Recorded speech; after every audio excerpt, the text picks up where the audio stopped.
Our story begins in the year 1918, in the midst of a conflict that, at the time, was known as the Great War. What began as a swift military campaign had become a prolonged catastrophe of decay and despair. Nobody knew this more than the Central Powers, who found themselves either splintered, weakened, or imploding. Soldiers, meanwhile, were driven to the brink, fighting out of duty more than belief, while civilians at home bore the weight of instability.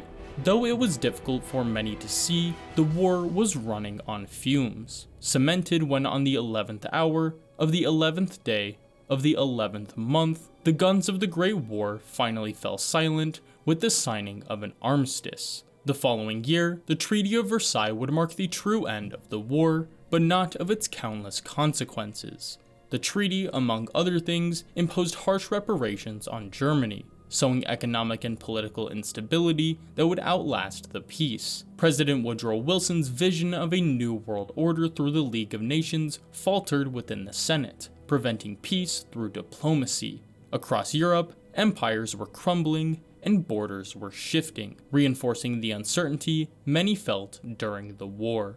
In reaction to these developments, the 12 most influential and wealthy individuals from the United States, Soviet Union, and Republic of China gathered for a secret meeting that would later become known as the Wise Men's Committee. Their core philosophy, that their status obligated them to foster peace among the world's major powers, ensuring that the world would not fall into a conflict like that of the Great War ever again. Thus, the organization that arose from this meeting was known as the Philosophers. A few years after the founding of the Philosophers, a member of the Wise Men's Committee, name unknown, fathered a daughter, who, given her heritage, would also remain anonymous. Though she would don a number of aliases over the years, her ultimate title would be that of the Boss.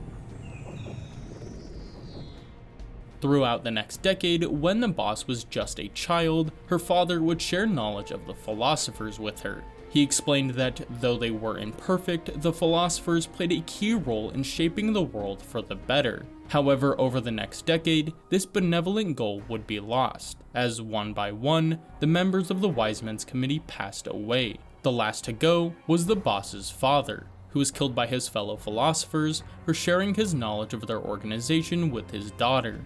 Meanwhile, in Germany, Adolf Hitler's Nazi regime worked to rearm the country and expand their territory as a result of the instability brought on by the Treaty of Versailles. On September 1, 1939, Germany invaded Poland, forcing Britain and France to respond with declarations of war. What followed was the beginning of a broad and complex conflict that would go on to engulf the entire world, a second Great War that would come to be known as World War II, retroactively renaming its predecessor World War I. Around the beginning of World War II, the Philosophers pulled together a fund of $100 billion to assist the Allied forces in their fight against the Axis powers. The countless transactions made with this money were kept on a single microfilm and were overseen by a group of philosophers who were in charge of laundering the money in various banks throughout the world, such as Switzerland, Australia, and Hong Kong. 2 years later, on December 30th, 1941, an unnamed soldier was killed in Egypt during the Western Desert Campaign. Though the soldier's body was never recovered, his close relation to the Boss prompted David O., later known as Major Zero, to recover a winged dagger pin from his corpse and deliver it to the Boss, who would honor the soldier by keeping the pin with her at all times. By early 1942, the Philosophers used their vast collection of resources to fund a number of state-of-the-art weapon and super soldier programs aimed at assisting the Allied forces. One such program was the clandestine Manhattan Project. Directed by General Leslie Groves and physicist J. Robert Oppenheimer, the project brought together some of the world's leading scientists at sites across the United States, the most famous of which was at Los Alamos, New Mexico. In the summer of 1942, Germany launched an offensive toward the Soviet Union's southern territories, aiming to seize their natural resources alongside the city of Stalingrad. The subsequent Battle of Stalingrad quickly became one of the most brutal battles in history, prompting the Allied forces to deploy their experimental super soldiers to shift the tide of the battle. It was after that point the boss would assemble them under her leadership. So began the Cobra unit, which included soldiers such as the Fear, the Fury, the Pain, the Sorrow, and the End, each of which were named for the emotion they most exemplified on the battlefield. The Fear, as his name implies, used fear as his primary weapon. To do so most effectively, he altered his body in a number of sadistic ways to inspire a primal fear in his enemies. The Fury was known for his brazen anger, prompting him to adopt fire as his weapon of choice, as it was just as unwieldy as he was. The Pain was inflicted with two separate parasite strains that gave him the ability to control insects, most notably hornets, as well as induce an adrenaline rush in response to pain. The Sorrow had somewhat unique and supernatural abilities that allowed him to commune with the dead. As such, he felt incredible sadness on the battlefield. Though this skill proved to be invaluable, as with his ability, he could somewhat predict the outcome of conflicts simply by communing with the dead. Last and most elderly of the Cobra unit was the End, who, unlike his colleagues, felt nothing on the battlefield. This, in tandem with his photosynthetic skin and increased lifespan thanks to parasites, gave him incredible focus and patience on the battlefield, as he could simply lie dormant for weeks on end, trusting his scouting parrot would wake him when his targets were in sight. Given each of their extraordinary abilities, the Cobra unit were each implanted with a microbomb to keep them from being taken prisoner, and their bodies from being studied after their deaths. Around this same time, the US military began enlisting code talkers, Native Americans primarily from the Navajo Nation, who use their native language to securely transmit vital information across battlefields. Assisting these code talkers was a Navajo man named George, who in the 1880s was kidnapped by the United States government. It was in their custody he was given the name George and forced to learn English, a language he came to deeply resent, believing it to be a tool of cultural erasure and subjugation. Decades later, George would be given the name Code Talker, a title that he voluntarily kept as a reminder of his youthful trials. The following year, the Soviet Union, fearing America's capability to construct a plutonium bomb, planned to assassinate John von Neumann, the pioneer of the project at Los Alamos. To do so, they leaked information that stated Neumann was a Nazi saboteur, prompting the United States to send the boss to assassinate him at Los Alamos. Shortly before the mission, however, the boss discovered that she was pregnant with the Sorrow's child. Distracted by the news, she was caught in a shootout with the guards. Instinctively covering her belly to protect her child, a bullet from one of the guards struck her head, grazing her brain and later putting her into a 3-month coma. 6 months after waking up, she made a full recovery. On June 6, 1944, as part of Operation Overlord, also known as D-Day, the Allied forces deployed the Cobra unit to the beaches of Normandy with the ultimate goal of destroying the Axis powers V-2 rocket installments. It was while partaking in this invasion, the boss gave birth to a child, who was quickly seized by the Philosophers. Though the identity of this child would never be revealed to the boss, he would eventually become known as Adamska, and later, Revolver Ocelot. That same year, the United States identified significant uranium deposits within the borders of the Navajo Nation.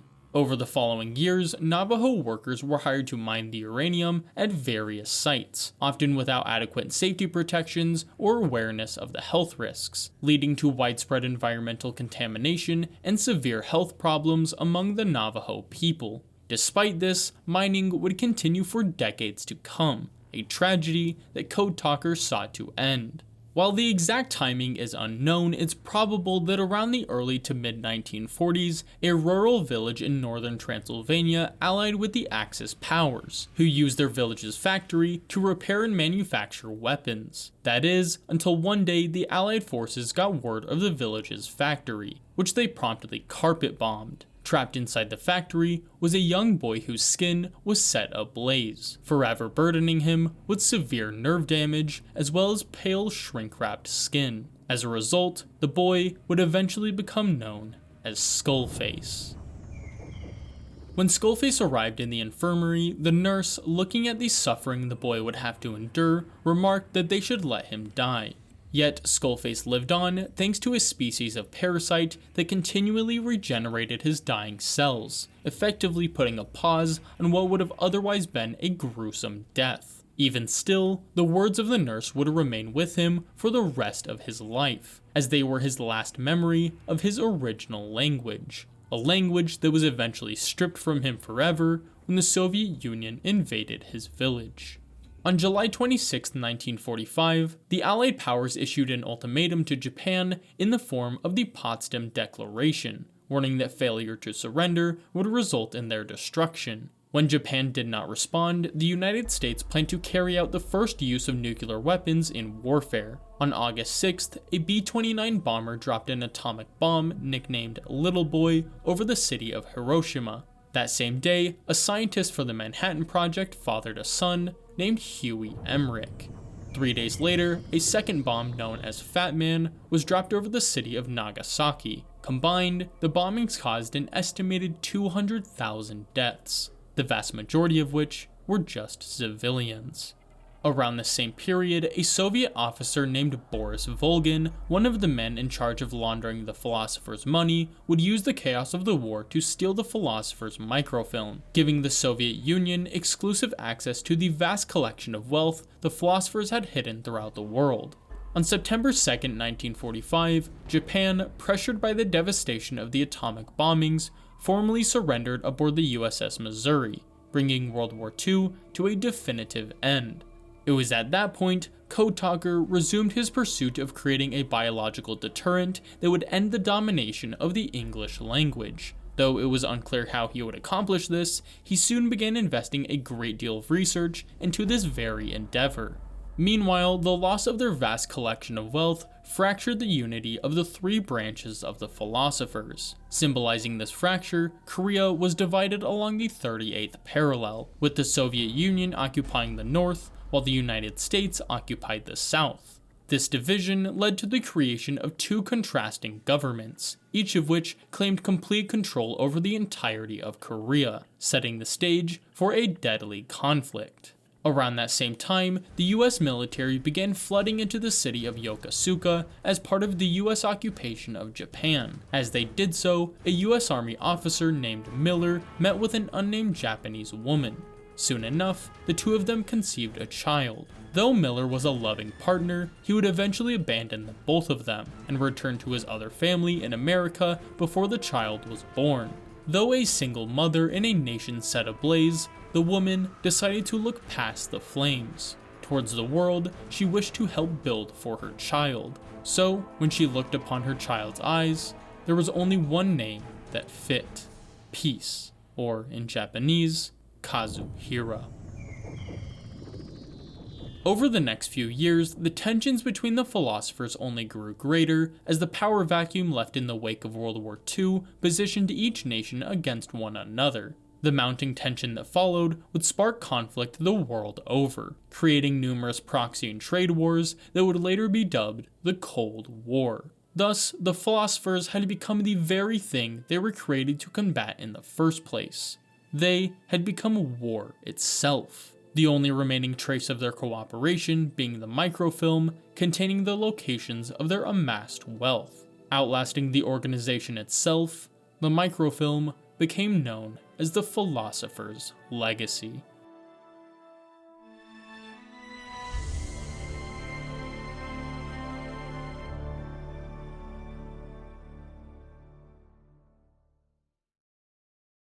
On June 25, 1950, Soviet-backed North Korean forces crossed the 38th parallel, invading the US-backed South and launching the Korean War, the first major conflict of the Cold War. Just over a year later, the United States conducted an atomic bomb test in the Nevada desert known as Operation Buster Jangle. Doing her part to help her country, the boss took part in these tests. exposing her to a substantial amount of radiation that rendered her sterile. Soon after, she was sent to Korea to assist the US in the Korean War. It was there she came into contact with a highly skilled soldier simply named Jack. Witnessing his promise, the boss took Jack as her apprentice, molding him into a world-class soldier and using their combined skills to develop a combat technique known as close quarters combat, or CQC. In 1954, the United States began Operation Castle Bravo at Bikini Atoll, the first of many tests for the hydrogen bomb. Among many others, Jack was a part of these experiments, rendering him sterile as a result of the radiation exposure. About a year or two later, when Kazuhiro Miller was 10 years old, his mother fell incredibly ill, leaving him to run her shop and provide for the both of them. It was during this period that Miller stumbled upon a picture of his father. Desperate to seek his assistance, he began showing the picture to the American troops in Yokosuka in hopes that somebody would eventually recognize him. And though it took many years, someone eventually did. On October 4th, 1957, the Soviet Union successfully launched the world's first artificial satellite, Sputnik 1. Taking them by surprise, the United States, assuming themselves superior in the fields of science and technology, feared that if the Soviets were capable of launching a satellite into space, they could use that very technology to create a nuclear missile.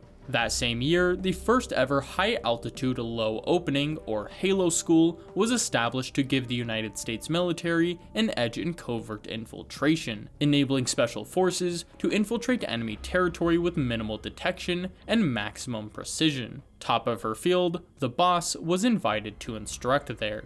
Early the following year, the Soviet Union established the Vostok program, with the goal of putting a man in space. Lagging behind, the United States sent their own satellite, Explorer 1, into space just before midnight on January 31st. Hoping to accelerate their progress in the mounting space race, the United States founded the National Aeronautics and Space Administration, or NASA, about 6 months later. Pressured by the Soviets' progress, NASA started Project Mercury just a few months later in an attempt to put a man in space before the Soviets. For this very purpose, 7 men, known as the Mercury 7, were selected for the mission. Due to NASA's haste, however, the United States suffered numerous launch failures, forcing them to resort to stealing and sabotaging Soviet technology to maintain their progress. In June of 1959, NASA's numerous failures and the clandestine nature of the Soviet space program prompted the United States government to plant a sleeper agent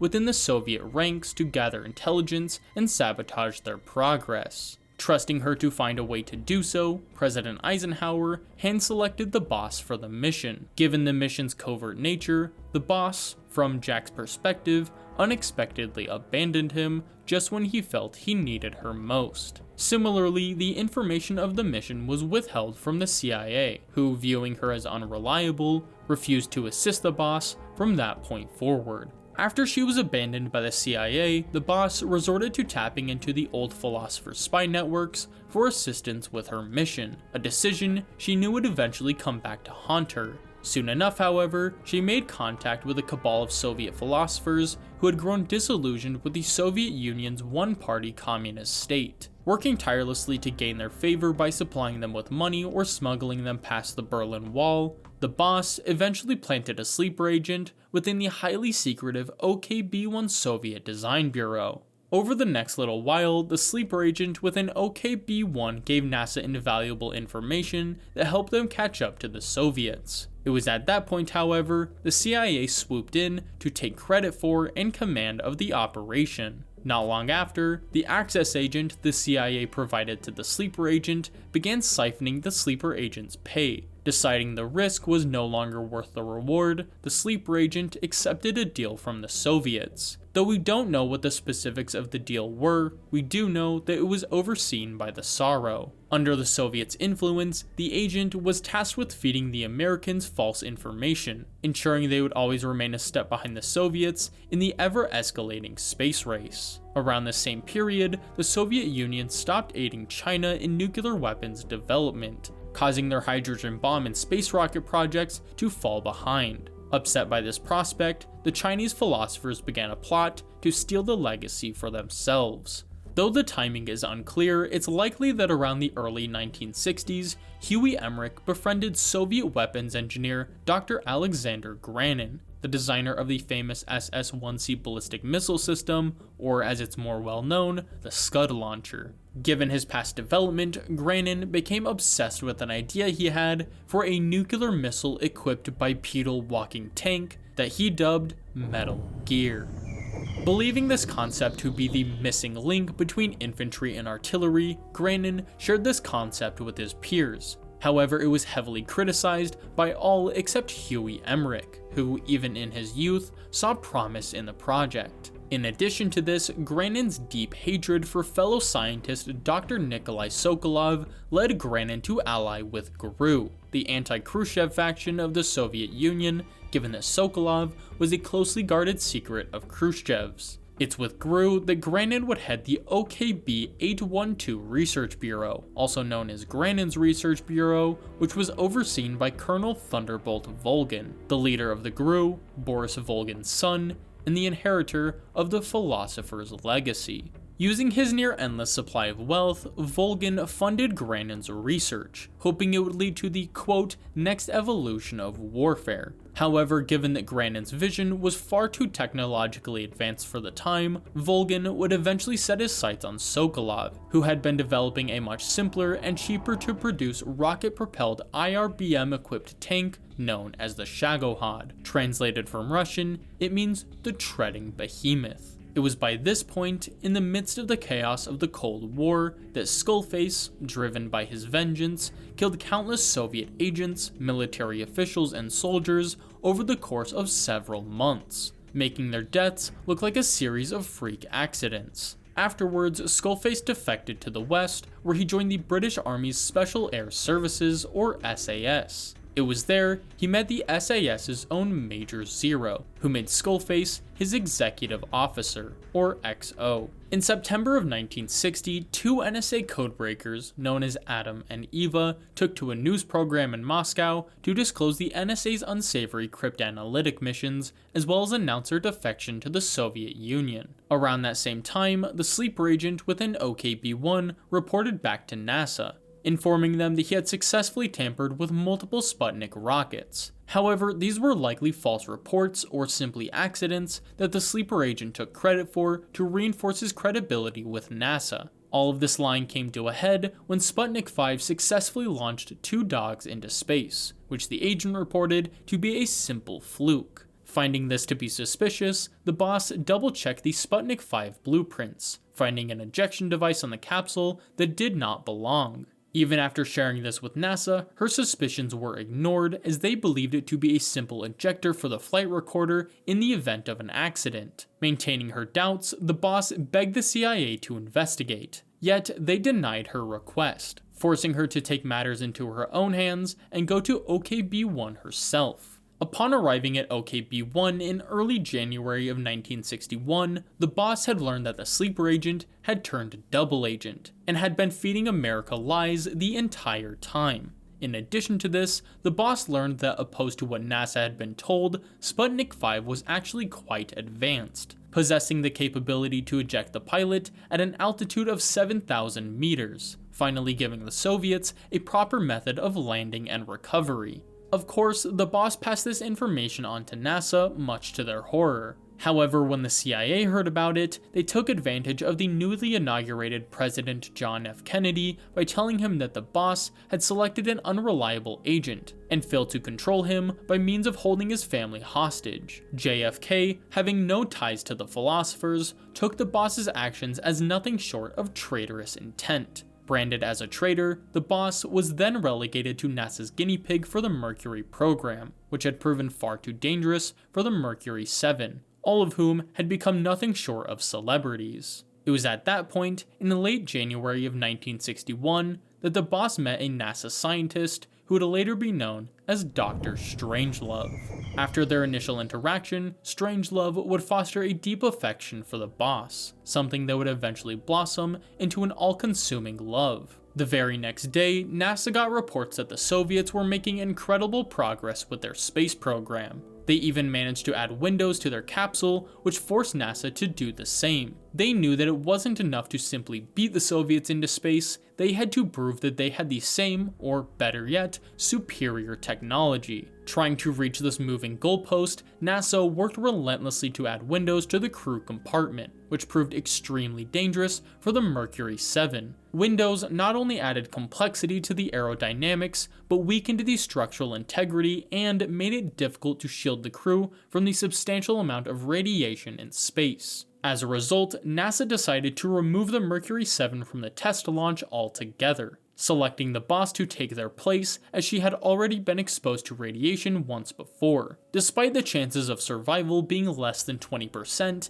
even if the ascent into space went smoothly, the boss accepted the risk. Sometime after, Strangelove performed an X-ray of the boss's head, discovering the scar she got from the guards at Los Alamos. Strangelove thought it would provide the boss an excuse to abandon her mission. However, the boss refused, noting that while she was grateful for Strangelove's concern, she had to remain loyal to the end. Despite her reluctance, Strangelove trusted the boss's judgment and helped conduct tests for her inevitable launch. Over time, the boss's presence and willingness to be subjected to experiments gave NASA invaluable data that helped them accelerate their research. As a result, she garnered a great deal of recognition from the higher-ups at NASA, who dubbed her the Mercury Lady and planned to use her as propaganda alongside the Mercury 7. Soon enough, however, NASA got word that the Soviets were planning on launching Vostok 1, manned by Major Yuri Gagarin, into space on April 12th. Trying to beat them to the deadline, they hastily prepared the boss for her own launch that very same day. In the still of night, April 12, 1961, the boss was launched from Cape Canaveral, Florida into space. Flying eastbound to give her a view of the Earth illuminated by the sun, the boss officially entered space at 1:30 a.m., believing herself to have beaten the Soviets by mere minutes. It was at this vantage point that she saw something that would change her forever. From the window of her crammed capsule, she saw a world without borders, where all nations, all ideologies, seemed equally abstract and absurd. Following this epiphany, it became her life's mission, her will, to make this dream into reality, no matter the sacrifice. While Gagarin landed safely back in the Soviet Union, the boss's capsule crashed down to Earth. The window threw off the aerodynamics, causing it to veer off course. Unable to decelerate, the capsule missed the splashdown area by a wide margin and plunged into the ocean. As the boss's pod began to sink, Strangelove, who was stationed with the recovery crew, jumped into the ocean to rescue her. Bloody and bruised from the impact, as well as burnt from the radiation, the boss slipped into a 6-month coma. Soon after, it was revealed that opposed to what NASA had assumed, they had actually lost the race by only a few mere minutes. What should have been a proud day for America ended up being struck from the history books, as it was also revealed that Gagarin's flight was not only first, but also much higher and longer, and most importantly, he and the craft made it back safely. While Gagarin only grew in popularity, the government moved to remove not just the boss's flight, but all evidence of her existence from the Mercury project. Soon enough, their official stance was that the Mercury Lady never existed in the first place. To cover their tracks, they even stated that the boss was part of the botched Bay of Pigs invasion in Cuba. By the time the boss was ready to return to service, the military refused to take her back, forcing her to go underground. In the public eye, the boss was still a legendary World War II hero, but outside of that, she was nothing. Authorities in Washington even wished she had simply given them a nice quote and died an honorable death, because that, at least, they could use. But alive, the boss was nothing, a ghost of a bygone era, a relic of a time when people still believed in something as worthless as virtue.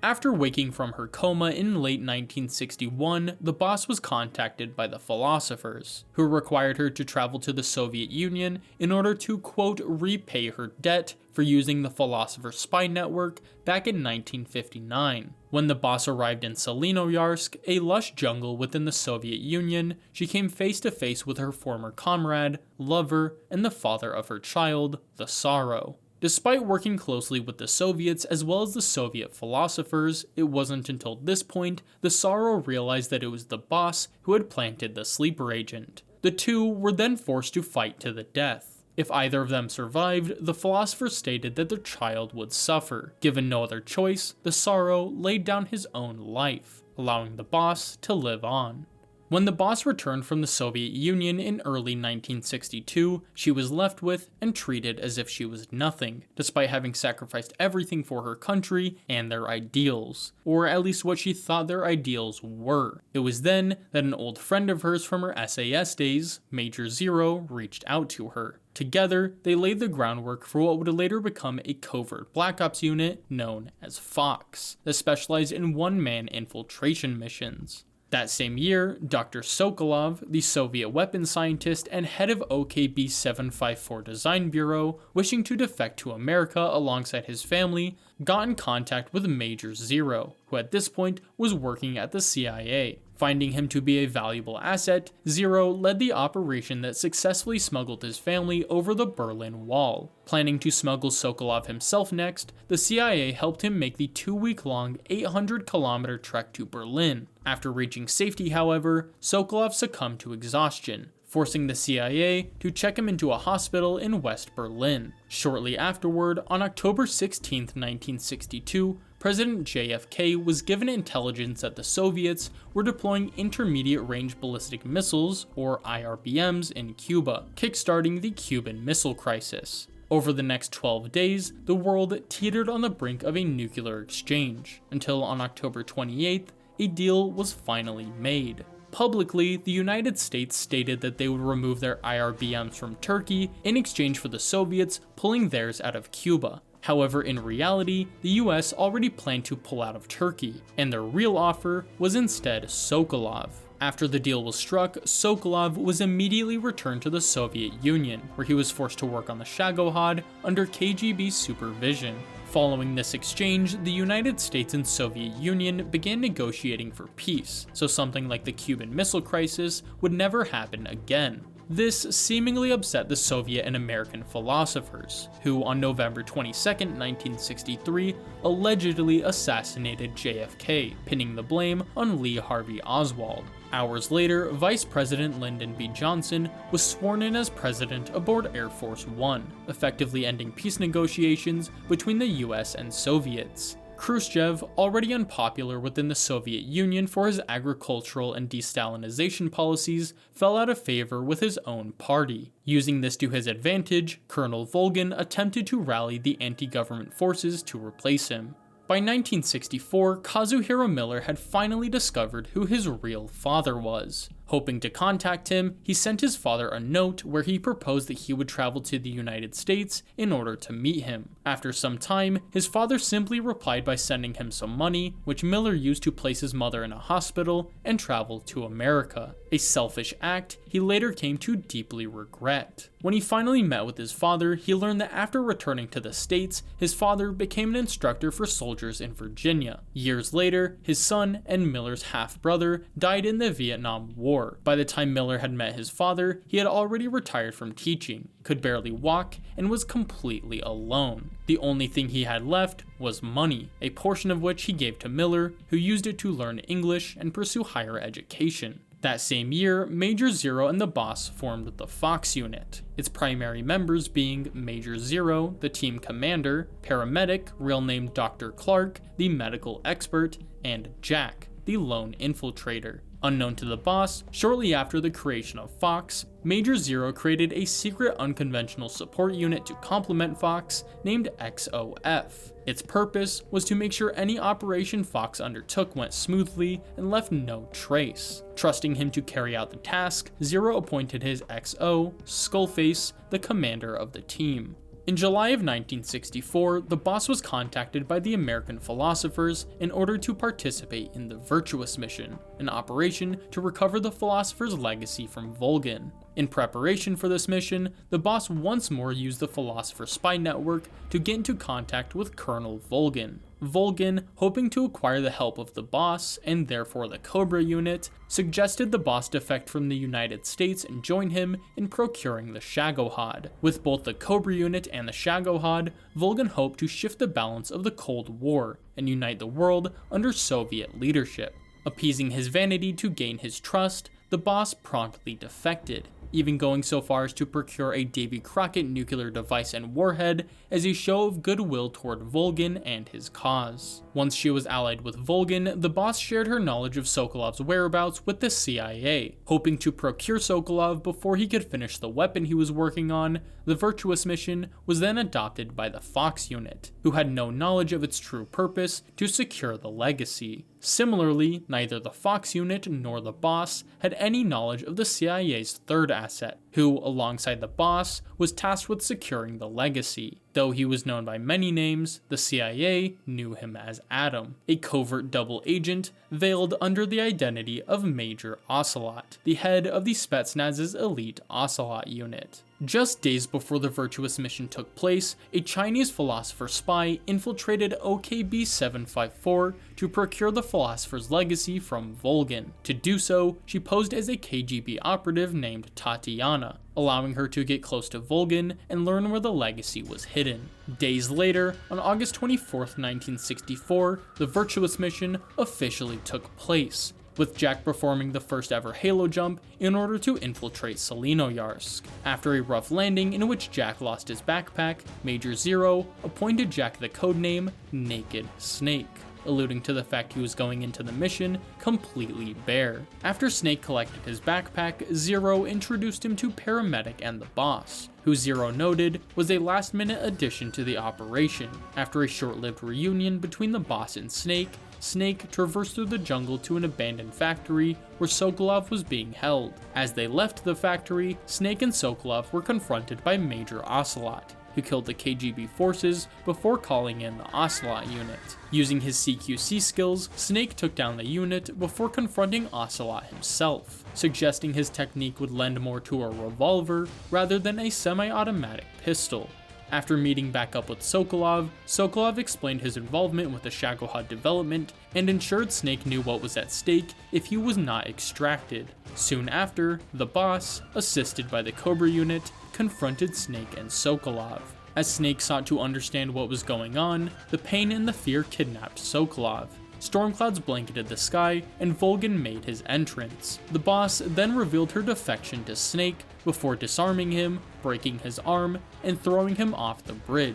As Snake fell, he desperately reached out for his former mentor, grabbing hold of her bandana as he fell into the river. Minutes later, Snake was awoken by a call from Zero and Paramedic, who walked Snake through curing his wounds. Meanwhile, Volgin and the Cobras stole Tatiana as well as the Shagohod. As they transported it to Groznygrad, Volgin's main base, Volgin used the Davy Crockett the boss had gifted him to nuke the Shagohod Design Bureau. Shortly afterward, the Soviet Union picked up on Fox's military aircraft, inciting an international incident.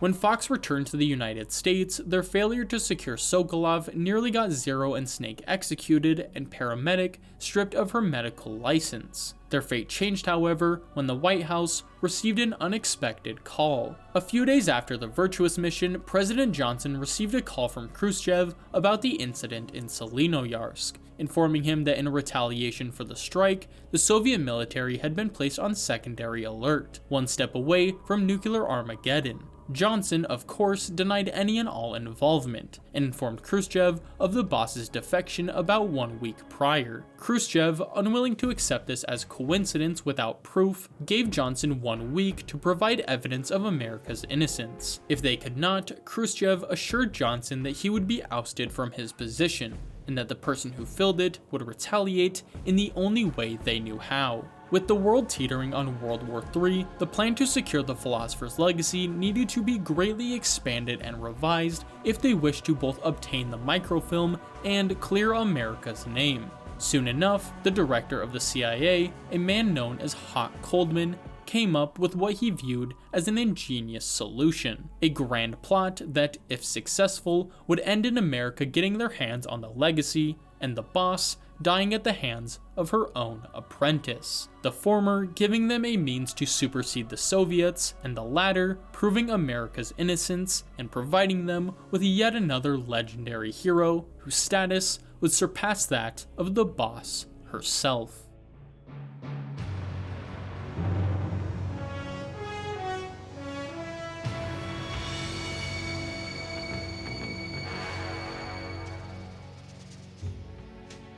On August 30th, 1964, the Fox unit was sent back to Selinoyarsk to take part in Operation Snake Eater. Its primary goals were to rescue Sokolov, find and destroy the Shagohod, and eliminate the boss. With their previous point and method of entry ineffective, Fox was forced to deploy Snake using a manned drone.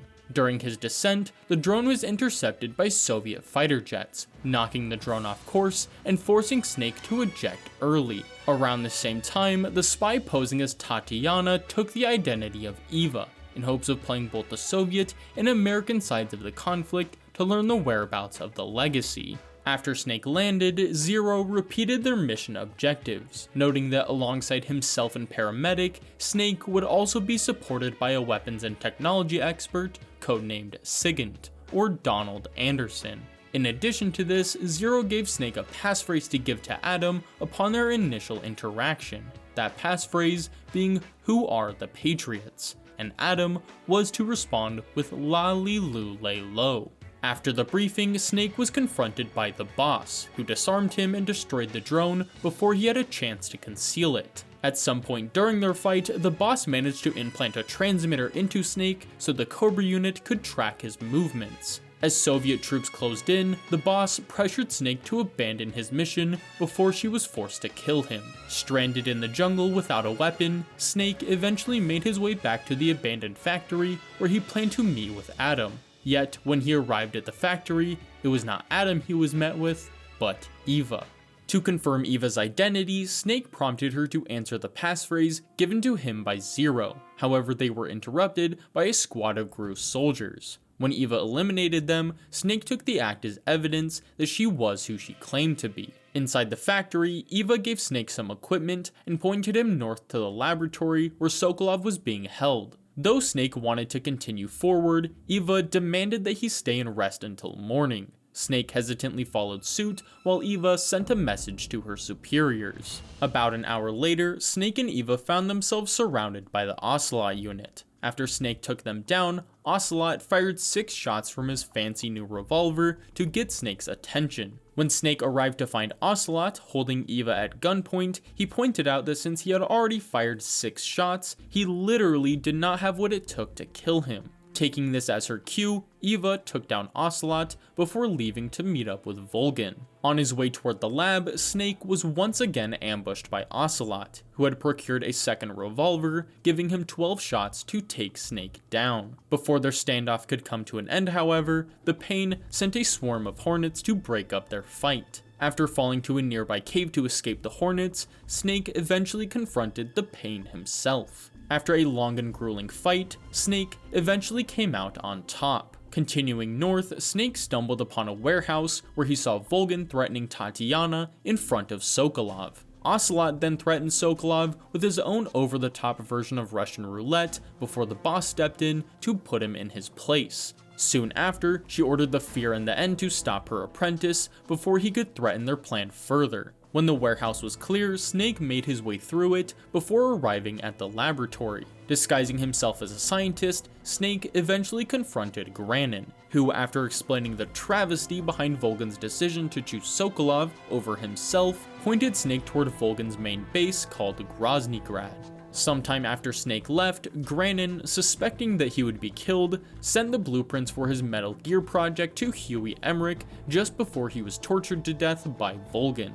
Backtracking to the warehouse, Snake was confronted by the fear. After taking him out, Eva informed Snake of Sokolov and the Shagohod's status before giving him a rendezvous location at the top of a mountain. At the foot of the mountain, Snake was ambushed by the End. After he was dealt with, Snake had a thrilling time climbing a ladder to the top of the mountain. It was there Snake met with Eva, who gave him a key to the tunnel under the base. Afterward, she pointed him toward the west wing of the weapons lab of Groznygrad, which Snake could use to access a disguise of a high-ranking personnel, the most obvious candidate being GRU Major Ivan Rydenovich Rykov. Using the key Eva gave him, Snake entered the tunnels below Groznygrad, where he eventually confronted the Fury. After defeating him, Snake entered the base and tracked down Major Rykov, knocking him out to obtain his officer uniform. Using this disguise, Snake entered the west wing while Eva stole C3 explosives from the armory and procured the Shagohod data from Sokolov. Directly afterward, Snake met with Sokolov, who informed him of Volgan's grand plan to mass-produce the Shagohod, thus creating a power imbalance that would end the Cold War. Shortly afterward, Volgan entered the room and, very subtly, deduced Rykov's false identity. After shooting Sokolov, Volgan was taken down by Snake, who himself was subdued by the boss. Over the next few hours, Snake was tortured by Volgan for the CIA's knowledge of the Philosopher's legacy, in the process knocking out the transmitter the boss had placed earlier. Volgan then demanded to know whose it was. After the boss admitted it was hers, Volgan had her display her loyalty by carving out Snake's eyes, unmaking that which she had made in the first place. Just before the boss could do so, however, Tatiana intervened, prompting Ocelot to let luck test her loyalty with a game of Russian roulette. Snake, watching the bullet's placement within the revolver's chamber, kicked Ocelot just before he could shoot Tatiana, positioning the barrel directly in front of his right eye. After Volgan left the room, Ocelot shoved the boss's transmitter back into Snake to keep tabs on him. Afterwards, the boss shot Snake with a fake death pill to aid in his escape. When it was just Snake and Tatiana left, she informed him of an escape route out of Groznygrad via the sewers. Not long after, Snake was placed into a cell, where he made conversation with a man named Johnny. Johnny explained that all the firstborn sons in his family were also named Johnny, a tradition he felt would continue until the end of time. After escaping the cell, Snake made his way to the sewers, where he found that Volgan had sealed off the escape Eva had planned for him. With nowhere else to go, Snake made a run for the sewer outlet on the side of the mountain. Cornered by Ocelot and Volgan's men, Snake was forced to jump into the river below. As he was carried downstream, his mind slipped into unconsciousness. It was in this state the Sorrow was able to reach out to him from beyond the veil of death, forcing Snake to confront all those who he might have killed during his journey. When he awoke, Snake regrouped with Eva, who returned his equipment and assisted him in removing the transmitter if he didn't remove it himself. She then gave him the C3 she had procured and instructed him on using it to destroy the Shagohod by destroying the fuel tanks within the central wing of Groznygrad. While Snake made his way to the main wing and planted the C3, Eva planted bombs on the bridge outside of Groznygrad, then attempted to steal the Philosopher's legacy from Volgan's vault. However, in the process of doing so, she was captured by Volgan. Not long after, Snake finished planting the timed explosives, where he was then confronted by Volgan, the boss, and Ocelot. After explaining his rise to power to Snake, Volgan handed the legacy off to the boss, who left with Eva while Snake fought with Volgan. With only minutes until the C3 detonated, Snake took down Volgan with the assistance of Ocelot, who stated his motive for helping Snake was because he wanted to battle him himself. However, in reality, those were simply the orders given to him by the CIA, who ultimately needed Snake to kill the boss. While this was happening, the boss, seeing through Eva's many layers of disguises, told her the truth behind her mission, hoping that Eva would share it with Snake, as she was forbidden from doing so. Immediately afterward, Eva rendezvoused with Snake outside of the main wing, informing him of the boss's location and their method of extraction. Just then, Volgan, using the Shagohod, tore his way out of the main wing. As Snake and Eva made their escape, Ocelot feigned an attempt to stop them to reinforce his GRU identity. Following this charade, Snake and Eva led Volgin to the bridge outside of Groznygrad, where Snake shot Eva's C3 just as Volgin was crossing it. The collapsing bridge forced Volgin to ditch the back half of the Shagohod, allowing him to confront Snake and Eva for the final time.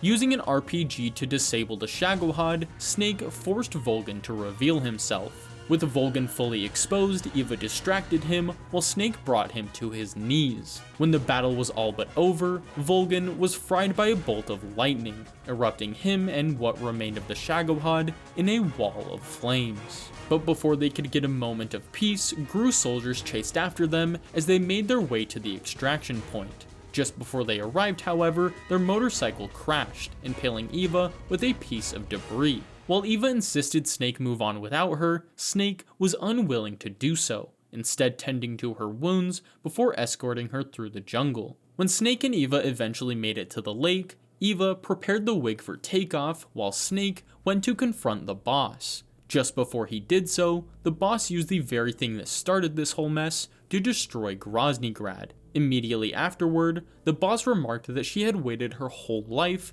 for this moment, to test whether or not Snake had the spirit of a soldier. Understanding that she was at life's end, the boss shared her past with Snake, knowing that after he knew her story, there was nothing more she could give him. When she was finished, she called in an airstrike to their position, forcing Snake to take her out in just 10 short minutes. Thrown into a long and grueling battle, Snake, just as his superiors had planned, came out on top. In her final moments, the boss handed Snake half of the legacy, as well as her gun, the Patriot, which she prompted Snake to use to end her life.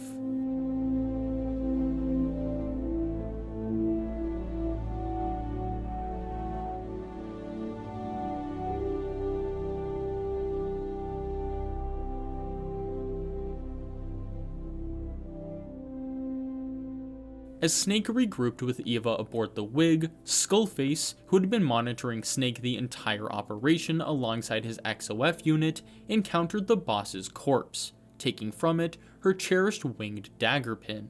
Similarly, Volgin, the Pain, and the End's bodies were collected for study. Volgin's was recovered by Soviet scientists, where it was then taken to a paranormal research facility in the outskirts of Moscow, while the End and the Pain's parts were collected by an unnamed parasite research foundation with ties to the original philosophers.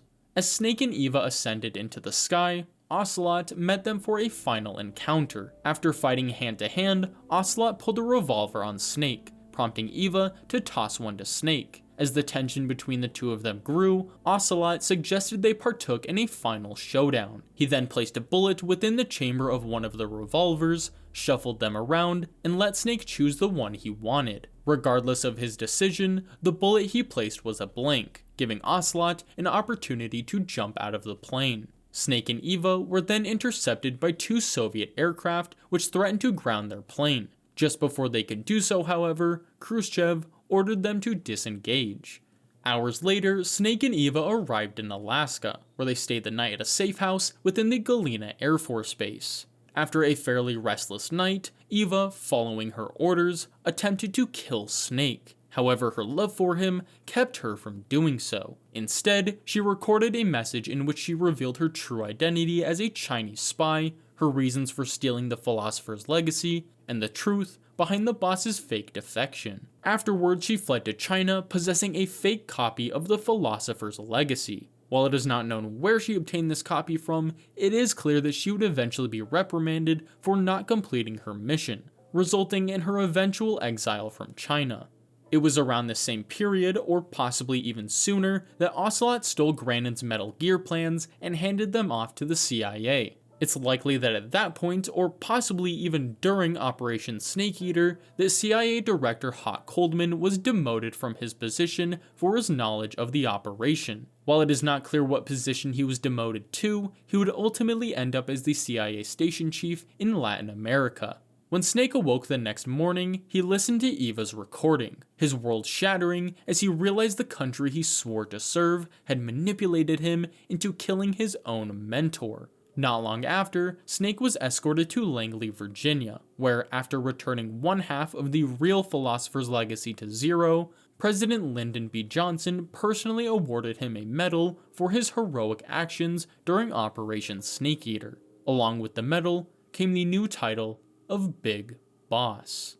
Though this title was meant to serve as a tribute to his great victory, Snake couldn't help but view it as a grim reminder of what he had done, and maybe even more importantly, what he didn't do. He didn't live up to her noble principles. He didn't match her indomitable strength or grand vision. What he did was follow orders, and his mentor died because of it. Of course, the government was completely apathetic to both his grief and his guilt.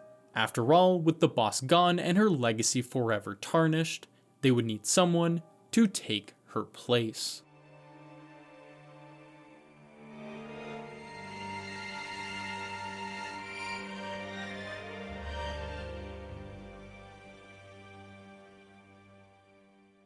In the wake of Operation Snake Eater, Code Talker was approached by the research foundation that had procured the End's body. After thoroughly studying the End's parasites, Code Talker, wanting to study them even further, decided to inject himself with them, giving him, among other things, photosynthetic skin and an increased lifespan. With these gifts, he continued to use the Foundation's resources to further his research into parasites, with the ultimate goal of creating a biological deterrent for the ever-expanding English language. It was around that same time Strangelove learned of the boss's traitorous death at the hands of her own apprentice. Of course, she didn't believe that the boss, the woman she loved, could betray the country she gave everything to. Being a scientist, Strangelove proposed two hypotheses of her own. Either the boss did it to unite East and West, as was her ultimate will, or that it was an act of suicide, as she blamed herself for the state of the world. Either way, she vowed to do whatever she could to learn the truth and clear her lover's name. In 1965, Sigint, or Donald Anderson, joined the United States' Advanced Research Projects Agency, or ARPA, later known as DARPA. Similarly, it was around the same time Strangelove joined ARPA as well, where she planned to spearhead AI research for space travel, which she viewed as far too dangerous for humans. It was while she worked at ARPA that Strangelove got the name Strangelove, which was meant to be both a reference to the popular 1964 film of the same name and a cruel jab at her sexuality. However, she quickly adopted the name for herself, feeling no shame in being different from others. 3 years later, in 1968, Eva disappeared in Hanoi, Vietnam, in the midst of the Vietnam War. That same year, Kazuhiro Miller graduated college and returned to Japan to check up on his mother. But when he arrived, he was devastated to learn that her condition had gotten so bad, she didn't even know who her own son was anymore. Yet, Miller remained in Japan, joining the Japan Self-Defense Force at the age of 22 to pay their bills. In 1969, as Cold War tensions and the nuclear arms race intensified, the United States and Soviet Union began the Strategic Arms Limitations Talks, or SALT I, to reduce the risk of nuclear conflict and limit the growth of their arsenals. Though the talks did not strictly reduce the number of nukes in the world, SALT I proved to be a major success, prompting further negotiations early the next decade. About a year later, Miller's mother tragically passed away, prompting Miller to leave the JSDF and return to America to be with his father. However, this too was short-lived, as soon after arriving in America, he found that his father had committed suicide. With no place to call home, Miller began drifting around the world, accepting various contract work wherever he felt his skills were needed. By this same point, Zero had become disillusioned with Western ideals, believing them to be misguided by the plague that was individualism. As such, Zero officially disbanded the Fox unit, and used the two halves of the Philosopher's legacy, half of which Snake was given by the boss, and half of which Ocelot procured sometime after Operation Snake Eater, to fund a successor to the American philosophers that would truly seek to fulfill the boss's will, her vision of a unified world. But while the boss envisioned a world united through empathetic understanding, Zero misinterpreted this as a world of enforced uniformity, a world where he alone controlled the flow of information, to ensure that there could be no division, because everyone would be fed the same information, and therefore manifest the same thoughts and desires. Believing Zero to be well-intentioned, Donald Anderson, Dr. Clark, Ocelot, and most importantly, Big Boss himself joined the organization. To Zero, Big Boss was the most crucial part of his master plan, because he knew that every grand movement needed an equally grand symbol. Big Boss would become this very symbol, a tool that Zero would use to garner powerful allies and conduct monumental change. In 1971, Big Boss created Foxhound, a unit that attempted to carry on the traditions of Major Zero and the Fox unit. Unlike Fox, which remained a clandestine Black Ops unit until its eventual demise, Foxhound soon became an official unit in the US Army. That same year, Snake rescued Eva from Hanoi, Vietnam, where she then joined Zero's organization. Not long after, however, a rift would begin to form between Big Boss and Zero. This came after Big Boss observed how Zero had warped his identity by layering it with exaggerations and lies until it became almost unrecognizable. Made worse when he realized that Zero was not using this to unify the world, but to instead grasp at power. Foreseeing what Zero would eventually become, Snake relinquished the Big Boss title,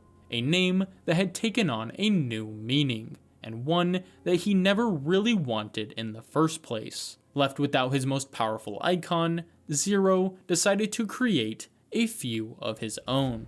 Using DNA Dr. Clark collected from Snake, Zero created Les Enfants Terribles, the Terrible Children, a cutting-edge cloning project headed by ATGC, a biotech company with ties to DARPA. The goal of this project was to create not just mere clones of Naked Snake, but near-perfect soldiers who could eventually surpass him in both skill and status. While initially the project hit many roadblocks, likely due to the experimental technology used at the time, their first successful embryo came after they used an egg from one of Dr. Clark's Japanese assistants, fertilized it with Snake's DNA, then transferred it to Eva, who volunteered to serve as the clone's surrogate mother. Not long after, they had a total of 8 healthy embryos, 6 of which were aborted to encourage strong fetal growth. It's at that point they began to modify the DNA of the embryos themselves, giving one of the embryos the dominant traits of Snake,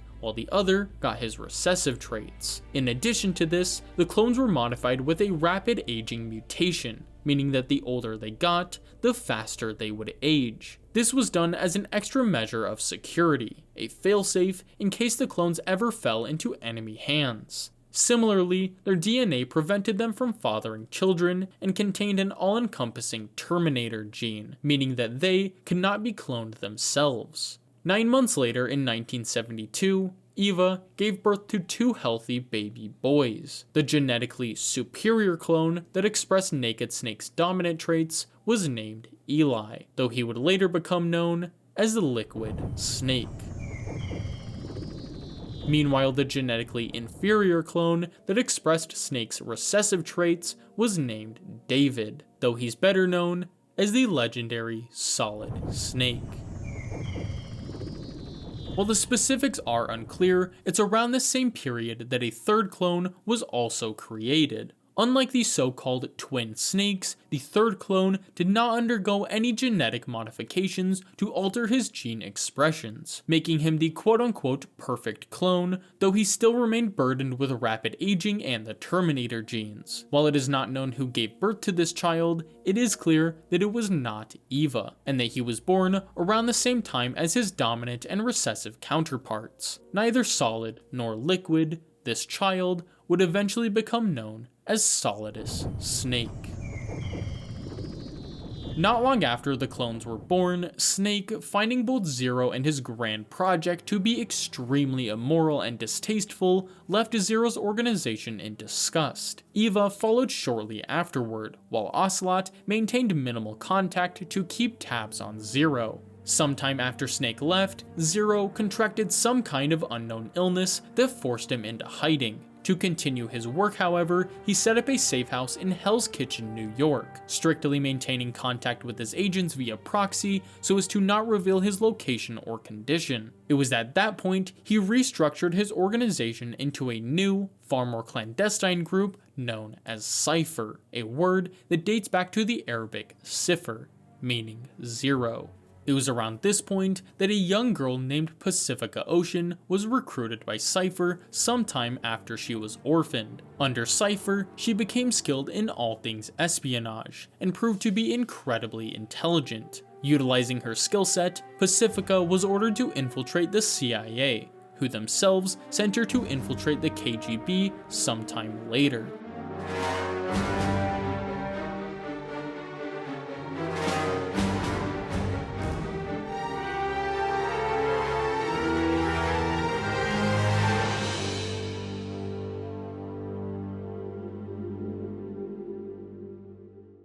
After parting ways with Zero and Foxhound, Snake looked to fulfill his own interpretation of the boss's will. To Snake, this meant a world where soldiers like the boss were free to be the soldiers they were born to be, a place outside of East and West where they had the agency to embrace who they were. Snake dubbed this concept Outer Heaven, and sought to manifest it by creating a private military known as Militaires Sans Frontières, or MSF.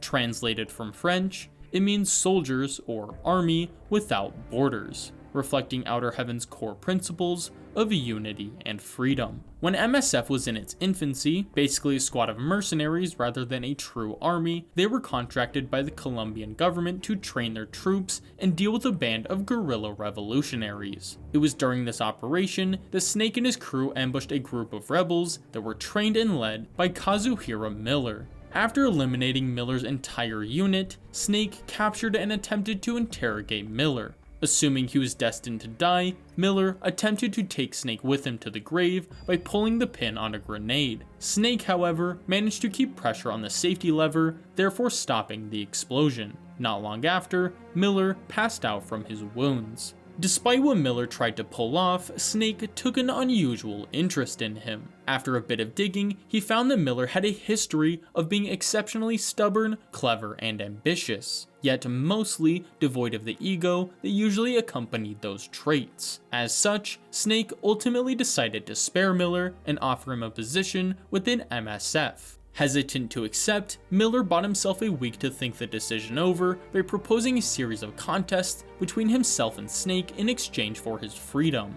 Over that week, however, Miller's opinion of Snake completely flipped after observing the way MSF soldiers viewed him. To them, Snake was not simply their commander, and in fact the word leader barely even fit his description. To the men that served him, Snake was nothing short of a god, an icon who not only provided for them, but instilled within them a sense of purpose. Despite this, Miller still attempted to reach out to his own men for assistance. When Snake got word of this, he ultimately decided to ignore it, allowing Miller the best chance at escape to show him just how poorly he understood MSF.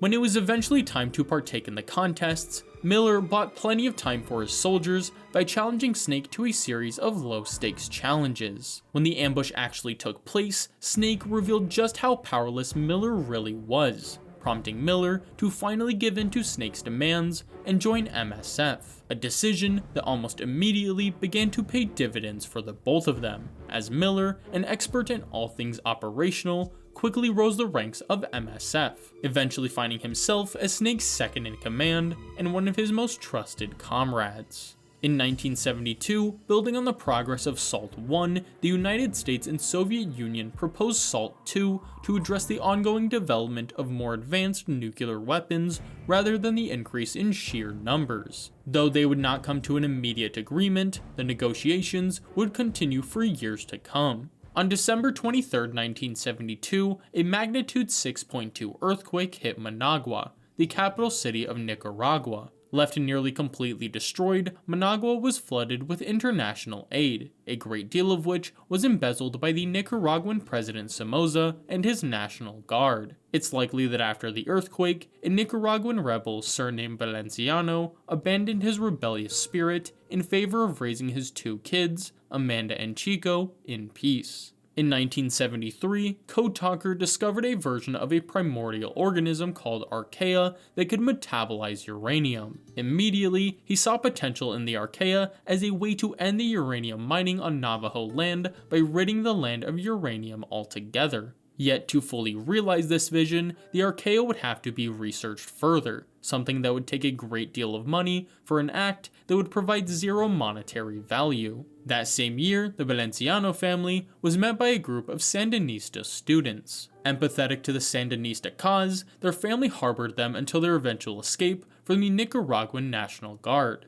From that point forward, the National Guard saw their family as criminals and began constantly harassing them for their alleged crimes, eventually driving Amanda and Chico's father to officially join the Sandinista cause, resulting in their mother abandoning them and their family moving to the mountains of Costa Rica. Not long after, their father became the commander of the Sandinistas. It was at that point the Soviet Union began to set their sights on Latin America, viewing it as the next, and possibly final, key combat theater of the Cold War. As such, they offered to support Comandante Valenciano's Sandinistas by supplying them with a cocaine purification plant disguised as a banana and coffee factory. While difficult, Comandante Valenciano ultimately decided to accept the offer with the understanding that he was being manipulated by the Soviets into selling cocaine to America. Around the same period, Hot Goldman had become the CIA station chief in Latin America,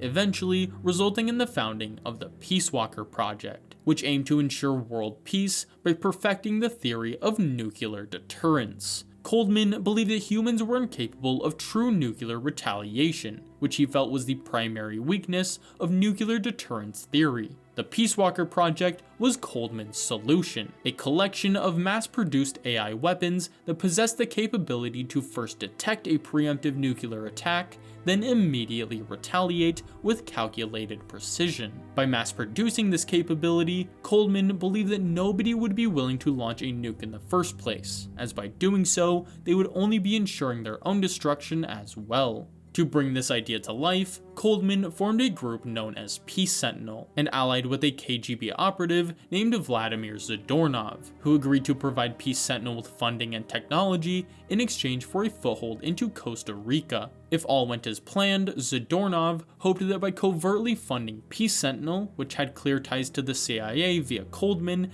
they could easily spread anti-American sentiment in Latin America. When combined with the KGB backing of the Sandinistas, the Soviets felt they had a clear lead in the mounting struggle for Latin America. Following through with their agreement with the KGB, Peace Sentinel covertly invaded Costa Rica sometime in 1973 by posing as a multinational security firm that was hired by the Development Corporation of Costa Rica. After their initial invasion, Peace Sentinel set up various bases across the nation and began hiring mercenaries to maintain control over the country. It was at that point Huey Emmerich, who was working on a bipedal locomotion system for lunar rovers at NASA, caught the attention of Goldman, who shared his intention to close the nuclear deterrence loophole. Huey, wanting to impress his peers and enthralled by the idea of working to dismantle what his father helped create, accepted Goldman's offer. Not long after, Goldman used his CIA contacts to procure Granin's Metal Gear designs, which he gave to Huey to accelerate his research into bipedal locomotion.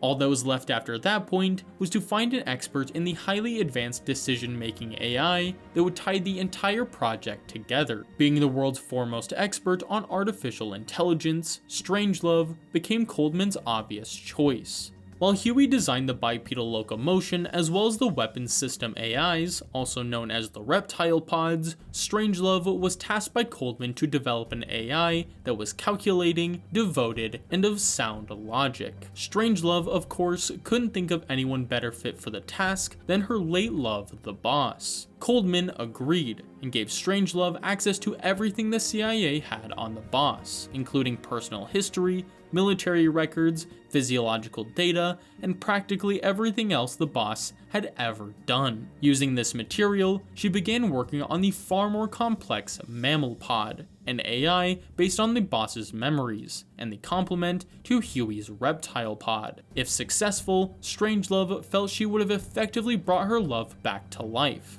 not just her memories, but the boss's mind as it was when she was alive. This, she hoped, would finally allow her to accomplish what she set out to do a decade prior, learn the truth of the boss's defection, and clear her name. Months later, Huey and Strangelove, alongside the rest of Peace Sentinel, ended up developing 4 unique AI-controlled weapons called Pupa, Chrysalis, Cocoon, and finally Peace Walker. Pupa was based on the design of the Shagohod, which Huey had found using Grandin's research notes. Similar to its predecessor, Pupa was designed for speed, which called for the removal of the rear launcher and auger arms in favor of a more streamlined design. Chrysalis was created for aerial combat as well as airlifting capabilities. To this end, it was capable of lifting up to 500 tons and was equipped with unmanned drones called Kidnappers. Cocoon served as a moving fortress for Peace Sentinel. As such, it was outfitted with dozens of machine gun turrets, a mortar launcher, missile launchers, and various other defensive and offensive weapons. Last but not least was Peace Walker, which, as its name suggests, was the crown jewel of the Peace Walker project. Unlike the other machines, Peace Walker was the project's primary method of nuclear deterrence. When Peace Walker detected a nuclear strike, its 2 AI pods, Reptile and Mammal, would act as the weapon's brain, with the Mammal pod acting as the cerebrum, giving it advanced problem-solving capabilities, while the Reptile pod acted as the cerebellum, allowing it to take action. When combined, Peace Walker was capable of carrying out a devastating retaliatory attack on the most appropriate target, as determined by the Mammal pod.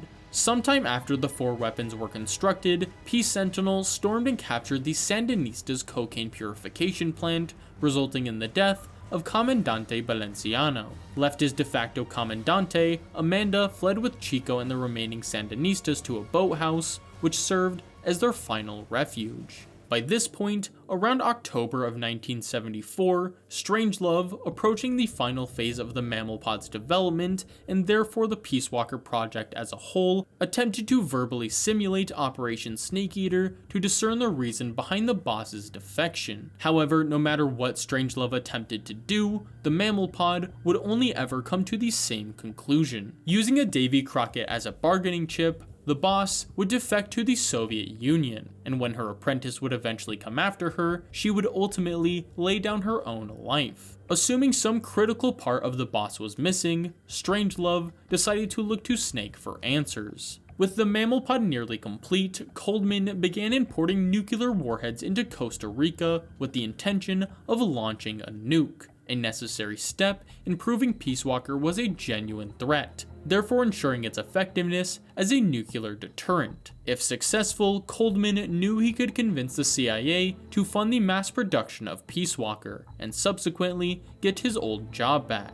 It was also by this point Zero planned to secretly assist MSF's development, hoping it would allow him to build MSF into Cypher's ultimate deterrent, possibly get Snake back on his side, and keep tabs on Peace Walker. To accomplish this, Zero got into contact with Miller, who more than anyone else wanted MSF to succeed. Miller, seeing the value in Cypher's resources, accepted Zero's proposal, under the condition that they were not allies nor enemies. They were simply business partners who provided each other with a valuable service. It was around that point a handful of key events occurred. While the exact timing of these events are unclear, the evidence as presented alludes to the following order of occurrence. Sometime around mid to late 1974, Zadornov adopted the identity of Ramon Galvez, a professor of the University for Peace. He did so to acquire the assistance of MSF, who he wanted to use for 2 primary reasons: to shape the Sandinistas into a formidable army, and to cripple Peace Sentinel enough that he could take command of Peace Walker. He would then launch a nuke at Cuba,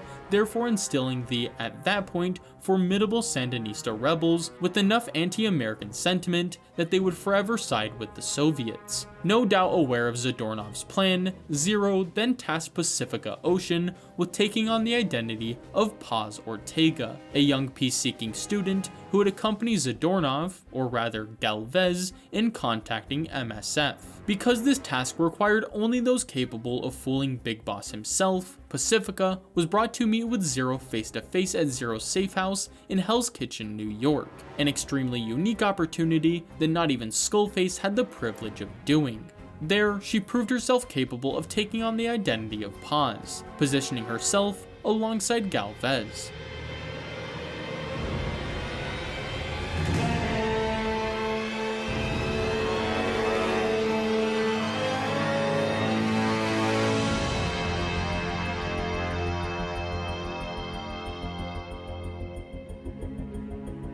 In late October of 1974, Strangelove once again performed simulations with the mammal pod inside her lab. In these simulations, Strangelove talked the AI through a scenario in which the United States was under attack by the Soviets. Using this information, the mammal pod concluded that the best option was to strike an American Air Force base. When Strangelove questioned this decision, the AI simply stated that there was no reason to risk retaliation, as by doing so, it would only prolong humanity's suffering. When Strangelove accused it of siding with the enemy, the AI asked how exactly to define what an enemy was in a world without borders. Moving on, Strangelove presented it with further scenarios, always finding that it was loyal to a fault. At this exact same time, a French ornithologist named Cecile was studying birds outside the lab. While doing so, she accidentally recorded Strangelove and the mammal pod's conversation. Directly afterward, Strangelove heard Cecile approach the lab, resulting in her capture. It was after that point, around November 1st, Paz found Cecile's tape recording of the mammal pod and was then apprehended by Peace Sentinel. Not long after, she escaped her captors and returned the tape to Galvez. It was at that point, Miller, aware of Galvez and Paz's identities, reached out to the two of them to set up a meeting with MSF in Colombia. Of course, Miller knew that Galvez and Paz would try to use them to further their own causes. He simply hoped that MSF could grow big enough by the time that happened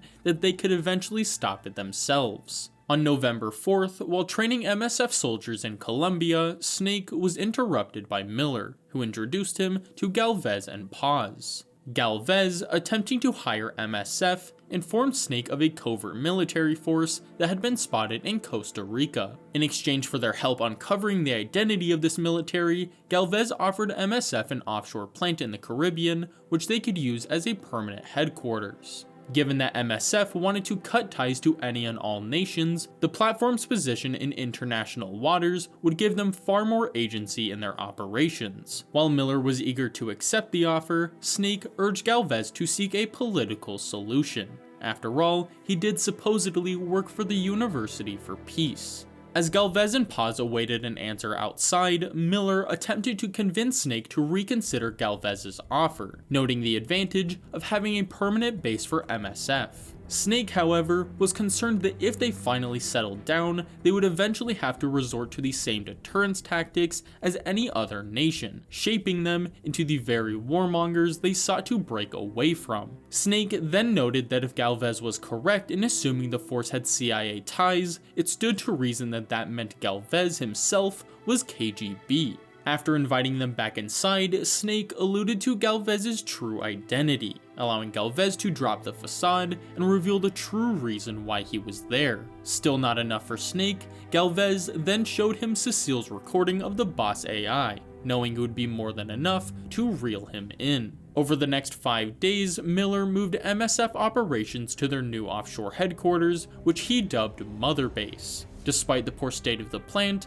Miller was hopeful that they could eventually transform it into the outer heaven both he and Snake had always envisioned. On November 10th, Snake infiltrated Costa Rica, where he quickly learned that Peace Sentinel were transporting nukes via barge to a location in the mountains called Izaru. Requiring more information about the environment, Snake was then tasked with making contact with the Sandinista Comandante at a nearby boathouse. Unaware that he had died weeks earlier, he was instead met by Amanda and Chico. As Amanda shared her knowledge of Peace Sentinel's activities with Snake, Chrysalis ambushed the group and eventually kidnapped Chico. While Amanda and the Sandinistas chased after Chrysalis, Snake followed their trail to a supply depot that was guarded by an APC. Once it was destroyed, Snake spotted Amanda just as she was yanked into the air by a kidnapper. When the kidnapper was dealt with, Amanda requested that Snake rescue Chico for her, promising that he would have valuable information about Peace Sentinel's transport routes. Not long after, Amanda passed out from her wounds, prompting Snake to send her to Mother Base.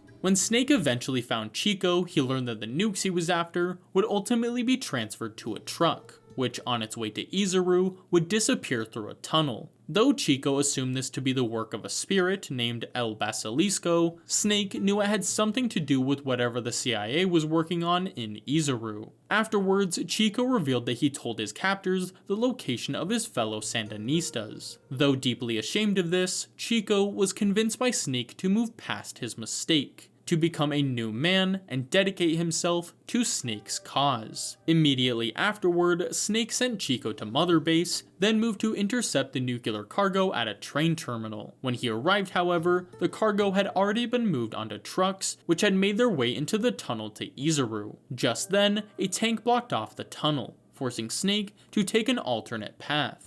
When Snake finally arrived at the Izuru facility, he found the nukes had already been offloaded. Investigating further, Snake stumbled upon Coldman and Huey discussing Coldman's plan to use Peace Walker to launch a nuke. Huey thought the idea insane, stating that he joined Peace Walker to stop a nuclear war, not incite one. No longer needing him, Coldman pushed Huey down a set of stairs and left the facility while Snake and Huey met. Soon after, Peace Walker was airlifted out of the facility by Chrysalis, while Pupa was deployed to stop Snake.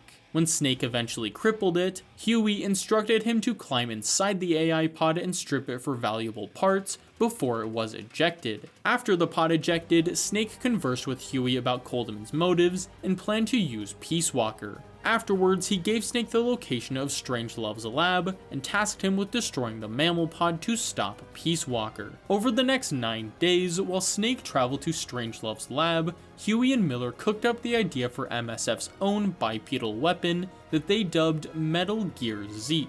Metal Gear in reference to Grannon's original design, and Zeke, which was a codename given to certain Japanese aircraft during World War II. During this same period, Cecile, who had been captive for weeks at this point, escaped from Strangelove's lab with nothing but the clothes on her back. On November 19th, Snake, on his way to Strangelove's lab, encountered Cecile. While she didn't know much, she did know that the voice she recorded and the one Snake heard originated from the mammal pod, piquing Snake's interest even further. When Snake eventually entered the lab, he encountered Strangelove alongside the boss's horse, which Strangelove had found sometime in the past decade. Wasting no time, Strangelove immediately criticized Snake for killing the boss. Snake, of course, shared that he was told he had to in order to prevent a nuclear catastrophe, a fact that Strangelove couldn't accept. Despite this, she invited Snake to meet with the mammal pod, likely hoping that their interaction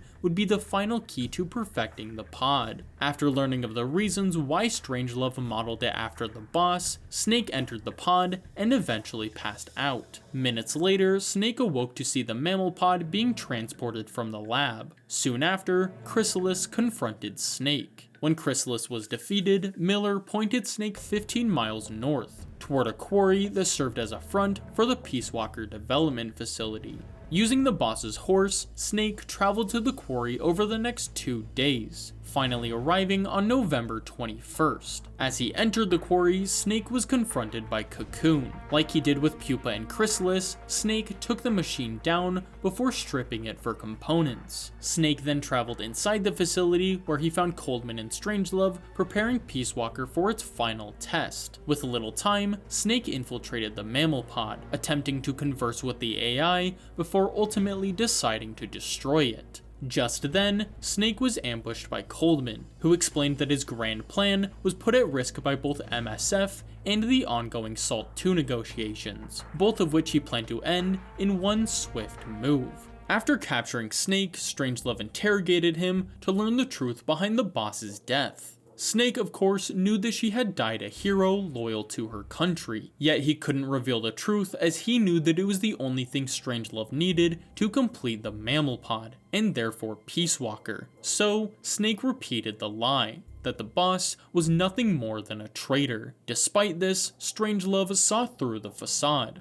finally realizing that it was Snake's mission to kill the boss, and the boss's mission to be killed by him. At last, Strangelove had the final piece she needed to fully realize the mammal pod and bring her beloved back to life. Unable to pry the truth out of him, Snake was taken to a cell. After a quick escape, he doubled back toward Peace Walker to destroy it once and for all. When Snake arrived to do so, he found Coldman had gotten his hands on Paz, and that Strangelove had finished the mammal pod. Coldman then informed Snake that his plan was to destroy Mother Base, therefore ending the threat MSF posed and proving his theory of nuclear deterrence. Furthermore, the nuclear fallout of the strike would devastate the surrounding fishing and farming economies, giving Peace Sentinel a vast workforce to help mass produce Peace Walker. As Peace Walker ascended to the surface, Snake fired a single bullet at the machine. Little did he know, Peace Walker was incapable of a preemptive strike. However, this single bullet allowed the machine to activate its self-defense system to battle against Snake. After a long battle, Snake nearly crippled the machine.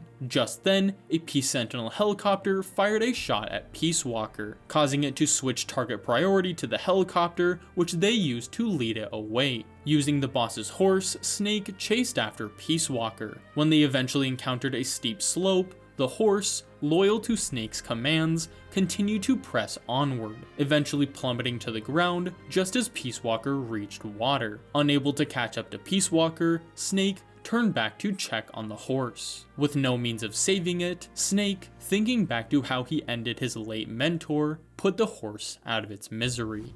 2 days later, Snake arrived in Lago Cocibolca, Nicaragua, where Peace Walker was going to launch the nuke. That same day, President Ford and General Secretary Brezhnev continued SALT II negotiations in Vladivostok, Russia, hoping to come to an agreement to limit their nation's nuclear arsenals. In Nicaragua, meanwhile, Snake infiltrated a United States missile base, which Peace Sentinel was using to carry out their attack. After reaching the communications tower, Snake got into contact with Paz, who informed him that Coldman was headed for the control tower to enter Peace Walker's final launch data. Meanwhile, Miller had MSF evacuate Mother Base, leaving behind only a skeleton crew of soldiers to man the base. As MSF created a blockade around the missile base, Snake finally reached the control tower, learning from Coldman that to carry out their attack, he planned to send false data to Peace Walker to force it to launch a nuke.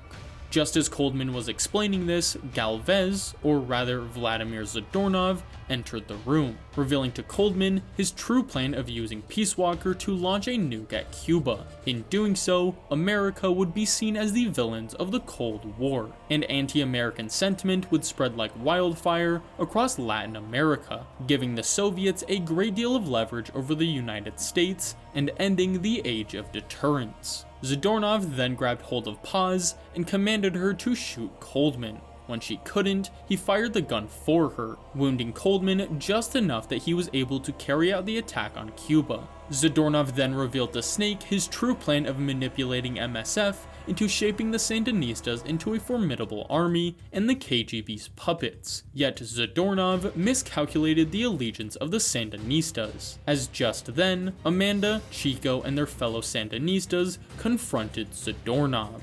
Surrounded, Zadornov and Coldman were taken prisoner by MSF, while Snake elected to stay behind to finally destroy Peace Walker. Meanwhile, Coldman used the last of his strength to enter the final launch data, which he had altered to also include a false signal sent from Peace Walker to NORAD, indicating a Soviet nuclear strike. If his plan worked, his final moments would be spent proving that the United States would not carry out a retaliatory attack, and that Peace Walker was the only true means at which they would create true nuclear deterrence. Following Coldman's untimely death, Snake confronted Peace Walker for the final time. After an extremely lengthy battle, Snake eventually crippled Peace Walker, stopping the launch but not the transmission to NORAD. Believing the nuclear strike data to be legitimate, NORAD sent news of an immediate nuclear attack to the Pentagon. Unable to contact President Ford as he was occupied at the SALT II negotiations, the decision to retaliate was primarily given to the chairman of the Joint of Chiefs, the highest-ranking military officer. Just 12 short minutes until they believed the nukes would hit, they decided to go through with the retaliation, proving Coldman wrong. With no way to stop the signal, Snake commanded Huey to get him in touch with NORAD. Once accomplished, Snake used the one thing he knew would pique their interest: his title of Big Boss. Just as Snake planned, the chairman accepted the call. However, he still required proof that he was indeed talking to the real Big Boss. Snake reasoned that if the chairman knew the name of Big Boss, it meant he was there at the ceremony where he was given the title. The chairman then confirmed Snake's assumption, leading Snake to share that he refused to shake the CIA director's hand, a fact that only those present at the time would actually know. Trusting the words of America's greatest soldier, the chairman immediately called off the retaliation. However, the others refused to do so. At that very moment, the mammal pod made itself vulnerable, which to everyone else seemed completely unexpected. However, Snake knew that this was proof that, at least in some small way, the mammal pod did indeed harbor the true will of the boss. Only she would sacrifice herself for the greater good of humanity, so it stood to reason that her AI would do the same, allowing Snake to end it like he did the boss. In doing so, the Peace Walker AI was dealt a great deal of trauma. Similar to the real brain, this trauma was compensated for by transferring a small amount of the mammal pod's last will over to the remaining healthy part of the brain, that being the reptile pod, which, while primitive, continued to transmit the signal. In a last-ditch effort to stop the transmission, Snake fired everything he had at Peace Walker. After damaging it enough, something within the reptile pod snapped, giving that small amount of the mammal pod that still remained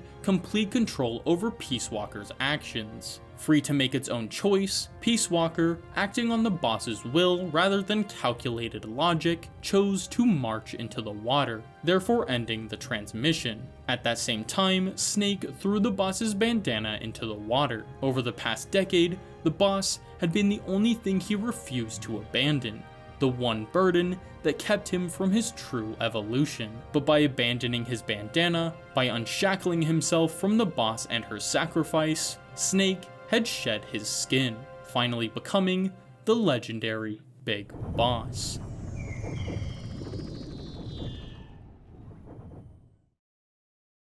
In the immediate wake of the Peace Walker incident, Zadornov was taken into MSF custody, while both Paz and Strangelove were somewhat absorbed into the organization. With Huey and Strangelove working together, MSF was finally able to complete Metal Gear Zeke, using salvaged components from the various Peace Walker project weapons. Among these was Peace Walker's nuclear warhead that they recovered from the bottom of Lake Nicaragua. Concerned about its potential environmental impact, and even more so about MSF's vulnerability, Miller urged Big Boss to install the warhead on Zeke. Miller argued that deterrence was essential, that only by possessing the power to strike back could MSF avoid being struck first. Though reluctant, Big Boss ultimately agreed, realizing that if MSF was to survive as a nation without borders, it would need to play by a different set of rules. In the days after MSF became the world's 7th nuclear power, Zadornov, with the help of Paz,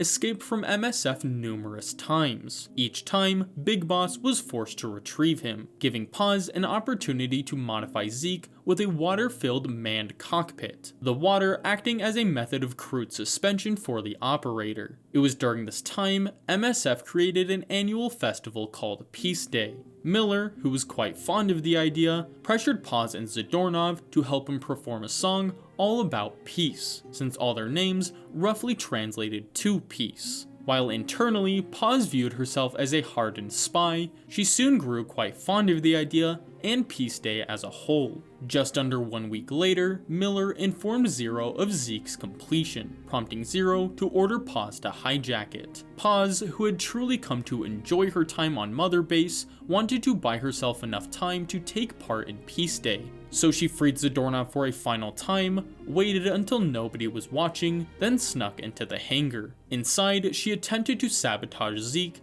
just long enough to delay her ultimate duty. Just then, Chico spotted her. Though she knew that killing him was the only true way to secure her identity, she couldn't bring herself to do so. Instead, she decided to follow through with Zero's orders by hijacking Zeke. After finding, then killing Zadornov aboard Mother Base, Big Boss was informed of Zeke's hijacking. When he went to stop it, he saw Paz in the pilot seat. It was then Paz told Big Boss of her true allegiance and identity. She then offered him an opportunity to ally with Zero, becoming the sword and shield of Cypher, their ultimate deterrent. When Big Boss refused, Paz was forced to resort to Plan B, using Zeke to destroy Big Boss, then launch a nuke at the east coast of the United States. This would not only end Big Boss's influence, but make MSF a worldwide pariah, unifying the world against Zero's greatest threat. Following a long and difficult battle, Big Boss arose triumphant, crippling Zeke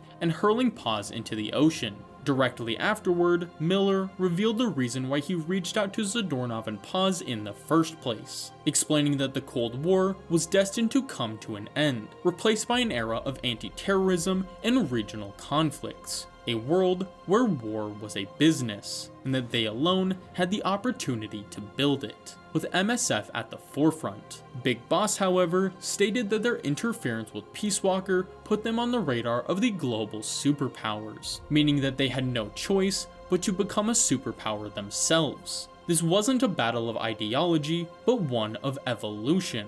Big Boss knew that their way of life was a threat to the world, and that the world would sooner destroy them than adapt.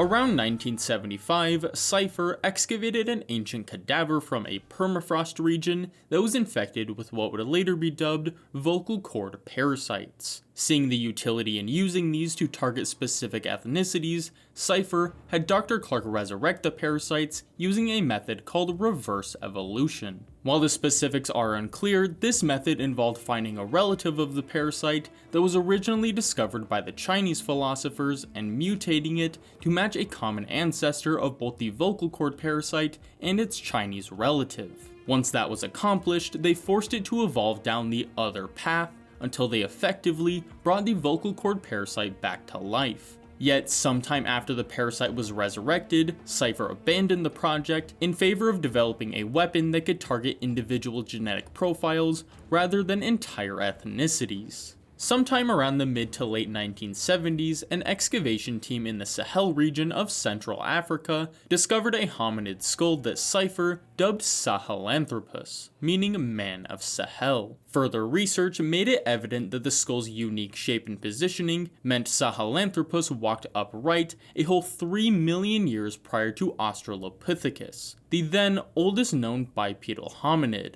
Given that Cypher was working on groundbreaking genetic research, they opted to cover up the discovery to control the narrative of human evolution. In the immediate aftermath of the Peace Walker incident, Zero, observing advancements in digital information technology, such as AI and the ARPANET, knew that all of his efforts in recent years would be made irrelevant by the next era of humanity, an era that would be controlled entirely by digital information. Zero knew that machines, specifically AIs, were not bound by the constraints of individualism. Acting as a collective, he believed that they would become a unifying force to enact his ultimate goal. Thus, to remain at the apex of humanity's evolution, Zero pivoted Cypher's goals to focus on digital information processing. Doing so without hesitation, Zero used the data he learned from Peace Walker to begin the initial stages of creating an advanced AI network to unite the world. It's suggested that when Skullface learned of this plan, he finally decided that Zero had to be stopped before his plan could result in the complete domination of the English language. Believing this to be a gross misinterpretation of the boss's will, which he believed to be unity via deterrence, Skullface decided it was time to make his move. to act in opposition to Zero and kill the one person he held just as dearly as the boss. To accomplish this task, Skullface took XOF to Cuba, where they took command of a United States black site called Camp Omega. Not long after, Skullface got reports that Paz had survived her battle with Big Boss, and had been rescued by a crew of Belizean fishermen. When he eventually had her in his custody, he took her prisoner to Camp Omega, where he planned to torture her to learn more about MSF and Zero's location. Around mid-February 1975, Strangelove and Huey completed the reconstruction of Metal Gear Zeke. With no other reason to stay, Strangelove then left Mother Base. About a week later, the United Nations International Atomic Energy Agency contacted MSF, informing them that they had reason to believe MSF was in possession of a nuclear weapon, as they had observed them purchasing nuclear fuel from Uzbekistan. Miller, believing this to be the work of Cypher, shared the information with Big Boss, who told him to refuse the inspection, as the United Nations had zero jurisdiction over them.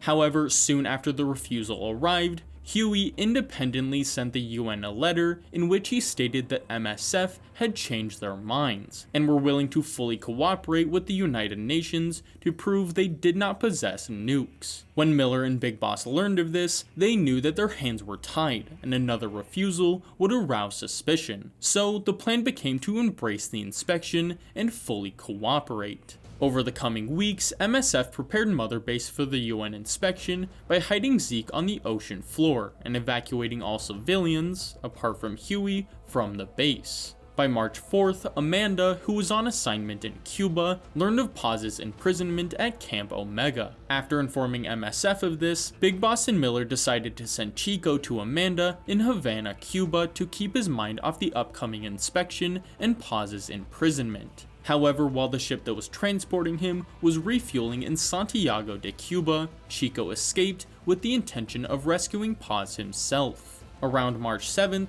Chico arrived at Camp Omega. While searching for Paz in the southeast prison camp, Chico was caught by guard dogs, violently restrained, and thrown into a cage alongside his tape recorder. A little later, the guards dumped a young woman in Chico's cage. While he did not recognize her at first due to her buzzed hair, Chico eventually recognized her as Paz.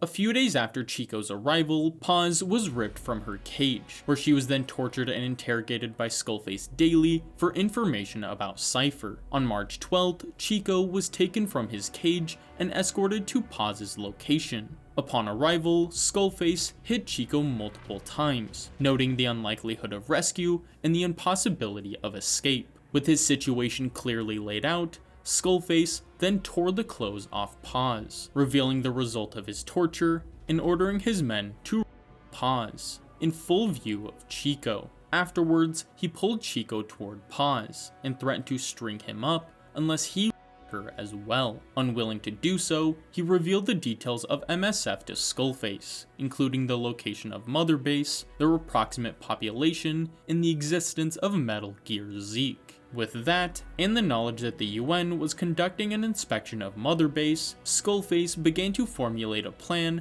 that involved luring Big Boss to Camp Omega, while XOF posed as UN inspectors to destroy Mother Base and assassinate Big Boss. The next day, Skullface planned to pit Chico and Paz against one another by telling Paz that Chico had revealed information about MSF, and forcing Chico to whip Paz. Afterwards, Skullface met with Chico in his cage, explaining that they were handing Paz off to Big Boss under the condition that Chico was left behind. When Chico took the bait, Skullface offered him a chance to escape, but only if he agreed to record an SOS message for Big Boss. A day or two later, Chico recorded the SOS message, at which point he was then dragged back to his cage. Sometime later, Skullface interrogated Paz for the location of Zero, as Paz was the last person to see him since he and Big Boss parted ways. When Skullface finally managed to break her, she told him of Zero's location in New York. The following day, MSF received Chico's SOS. While Big Boss was hesitant to leave Mother Base during the time of the inspection, he knew that Paz was their only connection to Cypher. So, backed by only a single support helicopter, codenamed Morpho, and a trusted medic, Big Boss made his way to Camp Omega. During this period of chaos, XOF spies aboard Mother Base successfully planted C4 on the legs of Mother Base. Simultaneously, Skullface and XOF prepared Paz for surgery, planning to use her as a Trojan horse to kill Big Boss while they destroyed Mother Base. To do so, they put her to sleep before cutting her open, removing all of her non-vital organs, and placing 2 explosives inside of her, one in her intestines, and the other in, well, a place Big Boss would never think to look.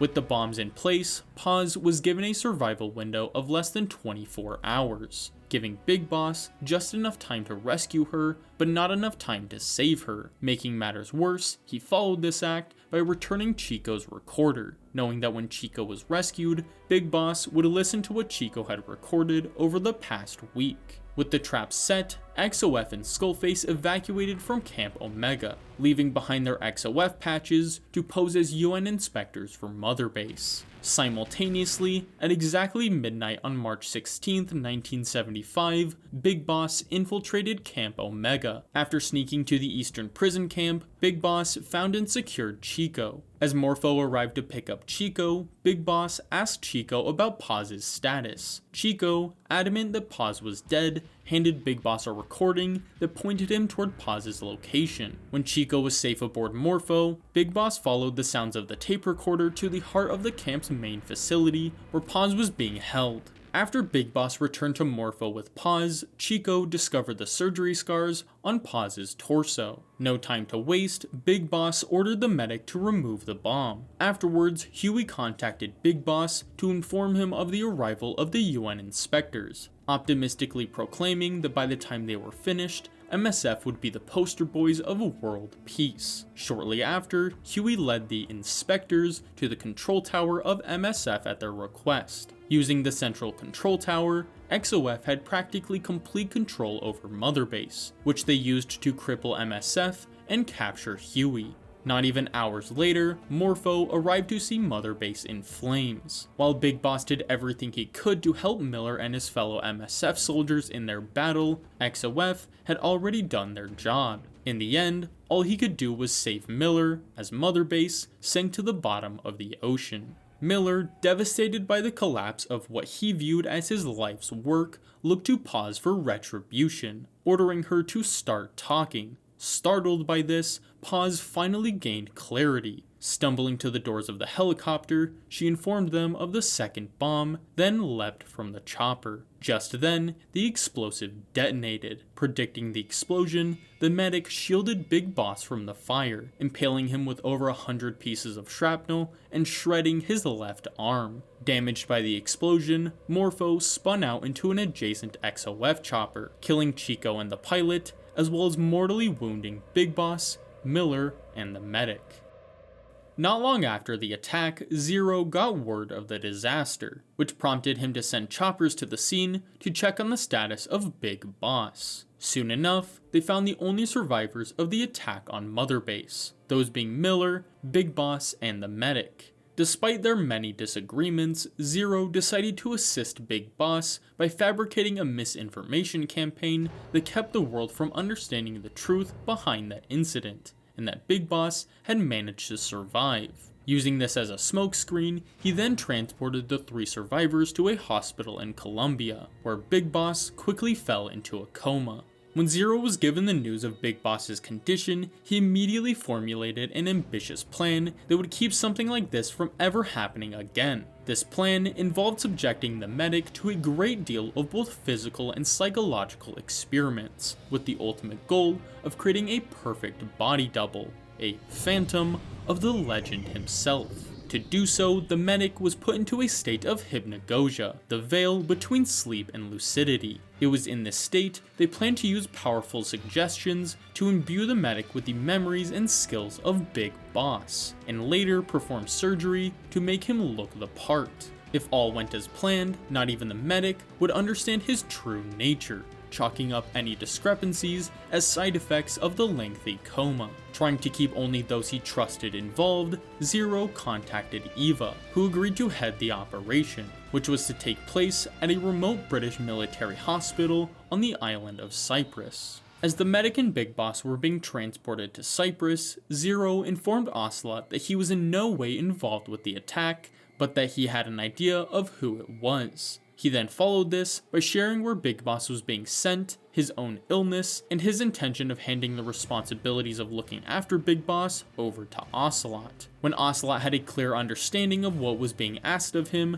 Zero told him that there was one final thing he would need to know. However, it would be best if he saw it himself when he arrived in Cyprus. Sometime after this, Miller recovered from his injuries, where he was then contacted by Zero. Similar to his conversation with Ocelot, Zero told Miller that he had nothing to do with the attack on Mother Base, and that he would provide him with financial support so he could continue doing his mercenary work while Big Boss was in a coma. Afterwards, he assured Miller that he wished to someday see him and Big Boss reunite, promising that he would be informed of his awakening with the phrase, "V has come too." What he did not explain was that this phrase did not indicate the awakening of Big Boss, but of his body double, which Miller would be made to believe was the one and only Big Boss. While Miller accepted Zero's assistance, he assured him that when Big Boss did wake up, they would first go after whoever destroyed MSF, then go after Zero himself.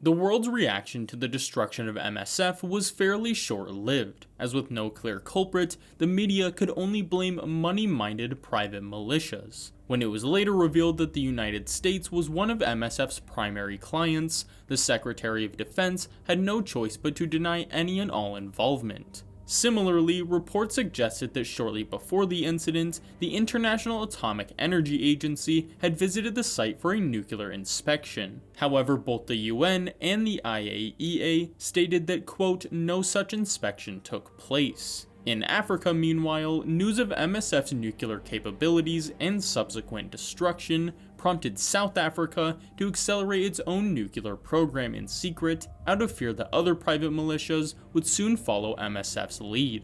It was around that same time Zero punished Skullface for his defiance by stripping him of his political influence and exiling him to Africa. With time, however, Cypher began to ease up on surveillance, giving Skullface just enough wiggle room to re-establish a private military that answered to him and him alone. It was after that point Skullface began looking into other promising research involving microbes, eventually stumbling upon Code Talker's Archaea. However, instead of viewing it as a way to dispose of uranium, Skullface envisioned it as a method to enrich it into weapons-grade uranium. Of course, Code Talker saw this as a despicable use of his discovery. However, he was forced to go along with it when Skullface held the Navajo people hostage. While in Skullface's custody, Code Talker managed to create an artificial variant of Archaea he called Metallic Archaea that could metabolize metal. However, he would later discover that a small subset of Metallic Archaea could also enrich uranium when stored inside yellowcake,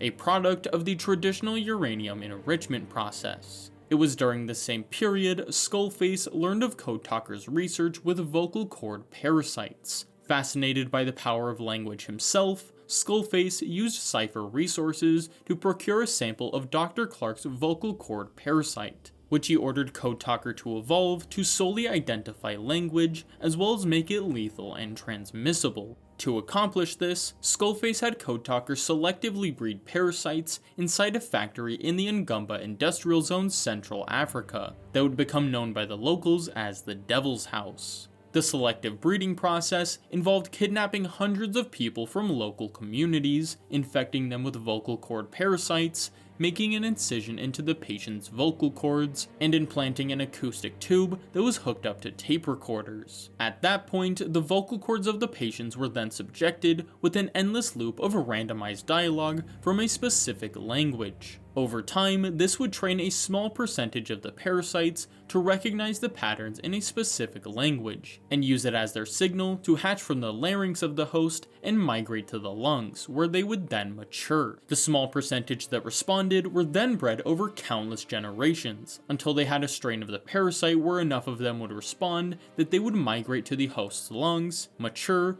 and literally consume them from the inside out. When lethality was accomplished, all that was left was to repeat this process for literally thousands of languages across the planet, the most important of which was the English strain, which Skullface was forced to develop in secret so as to not risk Zero discovering it. If everything went as planned, Skullface would use the English strain of the parasite in combination with metallic archaea to enact his ultimate plan of stopping Zero and unifying the world. By using the English strain, he planned to wipe English off the face of the earth, therefore liberating the world of its greatest parasite. Furthermore, metallic archaea would allow him to sell accessible and affordable uranium enrichment to developing nations that did not have access to enrichment infrastructure. By doing so, nearly every nation on Earth would have access to nuclear arms, leveling the playing field and keeping America and other dominant nations from using their nuclear arsenals with absolute impunity. Skullface thought that by utilizing both, he would keep the world in a delicate state of balance, one where the world was forced to, quote, respect their neighbors, and where one single nation,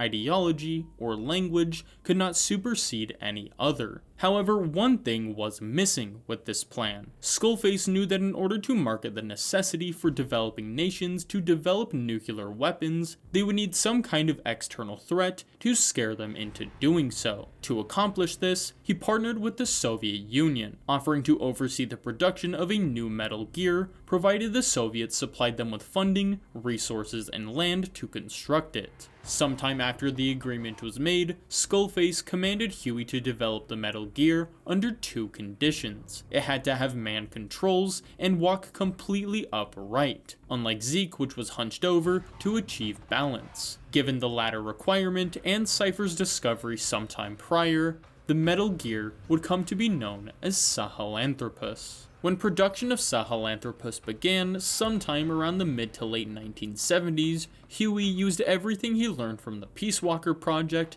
to design his new Metal Gear. As such, his grand vision was to combine the practicality of an AI system with the requirement for manned controls. The result was a hybrid system, which would use Paz's water-filled cockpit design to achieve manned controls, while the AI would manage the posture control to achieve the balance necessary for fully upright bipedal movement. Compromising on Skullface's insistence for a fully manned system, Huey planned to place the AI pod inside the machine itself, as the exterior placement proved to be a critical design flaw for Peace Walker. While the exact timing is unknown, it's likely that while developing Sahelanthropus, Huey made himself a pair of metallic archaea-powered exoskeleton legs. Using this same technology, he later developed plans for mass-produced bipedal weapons called Walker Gears, which were meant to be used primarily by the Soviets. However, at some point, Skullface opted to monopolize the technology as he saw promise in equipping them with nuclear warheads and selling them to developing nations. However, as a means of control, Skullface opted to place metallic archaea inside the detonator itself, which would allow him to stop any nuclear launch by destroying the detonator if the target happened to be one he disagreed with. On November 11, 1975, the African nation of Angola finally gained independence from Portugal after centuries of colonial rule. In the wake of this, three rival nationalist groups rose to take power, those being the MPLA, UNITA, and the FNLA.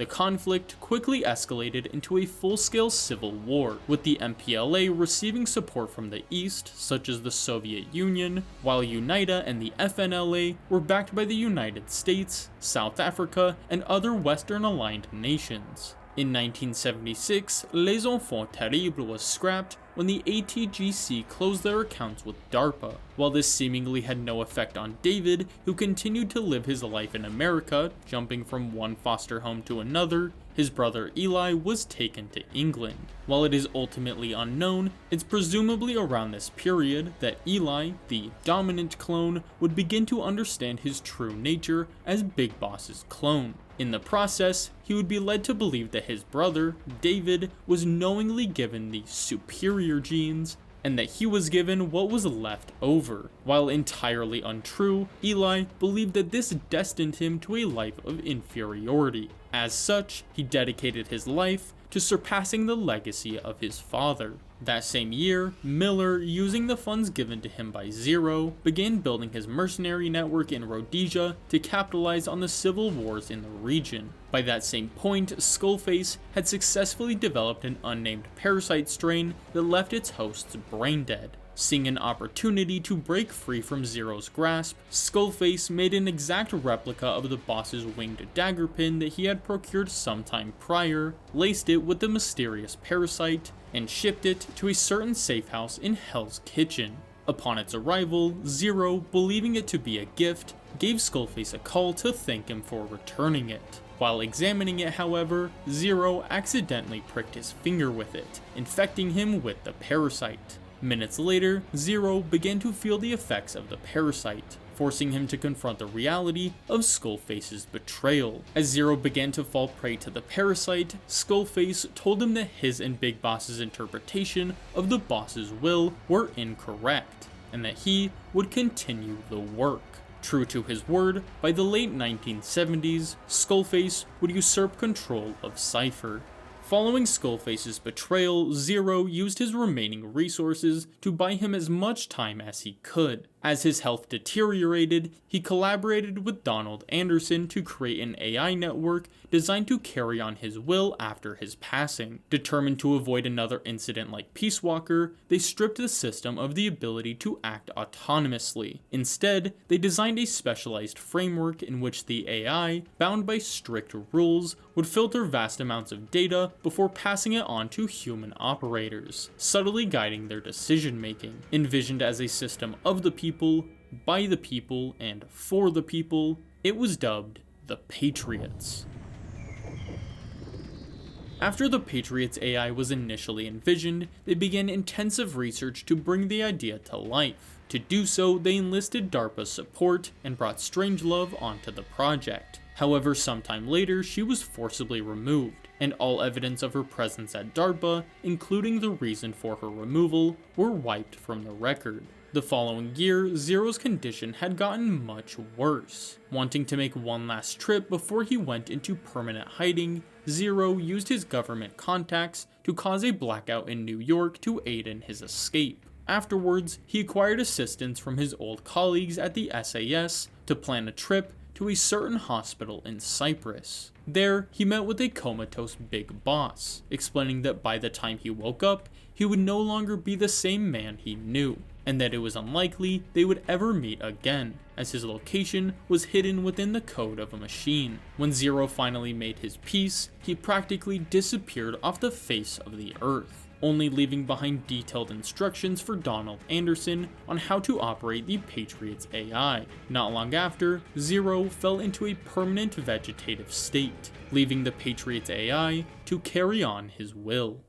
On April 27, 1978, the People's Democratic Party of Afghanistan, or the PDPA, successfully overthrew the government of Afghanistan, immediately establishing a communist government in place of their previous monarchy. In 1979, Eli escaped his handlers in England, and subsequently fled to Africa. That same year, in the tail end of the Rhodesian Civil War, a man named Frank Yeager killed the parents of a little girl who would later take the name of Naomi Hunter. Struck by guilt, Frank decided to take Naomi in as his own sister, allowing her to live out a semi-normal life, all the while unaware that her older brother was responsible for her parents' death. Around the same time, a young child burdened with telepathic and telekinetic abilities unintentionally dove into the mind of his father. Viewing the hatred his father held for him because his mother had died giving birth to him, the child's subconscious lashed out in self-defense. When the child came to, he found his entire village engulfed in flames. Left without a past or future, the child was later taken into custody by the Soviet Union.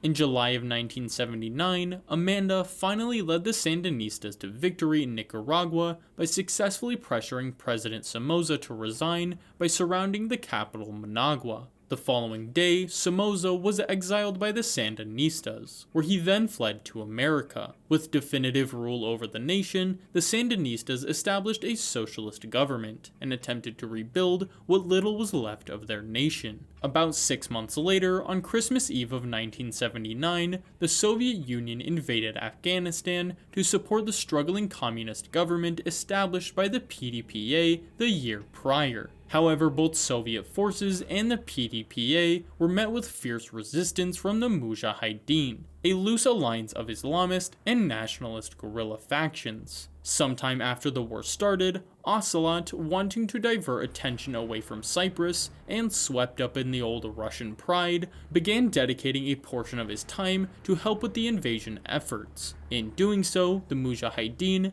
gave him the alias Shalashaska, a combination of the words Sharashka, meaning hastily thrown together organization, and Shashka, a type of sword. Around this same period, Huey successfully shrunk the size of Sahelanthropus's AI pod to about 1/10 of the size of those used in the Peace Walker project, without compromising on computational speed. Despite this, the pod still left no room in the cockpit for a proper pilot, forcing Huey to abandon the idea for manned controls in favor of a fully AI system, likely hoping the Skullface wouldn't much care how the weapon was controlled as long as it was functional. After struggling to accomplish this goal himself, however, Huey recruited Strangelove, who suggested they recover parts of Peace Walker, most notably the mammal pod, from Lake Nicaragua. To accomplish this, Strangelove got into contact with Amanda, simply telling her that she needed the parts of Peace Walker to continue her research, and that the rest was a secret. Following the chain of command, Amanda passed the request onto the new Nicaraguan administration, who approved of the recovery. Not long after, Lake Nicaragua was dredged, and Soviet military aircraft were used to transfer parts of Peace Walker back to Afghanistan. Finally reunited with the mammal pod, Strangelove got to work developing Sahelanthropus's AI alongside Huey. It was during this time that Huey and Strangelove conceived a child.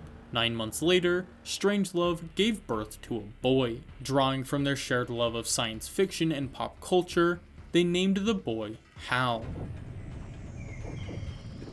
It was likely around that same time that Huey finally managed to get Sahelanthropus to stand upright by lowering its center of gravity. Yet the problem of how to retain this posture, in addition to bipedal locomotion, would prove to be their greatest challenge yet. In the years after the attack on Mother Base, the world's major powers found themselves once again craving the flexibility and strategic edge private militaries like that of MSF gave to them. In reaction to this surge in demand, dozens of private forces, or PFs, emerged across the globe. Nowhere was this more evident than in Central Africa, which became a petri dish for PFs in the early 80s due to the wars in the region, eventually resulting in the emergence of 3 major players: the Contract Forces of Africa, the largest of the African PFs, Zero Risk Security, who mainly focused on corporate security, and Rogue Coyote, who, while the smallest of the 3, were highly skilled given their special forces backgrounds. Yet this shift was in no way confined exclusively to Africa. In fact, some of the most extreme PFs were founded and run by former MSF members, many of which held a romanticized view of Big Boss's ideals. As such, many of them sought vengeance on Cypher, desiring to grow their PFs as large or even larger than MSF, with the ultimate goal of taking down Cypher. Similar to how Big Boss misinterpreted the original will of the boss, these PFs misinterpreted the original intention of MSF, the fabled outer heaven that Big Boss worked so hard to build. The only one that even managed to come close was Miller's own Diamond Dogs, the PF he built using Zero's funding, and the spiritual successor to MSF. In 1981, South African mercenaries orchestrated a coup in the Seychelles, a French-occupied island nation east of mainland Africa. While the mercenary group was no larger than a platoon, the coup was too much for the Seychelles government to handle, forcing them to accept help from the Tanzanian army to quell the coup. Not long after, the Seychelles government contracted Diamond Dogs to train their military to prevent a similar attack in the future. In exchange for their help, the government offered Diamond Dogs an offshore plant, with the caveat that the force defend them in the event of another attack. A new mother base established, Diamond Dogs slowly began to grow over the coming years, eventually attracting the attention of the Mujahideen, who at some point in the early 1980s hired Diamond Dogs to train their soldiers to fight against the Soviets. Miller, however, had a secondary reason for accepting the job, as he had heard rumors that a certain American scientist was working with the Soviets in Afghanistan. It's likely that around the early 1980s, Skullface began testing the Kakongo strain of the vocal cord parasite in Central Africa. When the experiment got out of hand, they resorted to burning entire villages to stop the spread of the parasite. To get rid of the bodies, Cypher acquired a company called South African Natural Resources, or SANER, to gain full access over the dormant Mafinda oil field, which they used as the primary dumping grounds for the infected bodies. However, before they could properly dispose of them, the region's dry season ended, leaving the bodies waterlogged in the river. When the villages downriver from these bodies, such as Massa Village,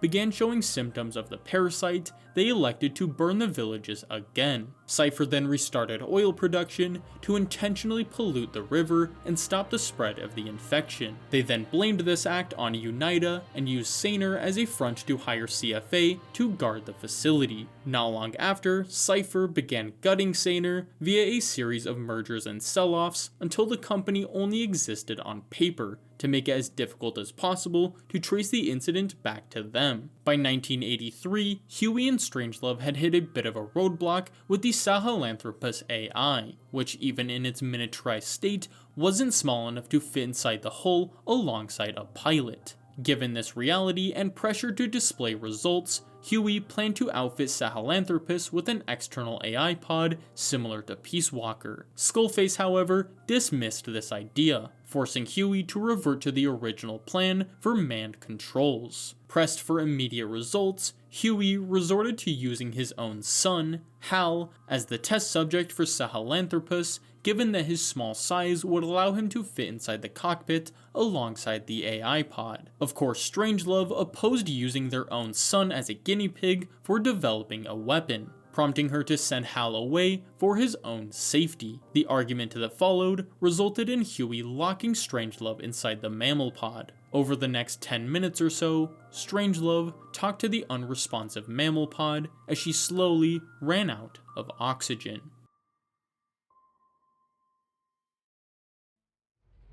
Around early 1984, Skullface began testing the vocal cord parasite on the Mujahideen in Afghanistan, as the mountainous terrain and population density made the risk of an uncontrollable outbreak far less pronounced than it was in Africa. The first of these tests was located at Das Samasi Laman, which was hastily wiped out. In the wake of this, XOF swooped in to retrieve the bodies before the Soviets took control of the site, in the process stranding a CIA-developed homing launcher called the Honeybee at the fort. Afterwards, Skullface targeted another unnamed village, which was burnt to the ground shortly after the test. The only remaining survivor was a Mujahideen soldier named Malik, who at the time was on mission. It was during this same fairly nebulous period that Code Talker created multiple strains of the parasite that he had originally procured from the End. One strain altered the host's skin pigmentation to blend seamlessly with the environment, granting near invisibility. Another, infused with metallic archaea, gave its host the ability to unleash metallic archaea at will to corrode metal and generate hardened armor. Common to all these strains was a mist effect, which was the result of the parasite releasing salt microparticles particles to draw moisture from the air, an adaptation to counteract dehydration in the user's skin. Once the effectiveness of these strains became apparent, Skullface had them assimilate with certain XOF soldiers, creating the Parasite Unit, also known as the Skulls, an umbrella term for the Mist, Camouflage, and Armor units,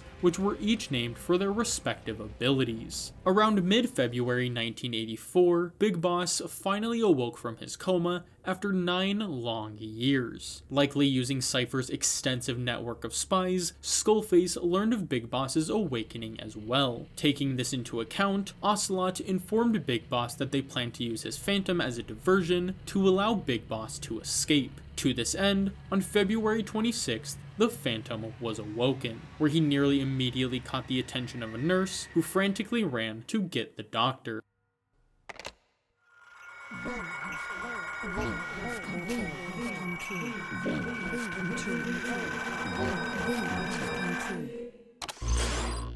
V has come too.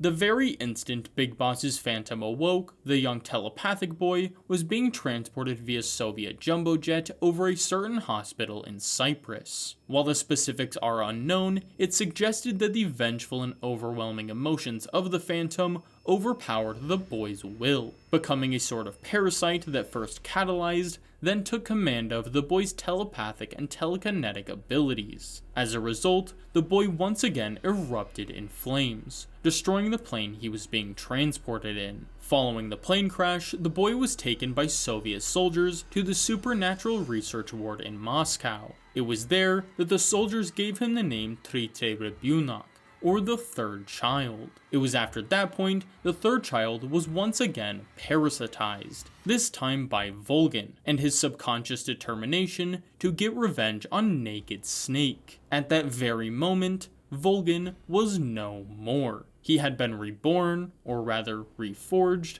as the Man on Fire, a being whose sole purpose was that of revenge. Using his immense power, he laid waste to the research ward and made his way to the hospital in Cyprus. It was around that same time Miller received word of Big Boss's awakening through a series of proxy informants. Already occupied with the conflict in Afghanistan and anticipating that Cypher would learn of Big Boss's return just as he did, Miller devised a plan that would use his position to his advantage. His goal was to stir up enough chaos in the region to draw Cypher's attention, forcing them to split their focus and resources across multiple fronts. Knowing that such a risky move would almost certainly lead to his own death or capture, Miller had the informants relay a message to Ocelot, who he tasked with securing Big Boss, then returning to rescue him. 3 days after waking up, the Phantom underwent numerous tests to regain his senses and strength. Afterwards, the doctor informed him of the length of his coma, which sent him into a panic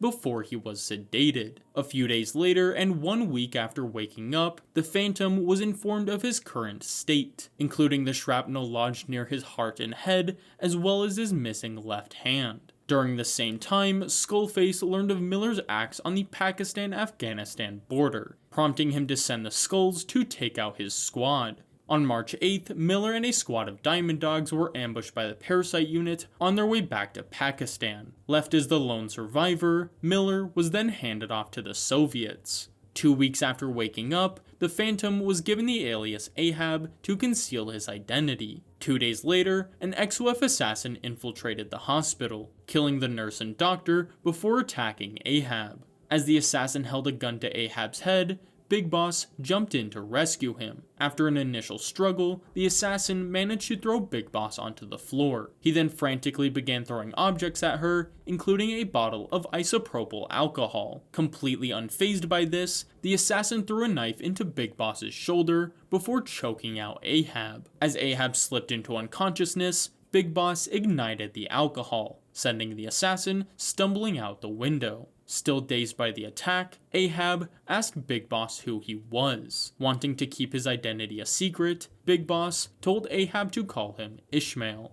As XOF forces began their raid on the hospital, Big Boss escorted Ahab to the elevator, where they encountered the third child and the man on fire. As they continued through the hospital, dodging XOF forces and the man on fire, Ahab slowly regained his strength. When they eventually reached the hospital's entrance, Big Boss went to procure a vehicle while Ahab confronted the man on fire. Just as Ahab was about to be overpowered, Big Boss rammed an ambulance into the man on fire, giving Big Boss and Ahab just enough time to make their escape. As the two of them made their way to safety, an XOF chopper fired on their vehicle, causing Big Boss to fall unconscious. Soon after, their vehicle encountered an XOF blockade, knocking Ahab out as well. At 2:32 a.m., Big Boss awoke inside the ambulance, where he was pulled out by Ocelot and taken to safety. When Ahab awoke 30 minutes later, Ocelot arrived to save him from the man on fire. When they eventually reached safety, Ocelot explained Miller's situation, predicting that they had just 2 short weeks to reach Afghanistan to rescue him.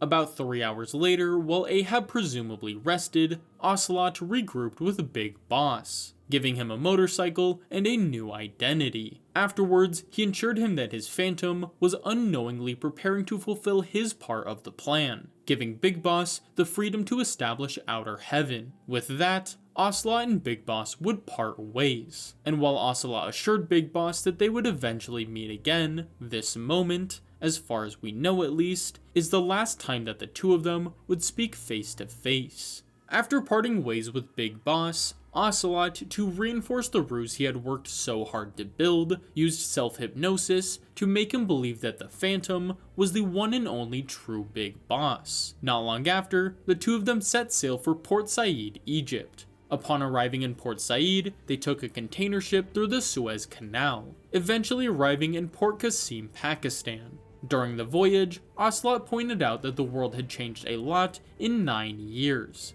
that the days of being unprepared were long gone, and with it, the name Naked Snake had to go as well. Instead, he would be referred to as Venom Snake. Alongside this new name came a highly advanced bionic arm to replace his missing hand. During this same period, Skullface discovered the third child, as well as the man on fire. While their exact interaction is unknown, it's likely that Skullface's vengeance allowed him to parasitize the third child, and by extension, the man on fire. It was at that point he no doubt saw potential in using the incredible telekinetic powers of the child to control Sahelanthropus, the primary roadblock that kept him from enacting his ultimate plan. Meanwhile, the XOF assassin was given a strain of parasites similar to that of the End Code Talker, giving her photosynthetic skin, incredible speed and reflexes, the ability to camouflage her skin, and absolute mastery over every one of her enhanced senses. Afterward, the assassin was infected with the English strain of the vocal cord parasite and deployed to Afghanistan, where she was ordered to assassinate Soviet officers that opposed Sahelanthropus's construction, hoping that with time, she would catch the attention of Snake. Given that these assassinations were done with extreme precision and left absolutely no trace, the Soviets named the sniper Quiet. On March 21st, just 10 days after their escape from Cyprus, Snake and Ocelot arrived at Spugme Keep, Afghanistan in the midst of a sandstorm. After showing Snake the basics of reconnaissance, Ocelot handed Snake Miller's sunglasses and inspired him to bring the legend of Big Boss back to life. Equipped with the basics as well as Diamond Horse, Snake eventually found Miller. With Miller secure, Snake made his way to the LZ, where Pequod, the Diamond Dog's support helicopter, had to relocate due to the sudden appearance of the parasite unit. When the two of them eventually extracted, Miller reminisced about MSF, about the home they had made for those few short months. Diamond Dogs, Miller noted, was the new MSF, the outer heaven they had always envisioned. Hours later, they regrouped at Mother Base, where Miller was taken to recover while Snake was given a walkthrough of Diamond Dog's operational capabilities. Afterwards, Snake was tasked with completing 3 operations, including the elimination of a Soviet commander, the destruction of Soviet communications relays, and securing the biomechanical engineer who designed Snake's bionic arm. Along the way, Snake found a small wolf pup who he Fultoned back to Mother Base. Shortly afterward, Diamond Dogs was contracted by the CIA to retrieve the honeybee, which had been stranded in Dasamasi Liman since the Soviets took command of it. One survivor, however, fell into Soviet custody, giving Snake the clear goal of rescuing the survivor to learn of the honeybee's precise location.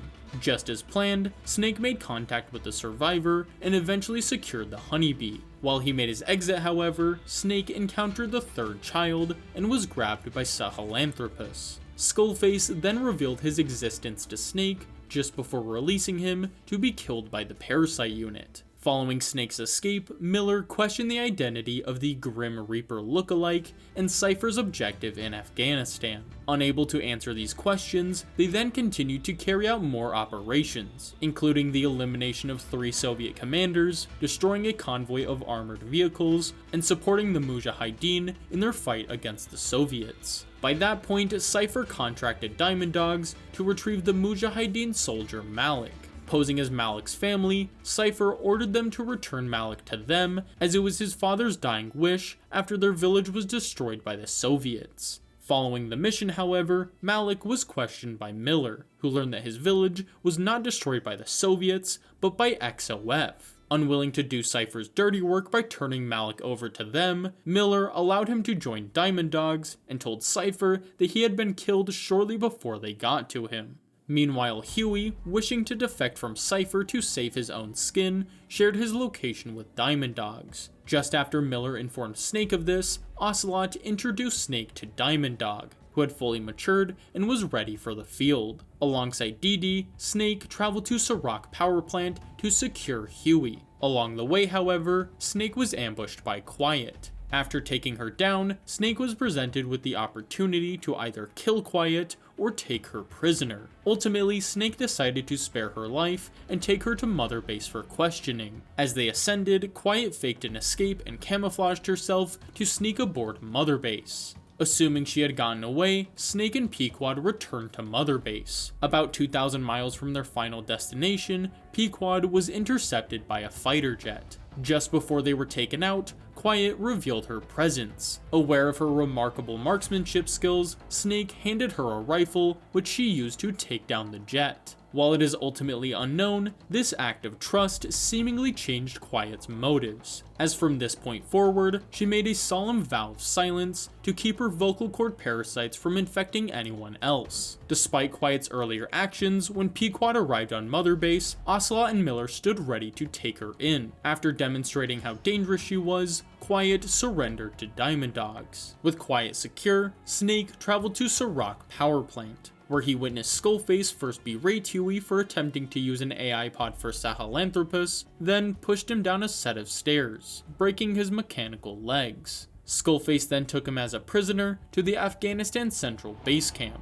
Following after them, Snake eventually secured Huey and attempted to extract him before he was stopped by Skullface and Sahelanthropus. By avoiding Sahelanthropus, Snake eventually extracted Huey. Meanwhile, Skullface made preparations to return to Africa, where he planned to tie up some loose ends before enacting his grand plan. When Huey arrived on Mother Base, Ocelot, Miller, and Snake interrogated him in room 101 on the command platform. Over the next 6 hours, Miller and Ocelot specifically came no closer to finding out if Huey was Cypher's mole 9 years prior. However, Huey did mention that they should set their sights on Africa, as it was there Skullface was developing his weapon to surpass Metal Gear. When Snake arrived in Africa, he was immediately tasked by Miller to restore the region's fresh water supply by shutting down the Mafinda oil field. However, by doing so, Snake had unintentionally reversed Cypher's previous efforts to stop the spread of the parasites, allowing them to spread downriver to places such as Massa Village. Simultaneously, Eli used the chaos of Snake's arrival to begin recruiting the region's child soldiers, eventually garnering the infamous title of the White Mamba. When Snake returned to Mother Base, Huey contacted him about his most recent development, that being a personalized walker gear that Huey dubbed D-Walker. Afterwards, Snake underwent a mission involving securing a high-level CFA official called the Viscount, who had hired Diamond Dogs himself to rescue him. After doing so, they learned that he was actually attempting to flip the CFA's alliances for his own gain, and hired Diamond Dogs to rescue him after he was caught. By this point, Cypher had begun distributing walker gears throughout Central Africa. Noticing this, Miller had Snake neutralize a handful of them belonging to the CFA. With their walker gears destroyed, the CFA made a call to Saner for a resupply, a call that the Diamond Dogs intel team intercepted. In doing so, they learned that Saner was using the Nova Braga airfield as a distribution center for the weapons. It was around the same point Snake met with Ocelot outside of Quiet's cell to discuss her abilities and potential utility in Snake's operations. As Snake left, Quiet attempted to sneak aboard Pequod. When Miller spotted her, he believed the act to be evidence that she could not be trusted. Ocelot, meanwhile, believed that Snake should be the one to make that call. Ultimately, Snake decided that even though they didn't know much about her, her actions proved that they could trust her. With Quiet providing support, Snake was then tasked with intercepting a Saner resupply truck on its way to Nova Braga. However, when he approached it, he was ambushed by the Skulls, proving Cypher's involvement. When the Skulls were neutralized and the transport truck was extracted, Miller discovered that the contents of the truck were malachite and copper ore, as well as yellow cake, all of which were used in nuclear weapons development. However, given that they were just raw materials, they didn't pose much of a risk. What they didn't know at the time was that within the container of yellow cake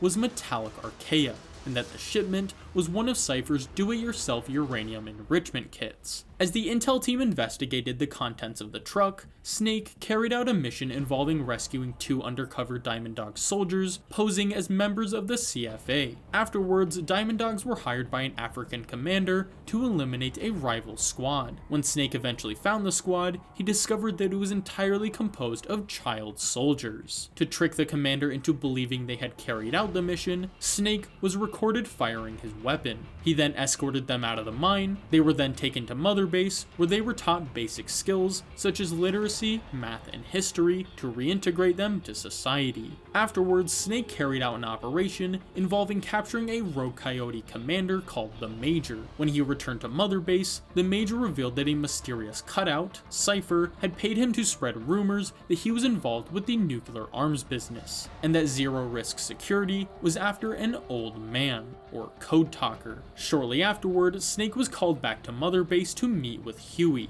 who had been developing a Metal Gear spin-off project called Battle Gear, a Metal Gear tank hybrid that was stated to be fully customizable, allowing Diamond Dogs to properly fight back against Cypher's walker gears. Snake, seeing straight through Huey's veil of enthusiasm, knew that this was nothing more than a stunt to gain their favor. Yet he accepted the offer, knowing that Huey wasn't developing it out of loyalty, though he was right in that it would be a useful tool. Directly afterward, one of the child soldiers aboard Mother Base requested Diamond Dogs rescue their leader, a boy named Shabani, from the Devil's House. When Snake eventually reached the facility, he found the bodies of those who were experimented on with the vocal cord parasites, including Shabani. Just then, Skullface executed a patient in the room adjacent to his, startling Shabani and revealing Snake's presence. In response, Skullface commanded the third child to kill Snake.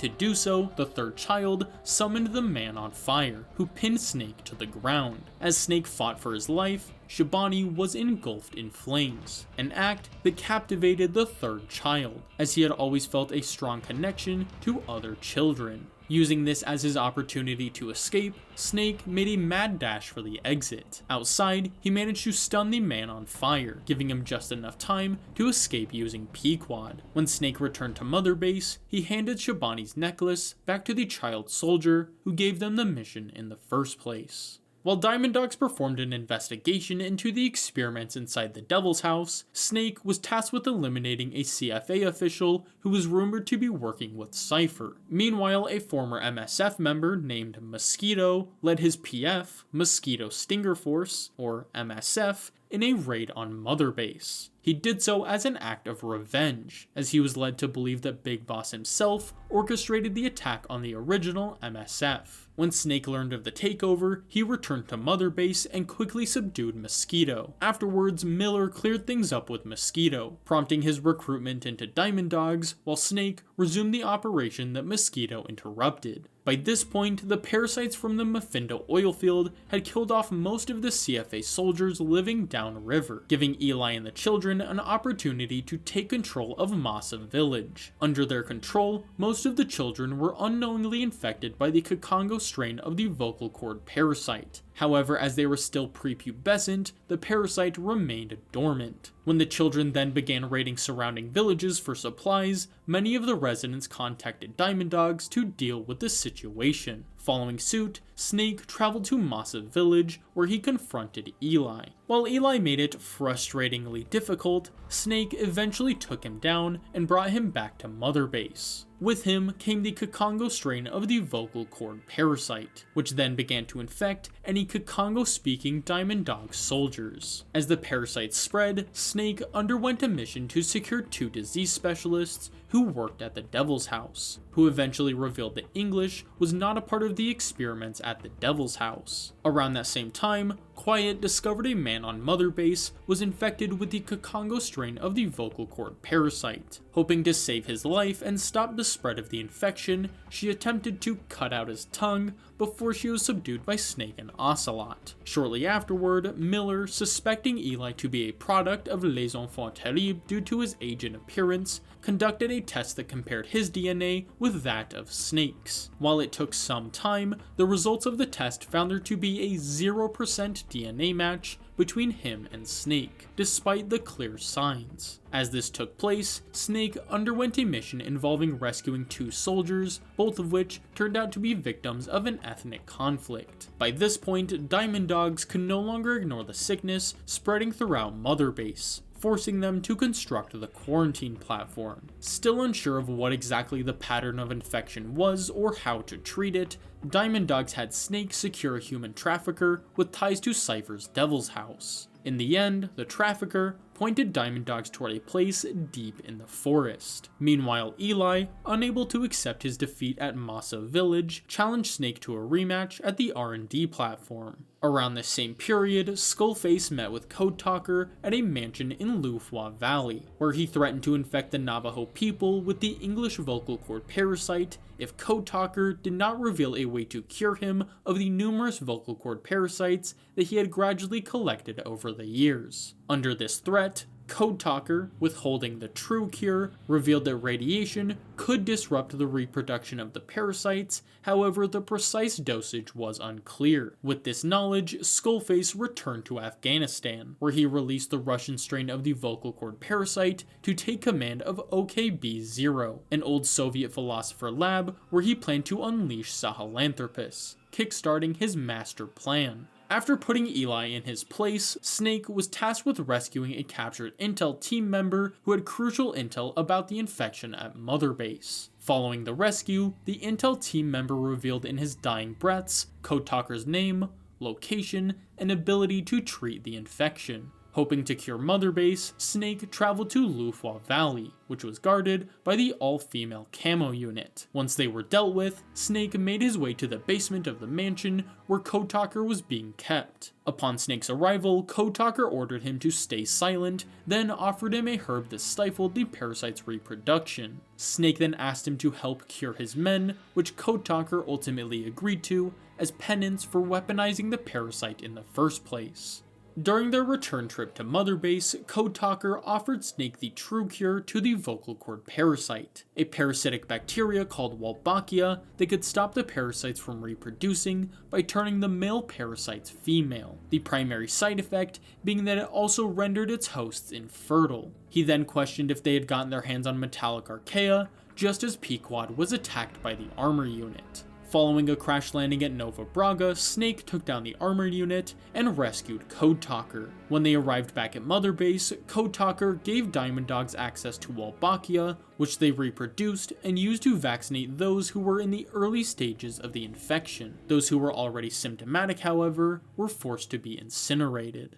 Just 2 days after gaining access to Wolbachia, Mother Base was officially cured of the vocal cord parasite. Not long after, Miller and Ocelot interrogated Huey about the location of Sahelanthropus and Skullface, learning that he resided at OKB-0. With no time to spare, a convoy of Diamond Dog choppers were deployed to OKB-0 to provide backup for Snake's initial infiltration. Using the chaos to escape, Eli snuck aboard one of the choppers. At OKB-0, Snake eventually confronted Skullface just before he got away. Surrounded by XOF, Skullface invited Snake to follow him to Serac Power Plant, on the way revealing his motivations to who he believed was Big Boss. When they arrived at the power plant, Skullface had the third child demonstrate his abilities to Snake. As he did so, however, the third child's mind became tethered to Eli's as a result of their shared youth and Eli's unbridled rage.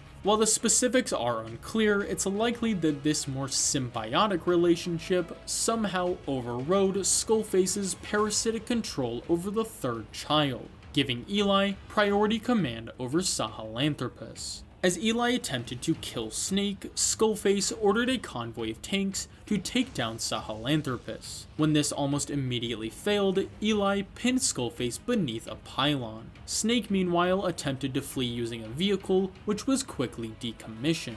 Left with no other options, Snake faced Sahelanthropus, eventually crippling it with support from Diamond Dogs. Following the battle, Miller joined Snake in confronting Skullface, questioning him about the missing English parasite strain, which Skullface noted was very close, of course alluding to Quiet. Without hesitation, Snake disposed of the other two parasite strains by tossing them into a fire. However, unknown to Snake, one of them was saved by the third child.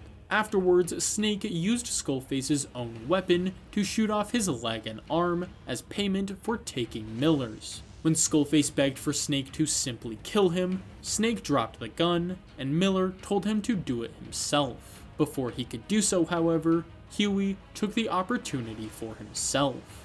Though Skullface was dead, his act of releasing Sahelanthropus still had the outcome he desired in partially reinvigorating the Cold War, albeit not to the extent at which it could have, as in the years following his death, Skullface was practically wiped from public memory thanks to the Patriots AI.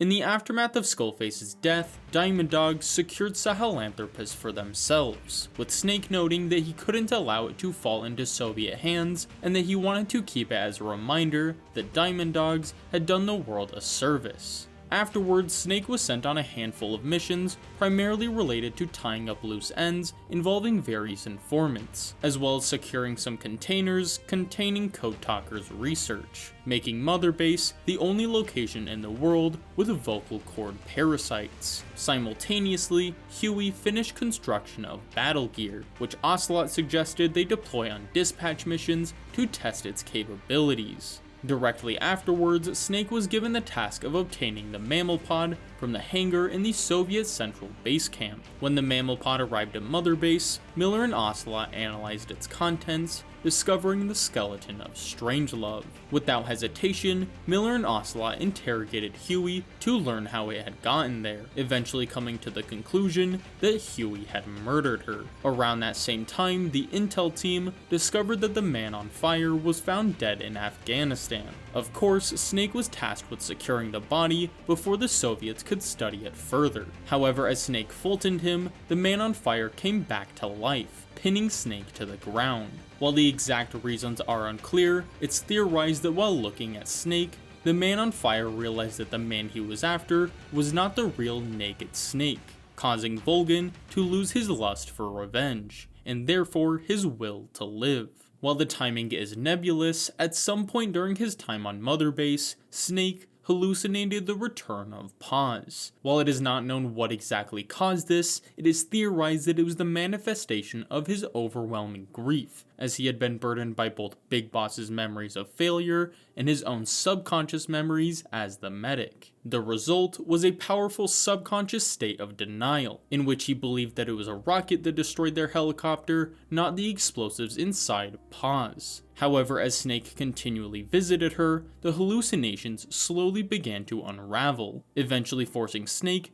to accept the reality of Paz's death, and that his own memories were not as reliable as he once thought. Around the time Snake recovered Volgan's body, Eli, utilizing the power of the third child, sowed chaos amongst the child soldiers aboard Mother Base, resulting in the death of a child named Ralph and the loss of Shabani's necklace, which Eli threw into a chlorine tank. When Snake learned of this, Miller made it clear that there was no way to retrieve the necklace. Just then, Quiet jumped into the tank, eventually emerging with both the necklace and chemically burned skin. Immediately following these events, Quiet was taken to the medical platform, where they discovered that her larynx carried a strain of the vocal cord parasite, and that her lungs had the burnt remnants of a petal from the Star of Bethlehem flower that was present in Snake's hospital room in Cyprus. Identified as the XOF assassin, Quiet was interrogated in room 101. By the end, however, Snake and Ocelot came to the conclusion that Quiet had plenty of opportunities to kill Snake, yet she refrained from doing so. When Quiet and Code Talker were all that remained in the room,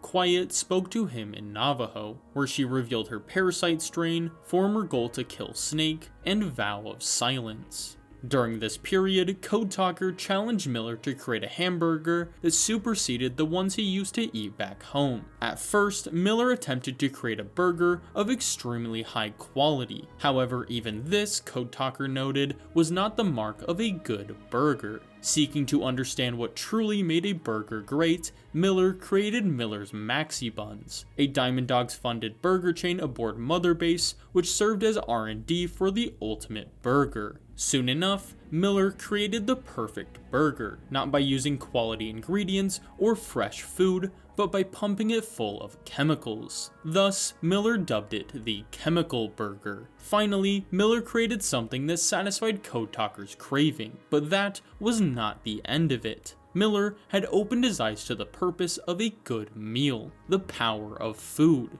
A power he would thrust upon the world to finally solve hunger in Africa and inspire world peace. Not long after, 5 of the child soldiers escaped from Mother Base to Africa and Afghanistan with the assistance of Eli, who planned the escapes as a way to harden them as soldiers and buy time for Huey to repair Sahelanthropus. When the children were eventually rescued, Miller and Ocelot began to suspect Eli of trying to spark a rebellion. To understand why, they interrogated him in room 101. Meanwhile, the third child used his powers in accordance with Eli to steal Sahelanthropus and rescue Eli. Additionally, while this was going on, the rest of the child soldiers hijacked a Diamond Dogs helicopter by holding the pilot hostage. The children then fled to a secluded Salt Lake Island in Africa, where Eli infected himself and the children with the English strain of the vocal cord parasite. By this point, Huey, knowing that his time on Mother Base was coming to an end,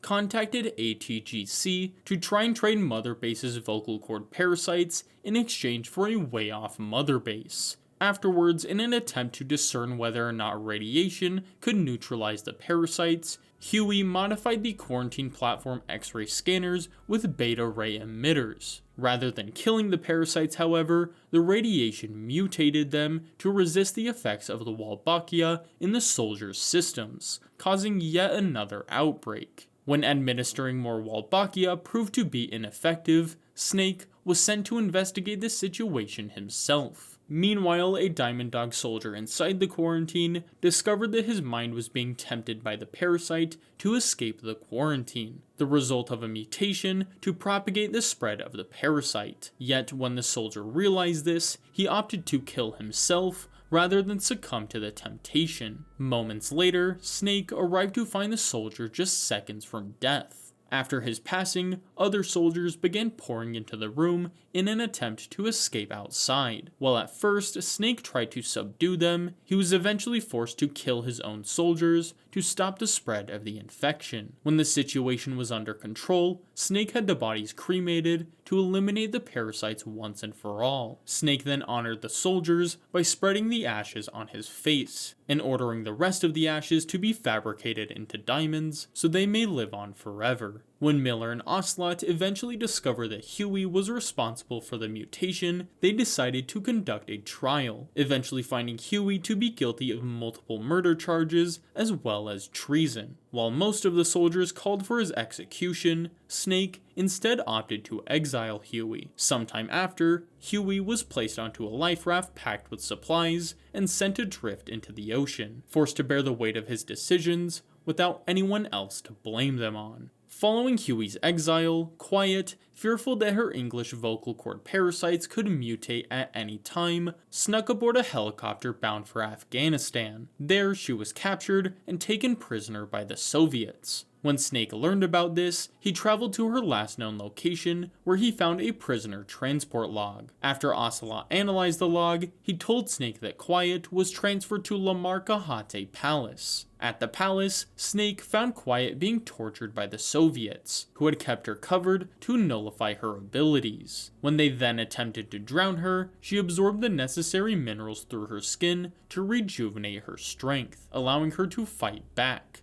When the bloodbath ended, Quiet provided Snake cover during a lengthy Soviet assault on the palace. When the battle concluded, Quiet was knocked out by a tank round, forcing Snake to carry her through a sandstorm to their planned extraction point. Huddled together, they narrowly avoided being caught by Soviet troops, but not before Snake was bitten by a cobra. Sometime later, Snake, barely managing to cling on to consciousness, watched as Quiet broke her solemn vow of silence to pinpoint their location for Pequod. Her vocal cord parasites activated, Quiet recorded a final message for Snake, in which she stated that the love they shared transcended language, and that while it could no longer continue, the gratitude she felt would remain with her, even in her silence.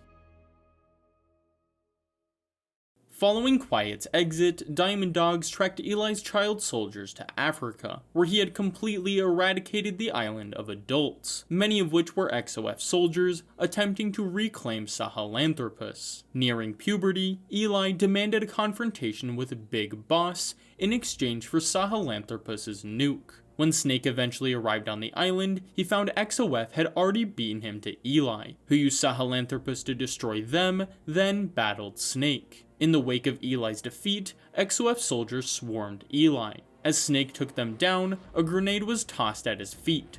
Dazed by the explosion, Snake was unable to distinguish between Eli and the XOF soldiers, resulting in him accidentally shooting Eli. Shielded by a bulletproof vest, Eli proclaimed that he would kill Snake for cursing him with his genes. Snake then left Eli with a gun, which Eli positioned at his own head, believing that he was destined to die by the approaching napalm strike or the vocal cord parasites. Just then, the third child appeared before him, removed the vocal cord parasites from his system, and lifted Eli into the air, just as the airstrike wiped the island clean. Sometime later, the two of them would return to civilization, where Eli would set his sights on joining the British SAS, while the third child would eventually join the KGB's Psychic Intelligence Unit.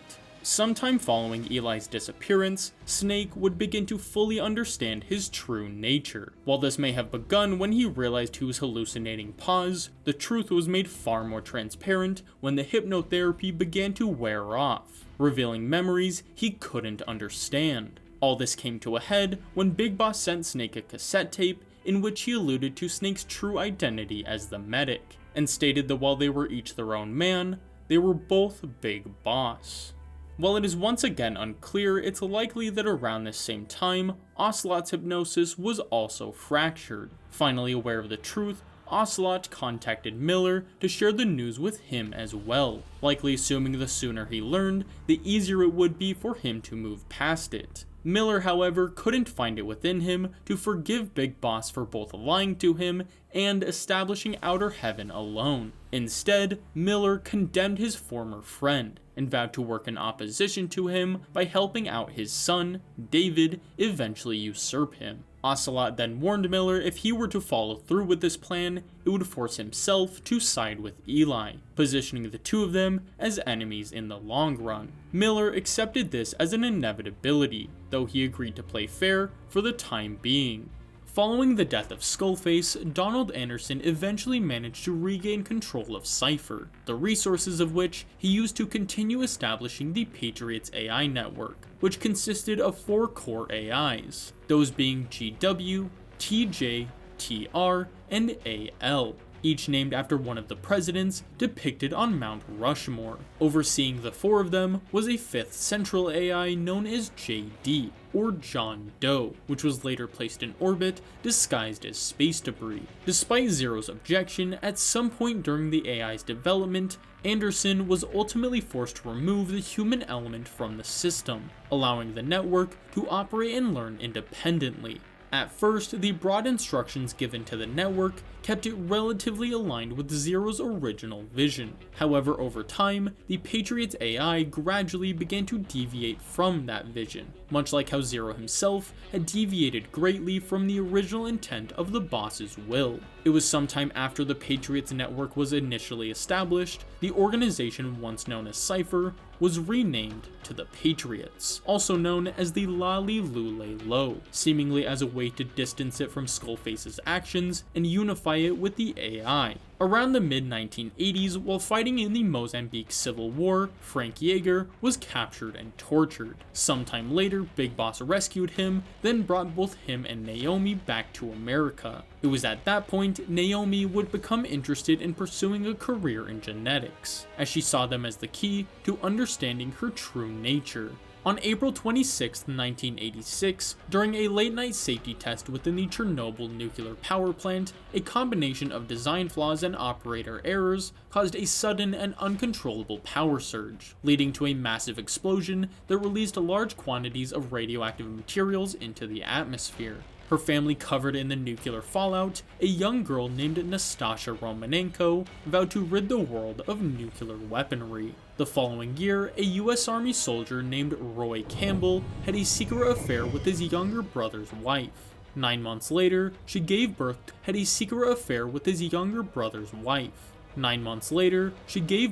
a baby girl named Meryl, who would be led to believe that Campbell was nothing more than her uncle.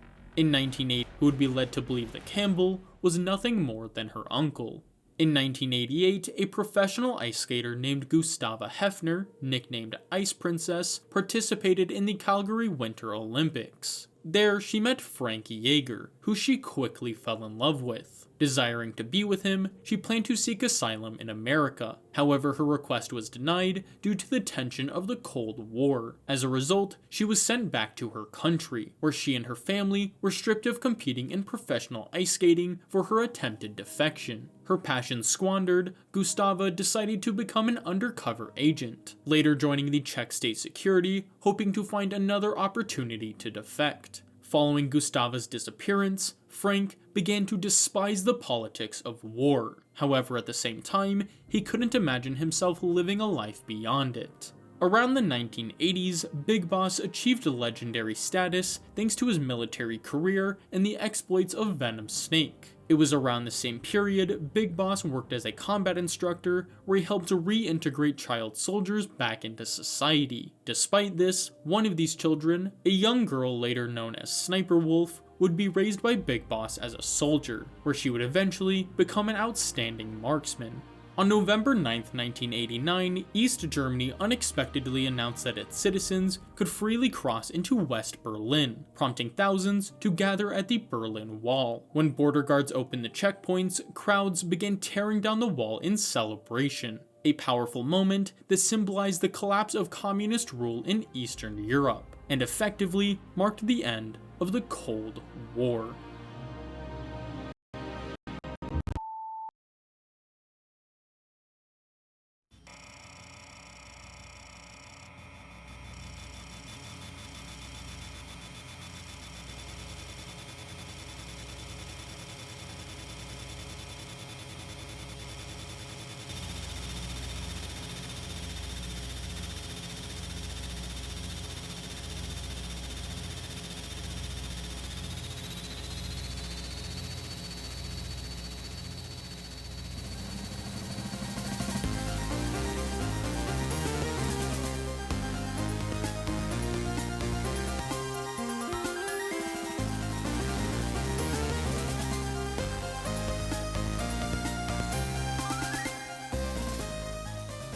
On December 24, 1989, the National Patriotic Front of Liberia invaded Liberia from the Ivory Coast, initiating the First Liberian Civil War.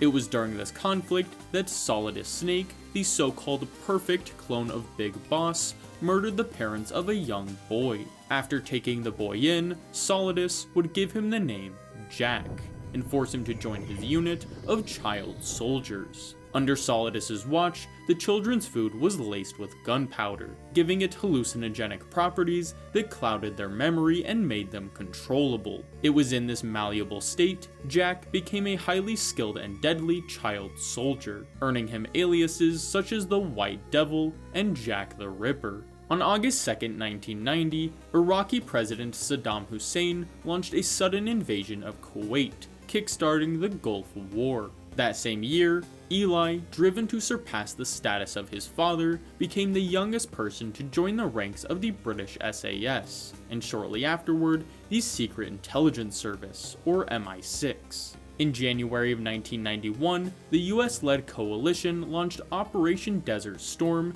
to drive Iraqi forces from Kuwait. It was at that point Eli was sent as a sleeper agent to the Middle East, where he was captured and declared missing in action. Likewise, the following year, David enlisted in the US Army, becoming one of the youngest soldiers to join the Army's Special Forces. As a Green Beret, David was sent to Western Iraq to take part in his first ever infiltration mission. During the Gulf War, many veterans developed a number of chronic illnesses known as Gulf War Syndrome, which ranged from minor fatigue, diarrhea, and even memory problems. While at the time it was believed to be caused by PTSD, biological weapons, or exposure to depleted uranium tank rounds, in reality, the illness was a result of the Pentagon's Genome Soldier Project. This project had a wide variety of soldiers injected with the DNA of Big Boss in an effort to create soldiers with enhanced genetic capabilities on a mass scale. However, the project was seemingly shelved when the soldiers, and later their children, began to show signs of chronic illness and life-threatening defects. Additionally, it was during the Gulf War that Matt Campbell, Meryl's father, passed away. Burdened by guilt, Roy vowed to watch over Meryl, who herself dreamed of becoming a soldier just like her father. In 1991, the Baltic states of Estonia, Latvia, and Lithuania officially seceded from the Soviet Union, becoming the first republics to regain independence since the formation of the USSR. Inspired by their neighbors, a little-known province known as Zanzibar began a full-fledged independence campaign that was later accelerated when in 1991, the Soviet Union officially dissolved. Despite this, Zanzibar would fail to gain independence for some time, mostly due to the Commonwealth of Independent States' intervention, which forced Zanzibar to rely on mercenaries and private militaries to fight on their behalf. Thus began the Mercenary War, which would go on to last about half a decade longer. It was during this period that a man named George Kassler fought in the war, resulting in him getting wounded in the right thigh. Unable to work as a soldier, Kassler would later go on to support Foxhound as a weapons advisor around the turn of the century. Immediately following the fall of the Soviet Union, a GRU colonel named Sergei Gerlukovich was forced to watch as his hometown was outright purchased by the United States. Viewing this as a disgrace to his once great nation, Gerlukovich formed a mercenary army, with the intention of using it to empower and revitalize his motherland. Around that same time, following the KGB's dissolution, the third child traveled to America, where he briefly worked at the FBI as a psychometrist, a job that required him to dive into the psyche of a serial killer, warping his own mind into that of a killer's in the process. After committing murder himself, he left the FBI to pursue freelance intelligence work. While the exact timing is unknown, it's probable that by the early 1990s, Big Boss, using the lessons he learned from both MSF and Venom Snake's Diamond Dogs, successfully brought his adaptation of the boss's will to fruition by establishing the nation of Outer Heaven in South Africa. However, sometime after its establishment, Big Boss left Outer Heaven, likely to draw attention away from the nation as he didn't want to repeat the same mistakes he did while in MSF.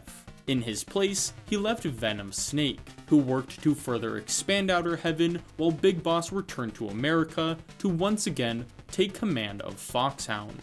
Similarly, it was around the same point that Miller and Frank Yeager joined Foxhound as well, with Miller becoming a survival instructor under the name Master Miller, and Frank joining as a standard operative of the unit under the name Gray Fox, as he was the only member of Foxhound to earn the prestigious title of Fox. In 1992, Nastasha Romanenko joined the Defense Intelligence Agency. It was there she met her future husband, Richard Ames, though shortly after getting married sometime later, the two of them would go their separate ways. On March 31st, the USS Missouri, the ship where Japan formally surrendered during World War II, was decommissioned for a second time, where it then served as a museum ship at Pearl Harbor, Hawaii. In October 1993, Russian President Boris Yeltsin attempted to dissolve the Russian parliament when they opposed his reforms. In response, the parliament attempted to impeach him. However, this ultimately failed when Yeltsin used military intervention to place him back in power. In the aftermath of this event, a soldier that would later become known as Vulcan Raven was demoted from the Russian Special Forces unit Vimpel. Immediately afterward, Raven fled from Russia, where he would eventually go on to join Outer Heaven as a standard mercenary. Around the early to mid-1990s, the United States Navy, using funding from DARPA, initiated research on the Arsenal Ship project. Envisioned as the next evolution of naval warfare, the concept had a central information gathering command ship coordinating a networked fleet of weaponized combat vessels. Altogether, the fleet was designed to be highly coordinated, mostly unmanned, and above all else, extremely destructive. In 1994, 3 years after being taken prisoner in the Middle East, Eli was rescued by the US government and brought back to America. It's likely that by that same year, Venom Snake recruited numerous elite mercenaries for Outer Heaven. These include Shotmaker, a former member of Spetsnaz and Riot Gun Expert, Machine Gun Kid, formerly SAS, who, as his name suggests, operated a machine gun, Fire Trooper, a former member of the German counterterrorism police unit who utilized a flamethrower, and finally Dirty Duck, a former member of the terrorist group Eggplant who utilized a boomerang and wasn't afraid to play dirty.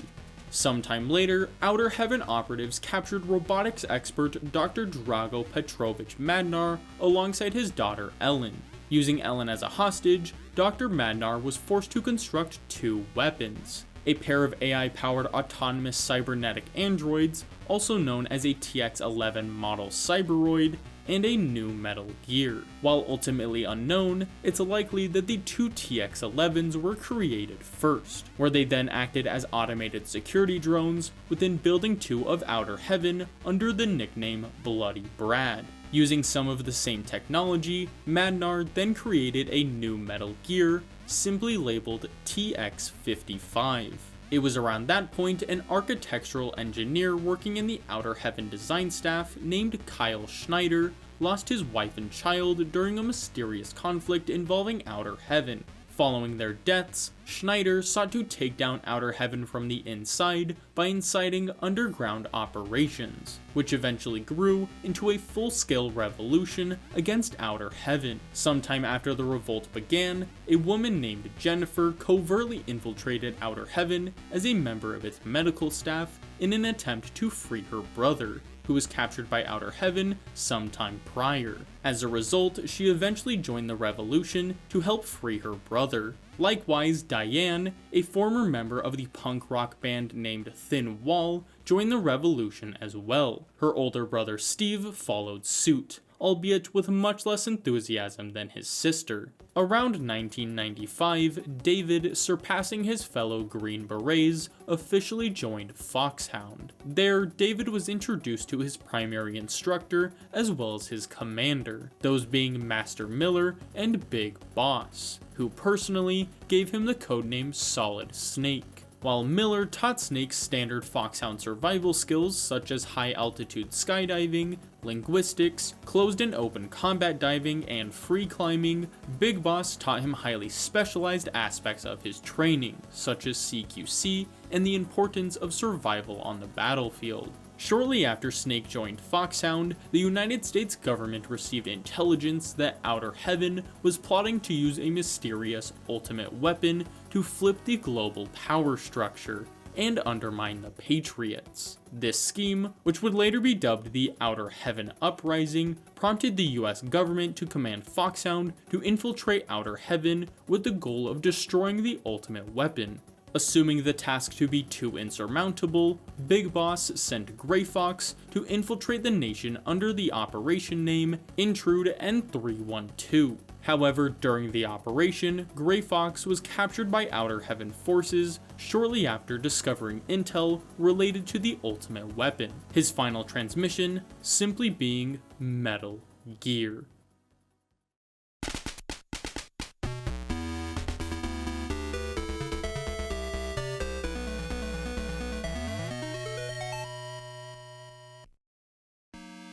In response to Operation Intrude N312's failure, Big Boss planned to send rookie operative Solid Snake on Operation Intrude N313, which had similar goals as its predecessor, with the addition of rescuing Gray Fox. It was around that point, Big Boss, content on upholding his identity as a Foxhound commander, sent his Phantom a tape outlining the details behind Operation Intrude N313. Fully committed to his role as Big Boss, Venom Snake prepared Outer Heaven for Solid Snake's infiltration, assuming, like Big Boss, there was no chance he would succeed. Sometime later, Solid Snake arrived just outside Outer Heaven, where Big Boss commanded him to find Gray Fox to learn more about the mysterious Metal Gear. Alongside Big Boss was Schneider, who was there to assist Snake with locating any equipment he may need, as the mission called for on-site procurement. With nothing but a radio and the clothes on his back, Snake infiltrated Outer Heaven, unaware that the odds had been heavily stacked against him. After collecting the first of many keycards, Snake made his way to the 3rd floor, where he encountered a prisoner and his first obstacle, a gas chamber. After contacting Schneider for assistance, Snake found the gas mask and traversed past the gas chamber. There, he found a second prisoner who assured Snake that Gray Fox was being held captive. No time to waste, Snake collected a second keycard and a remote-controlled missile, which he used to pass a high-voltage floor. Snake then found a prisoner who gave him the frequency of Diane, who they noted could give him information about Outer Heaven's rank and file. When Snake attempted to contact her, however, Steve was the one who answered, noting that Diane had gone shopping and hadn't returned. With no way to contact Diane, Snake continued collecting more equipment, like the suppressor, a few weapons, and a cardboard box, before going back down to the 1st floor. There he found another prisoner who informed him that the best way to find who he was looking for was to intentionally get himself caught by the guards. After doing as instructed, Snake was stripped of his items and placed into a cell in the basement. Breaking through a false wall, Snake finally made contact with Gray Fox, who told him that Metal Gear was a nuclear-equipped bipedal tank, and that the only way to take it down was to contact Dr. Madnar, who resided nearby. After breaking a second false wall, Snake was confronted by Shotmaker. After collecting his items, Snake took down Shotmaker and made his way to the 2nd floor, where he collected a few more items and eventually learned that Madnar resided in the courtyard. Shortly afterward, Snake confronted Machine Gun Kid. Once he was defeated, Snake traversed to the roof, where he used a bomb blast suit to increase his weight, allowing him to traverse all the way to the center of the building, where he used a parachute to make it down to the courtyard. There he found a prisoner who told him that Madnar was moved approximately 10 kilometers north to Building 2 of Outer Heaven. After a long trek north, Snake entered Building 2 disguised as an Outer Heaven officer. He then made his way to the roof, where he learned that Dr. Madnar resided in the basement. However, Snake would quickly discover that this was actually a fake Dr. Madnar meant to lure him into a trap, and that the real one was on the 2nd floor. After defeating Fire Trooper, Snake made contact with M.A.D, who shared that he would only reveal Metal Gear's location and weakness when Snake rescued his daughter Ellen, who was confined in the basement of Building 1. On the way back, Snake encountered a prisoner who gave him the frequency of Jennifer, noting that she would offer aid if Snake continued to help their cause. When Snake made it to the basement of Building 1, he found Ellen trapped behind a false wall. When Ellen was safe, Snake returned to M.A.D, who shared that Metal Gear was housed 100 floors below ground of Building 3, which itself was 20 kilometers north. He also shared that the way to destroy it was to target its legs using a total of 16 plastic bombs in a specific sequence. That sequence being right right, left right, left left, right left left, right right left, right, and the rest he forgot. Last but not least, he informed Snake that to enter Building 3, he would have to destroy Bloody Brad using a rocket launcher and take their keycard. Following suit, Snake contacted Jennifer to obtain the rocket launcher and destroyed Bloody Brad. By the time Snake reached Building 3, Big Boss, worried that Snake would actually succeed at his mission, tried to lure him into multiple traps. Suspicious of his commander by this point, Snake continued forward to the basement, where the door to Metal Gear was locked behind a high clearance keycard. However, this keycard resided within a detached room, only accessible via a deep water channel. To help Snake reach it, Jennifer guided him to a spare oxygen tank that he used to reach the north end of the channel. Meanwhile, Dirty Duck took 3 hostages, one of which was Jennifer's brother, to the north end of the channel. His hope was that Snake would either kill Jennifer's brother, therefore losing Jennifer's assistance, or hesitate enough that he could kill Snake. When Snake arrived, however, he managed to take down Dirty Duck without harming a single hostage. With the final keycard in hand, Snake returned to the basement of Building 3, where he found a prisoner that revealed Big Boss was the leader of Outer Heaven. His true identity revealed, Big Boss ordered Snake to turn back and end the mission. Unwilling to do so, Snake continued onward, eventually confronting Metal Gear TX-55. Avoiding the added security measures, Snake followed Dr. Madnar's sequence, successfully guessing the final 2 placements. By the end, luck proved to be on Snake's side when he successfully destroyed the Metal Gear. With the Outer Heaven uprising stifled thanks to Solid Snake, Venom Snake took one last look at the demon in the mirror before facing his final mission.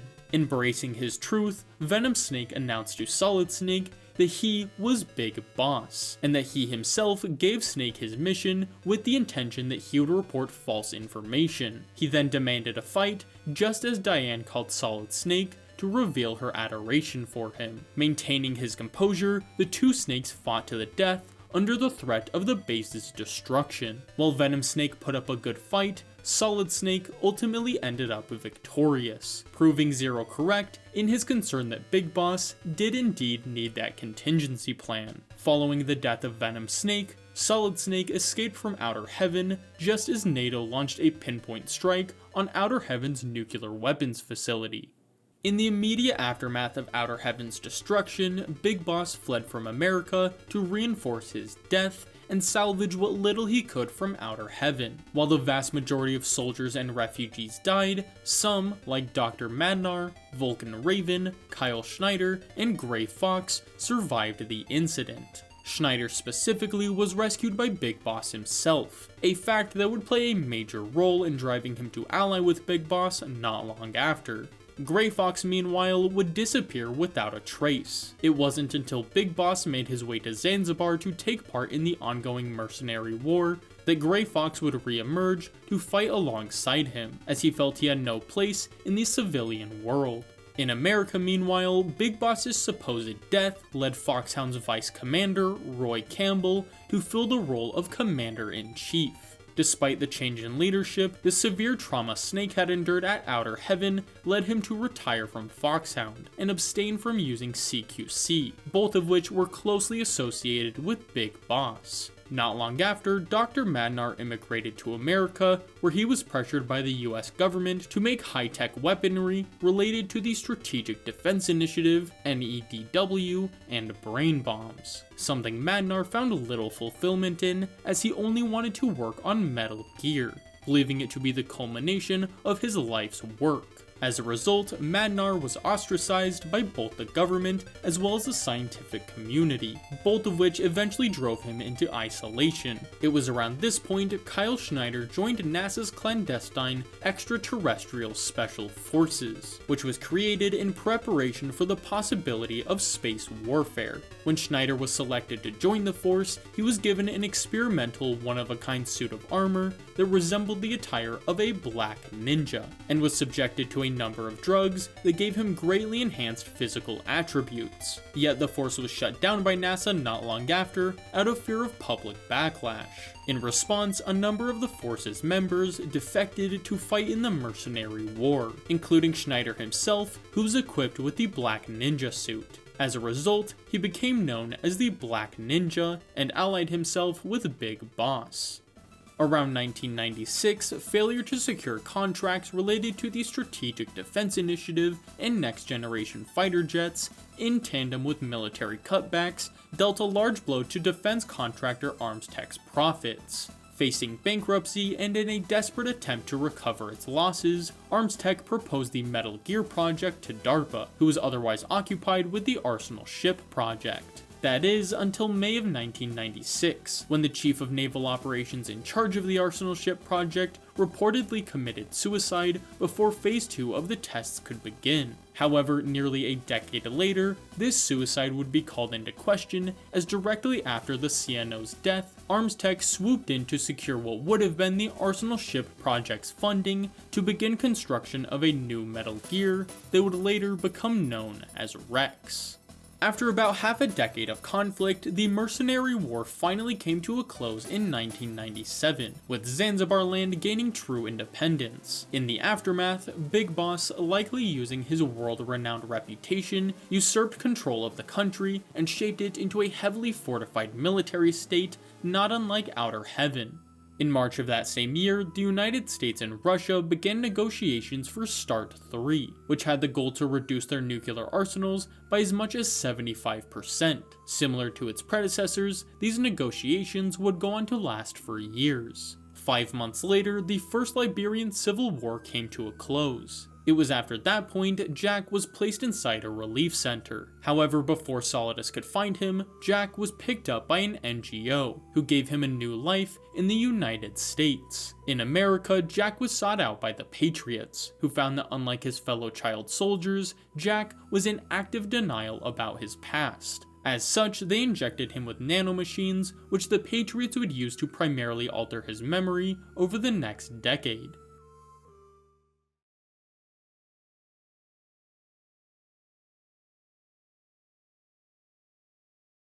Following his exile from Mother Base in 1984, Huey Emmerich returned to America, where he eventually gained custody of his and Strangelove's son, Hal. It was after that point, around the early to mid-1990s, Huey married a woman named Julie Danziger, who herself had a child named Emma, who would adopt the surname Emmerich. Despite Hal being over twice Emma's age, the two would become close siblings, as they were both highly intelligent and would frequently play together. This dynamic changed, however, when around 1997, Julie took advantage of Hal's youth and innocence to sexually exploit him. When Huey eventually learned of this, he attempted to get revenge by drowning both him and Emma in their family swimming pool. Trusting her brother to save her, Emma called out for Hal. However, at the time, Hal was being seduced by Julie. Without the use of his legs, Huey ended up drowning, while Emma narrowly swam to safety, burdening her with a fear of water and disdain for her brother, who she felt had abandoned her. In the aftermath of this event, Hal, overwhelmed by guilt and confusion, ran away from home, unable to cope with what had happened. In his isolation, Hal turned to Japanese anime as a means of escape, eventually becoming a self-proclaimed otaku. As such, Hal pursued a future in robotics, eventually gaining acceptance into MIT, hoping to one day build the kinds of machines that had brought him comfort during the most difficult period of his life. In 1998, Dr. Madnar's tenuous relationship with the scientific community led him to defect to Zanzibar land, where he volunteered to help design a mass-produced Metal Gear, simply named D. Shortly after Metal Gear D's development, Zanzibar land used it to raid nuclear disposal sites in both Russia and the United States, transforming Zanzibar land into a nuclear superpower. It's likely that by that point, in the late 1990s, Big Boss began recruiting a handful of infamous mercenaries into Zanzibar land's army. These included Running Man, a former Olympic track runner turned terrorist, Red Blaster, a former Spetsnaz demolitions expert, Jungle Evil, a Vietnamese and South Yemen guerrilla fighter specialist, Night Fright, a former member of the legendary Whispers guerrilla unit and a master of stealth, and last but not least, the Four Horsemen, an elite group of former Special Forces soldiers. In 1999, the world began facing a major energy crisis as the supply of purified petroleum dried up faster than expected. With alternate sources of energy like renewables and nuclear underdeveloped, the price of petroleum skyrocketed, only compounding the issue. That same year, Dr. Madnar developed another Metal Gear known as Metal Gear G, which was based on Metal Gear D's design with a few notable exceptions, like the removal of its nuclear launch module. This was done in an effort to reduce weight, increase mobility, and simplify the production process, as Metal Gear G was designed to be marketed as a mobile control tower that could analyze battlefield data in real time for the infantry it was paired alongside. Meanwhile, the increase in public access to the internet prompted the Patriots to lay the groundwork for the GWAI by using a computer program that could filter out information they believed to be harmful to the organization. This program was then distributed to both military and civilian operating systems under the guise that it would help counteract the Y2K issue, the concern that computers would interpret the year 2000 as 1900. Causing primarily global financial collapse. In late 1999, two notable individuals traveled to Zanzibar land, those being the vice chairman of the International Society for the Prevention of Cruelty to Animals, Johan Jacobsen, who traveled to the desert region of Zanzibar in order to study wildlife, as well as an undercover CIA agent named Holly White, who covertly infiltrated Zanzibar land disguised as a freelance international journalist.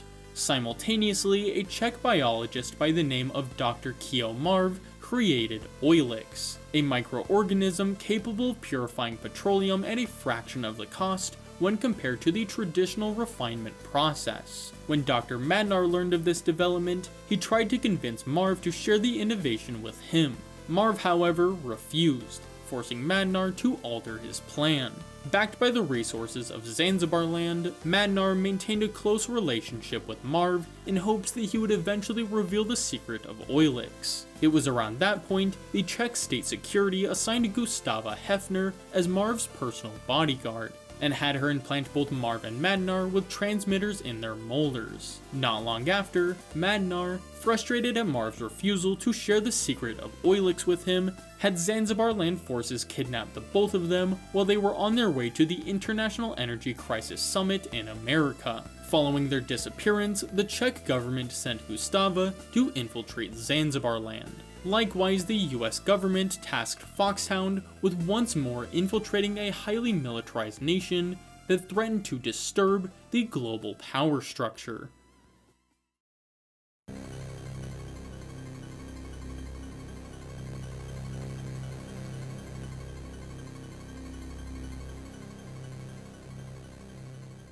In late December 1999, Solid Snake was pulled from retirement to conduct Operation Intrude F-014, the search and rescue of Dr. Marv. On Christmas Eve, Solid Snake arrived at the entrance of Zanzibar land.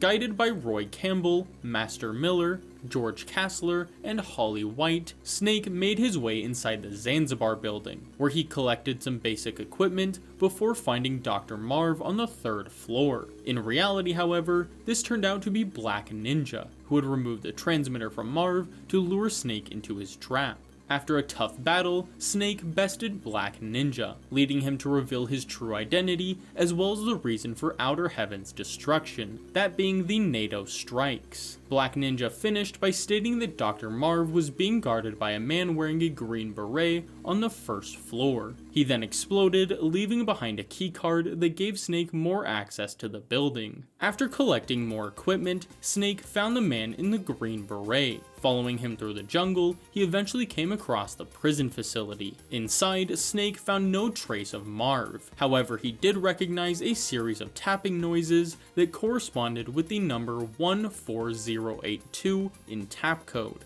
Entering this into his radio, Snake was able to contact Dr. Madnar, who revealed that Marv was moved to the tower building a few kilometers north, and that Zanzibar Land was in possession of another Metal Gear.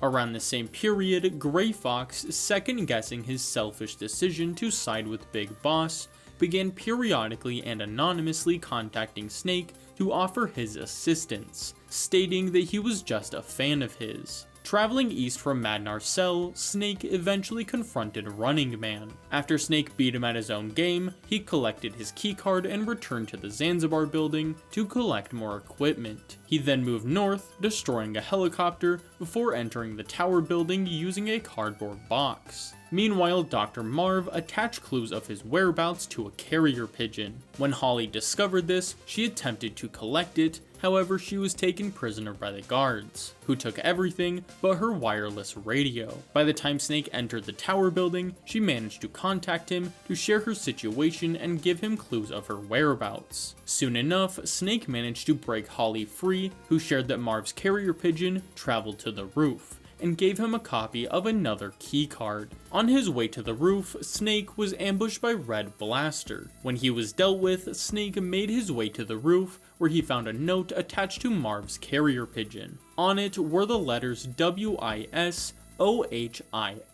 By rotating the message 180 degrees, Snake was able to make out that the message read 140.51, alluding to Marv's radio frequency. However, given that Marv only spoke Czech and Slovakian, Madnar had Snake locate Gustava Hefner, who was disguised as a guard. To find her, Snake traveled to the women's restroom on the 3rd floor of the Zanzibar building. After Gustava and Marv conversed, Gustava shared that Marv was located in a prison complex north of the tower building. To reach it, Snake followed Gustava down an elevator in the women's restroom that led them to the sewers, and then another elevator that took them straight inside Madnar's cell. Madnar gave Snake another keycard, then followed the two of them back through the sewers. Traveling north, Madnar stated that he was getting tired, forcing the group to sit still while Madnar contacted Gray Fox. When the group eventually escaped the sewers, Madnar was the first to cross the bridge over to the prison building. When Gustava and Snake followed, Gray Fox used Metal Gear D to destroy the bridge, fatally wounding Gustava in the process. As she bled out in Snake's arms, she told Snake to press on without her, then gave him another keycard and her brooch. Before she could explain how to use it, Gustava drew her final breath.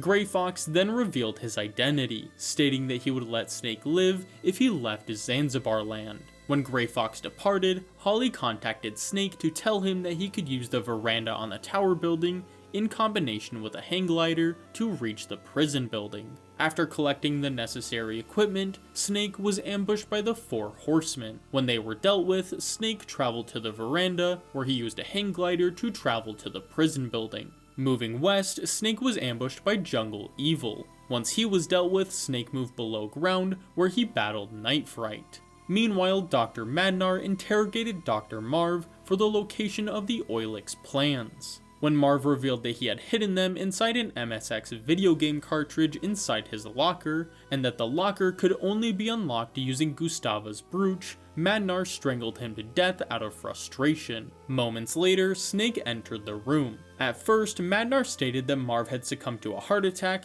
however the bruises on his neck suggested otherwise. Reinforcing Snake's suspicions, Holly contacted Snake to inform him that she had done some research into Madnar and learned about his defection to Zanzibar Land. The truth revealed, Madnar put Snake in a chokehold in an attempt to secure Gustava's brooch. After Snake knocked Madnar unconscious, he traveled all the way back to the Zanzibar building to change the brooch's shape using the low temperature of the freezer. Using this, he unlocked Marv's locker and collected the game cartridge. But just as he was about to leave, Madnar caught Snake's attention to share one last piece of information with him. For Ellen's sake, Madnar shared that Metal Gear D could only be destroyed by throwing grenades at its feet.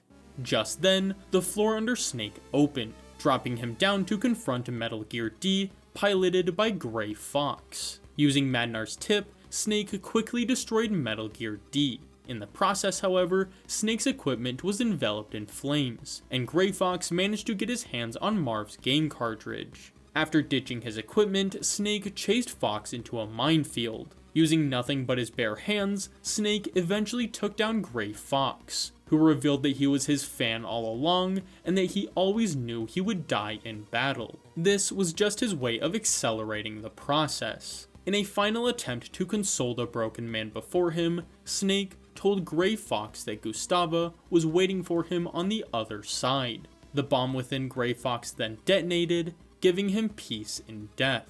Shortly after Gray Fox's death, Snake collected the game cartridge and was lured into the next room where he was confronted by Big Boss. Big Boss, of course, attempted to rationalize his reasoning for creating Zanzibar Land, and by extension, Outer Heaven. He stated that war was inevitable, a flame that could either rage uncontrollably or be carefully stoked, but never fully extinguished. So by having him at the forefront of war, steadily fanning the flames of conflict, it would at least provide a home for people like them, soldiers who were only seen as dead weight off the battlefield. When Snake tried to oppose this reasoning, Big Boss simply challenged Snake to a final battle, one that he surely thought he would win given Snake's lack of equipment.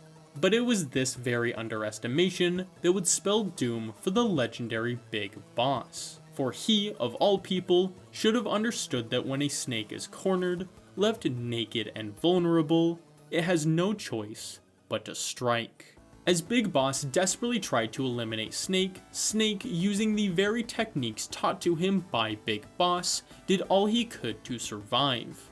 Given enough time, Snake managed to find a lighter and flammable spray. Using this as a makeshift flamethrower, Snake engulfed Big Boss in flames, leaving his mentor to die as he made his escape. Along the way, Snake was confronted by Holly, who handed him a gun and followed him to their planned extraction point. There, they made their final stand until they were eventually successfully extracted just in time for Christmas. When Snake returned to America, Campbell offered him an opportunity to return to Foxhound for good. When Snake declined, Campbell switched topics to Marv's cartridge, which he and Holly inserted inside an MSX, while Snake fled to Alaska to live in seclusion as a dog musher. Despite the cartridge's authenticity and Campbell's assumption that it would help humanity, the secret of Oilix was seemingly lost to history after this point, as over the next decade and a half, high-grade oil would never become as abundant as it would have given Oilix's efficiency. In the aftermath of the Zanzibar land disturbance, many of Big Boss's mercenaries had their contracts purchased by the US government, and were later integrated into the Army's VR training unit Force 21. Dr. Madnar, meanwhile, escaped to Eastern Europe, where he would abandon his obsession with Metal Gear to begin working in medical cybernetics. Simultaneously, Campbell and Miller retired from Foxhound. It was around that point the Patriots collected both Gray Fox and Big Boss's bodies, seeing an opportunity to use the both of them to revive their Genome Soldier project. Gray Fox specifically was returned to Foxhound's medical staff, where Dr. Clark would first revive him, then experiment on him over the next 4 years. Big Boss, meanwhile, was placed into a medically induced coma with the use of nanomachines, which was done for 2 primary reasons. They wished to use his DNA for their Genome Soldier project, and possibly more importantly, Clark believed that, like Zero, it was in their best interest to protect and preserve Big Boss at all cost. When Eva and Ocelot discovered this sometime later, the two of them finally decided that the Patriots needed to be wiped out. If not for the world, they would do it to rescue Big Boss. Over the past decade and a half, Naomi Hunter had become a world-class geneticist, primarily known for practically pioneering nanomachine technology. Everything seemed to be going well until the day she learned of her brother's death at the hands of Solid Snake. The loss of her only family shattered her, and from that moment on, her focus shifted. Driven by vengeance, Naomi set her sights on joining Foxhound, if only to get close to the one man she believed had taken her brother from her. Likewise, it was around this same point Eli grew increasingly resentful towards Snake, whom he believed had stolen his birthright by killing Big Boss. Given that he viewed the world through the lens of genetics, Eli shifted his focus from surpassing his father to surpassing his brother, an act that, in his mind at least, meant he would have beat nature at its own game.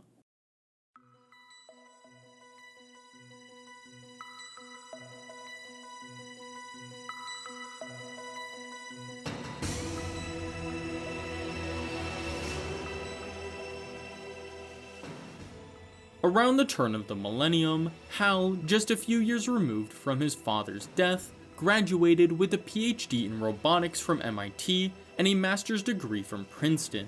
Clearly a prodigy, Hal was then recruited by the FBI's engineering research facility before being fired for hacking into their central database. Not long after, he was hired by ArmsTech, where he developed a number of new technologies. Most notably was stealth camouflage, which was officially adopted by the US Army and subsequently Foxhound.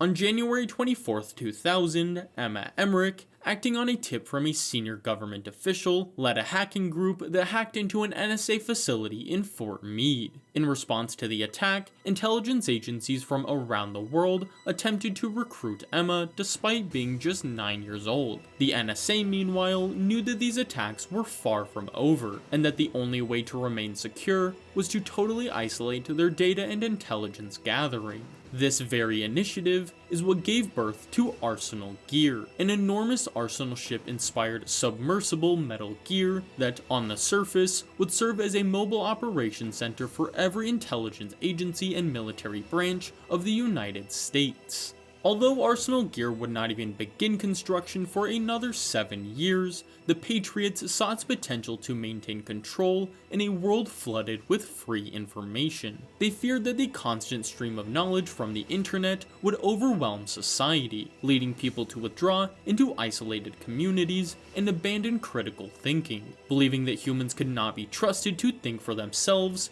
the Patriots saw Arsenal Gear as a way to manipulate society. Through it, they would control and categorize information, erasing what they deemed unnecessary or harmful, and preserving only what they considered to be truth. Later that same year, Eli was recruited into Foxhound, where he was given the codename Liquid Snake and promoted to squad leader. It was at that point he was reunited with Revolver Ocelot and the third child, who was given the codename Psycho Mantis. Following these three were Vulcan Raven, who became the team's heavy weapons expert under Ocelot's recommendation, Sniper Wolf, their primary scout, and Decoy Octopus, a master of disguise. After his time spent in Liberia, Solid Snake returned to America, where he began pursuing a political career. This culminated around the year 2000, when he was elected as the 43rd President of the United States under the name George Sears.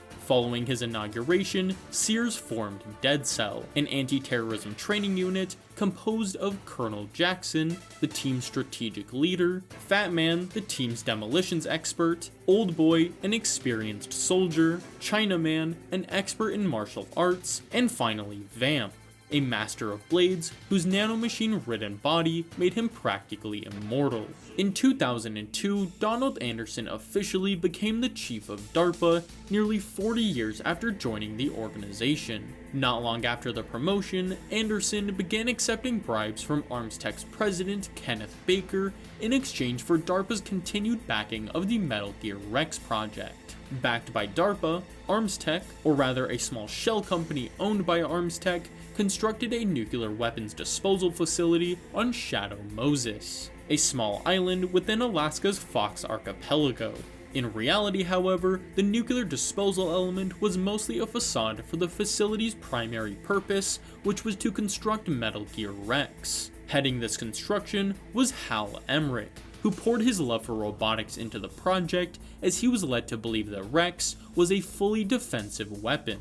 After construction began, Arms Tech equipped Rex with a number of conventional and advanced weapons, such as a Vulcan cannon, missile module, and laser. However, Rex's primary selling point was its state-of-the-art miniaturized railgun, which Arms Tech developed in tandem with another weapons manufacturer called Livermore National Labs, who helped to miniaturize and develop projectiles for the railgun over the next 2 years. While Hal was told that these projectiles would allow Rex to destroy high-altitude ICBMs, in reality, Livermore was working on a first-strike-capable nuclear warhead that would be invisible to all modern detection technology, as it was propelled by the railgun rather than a traditional thruster.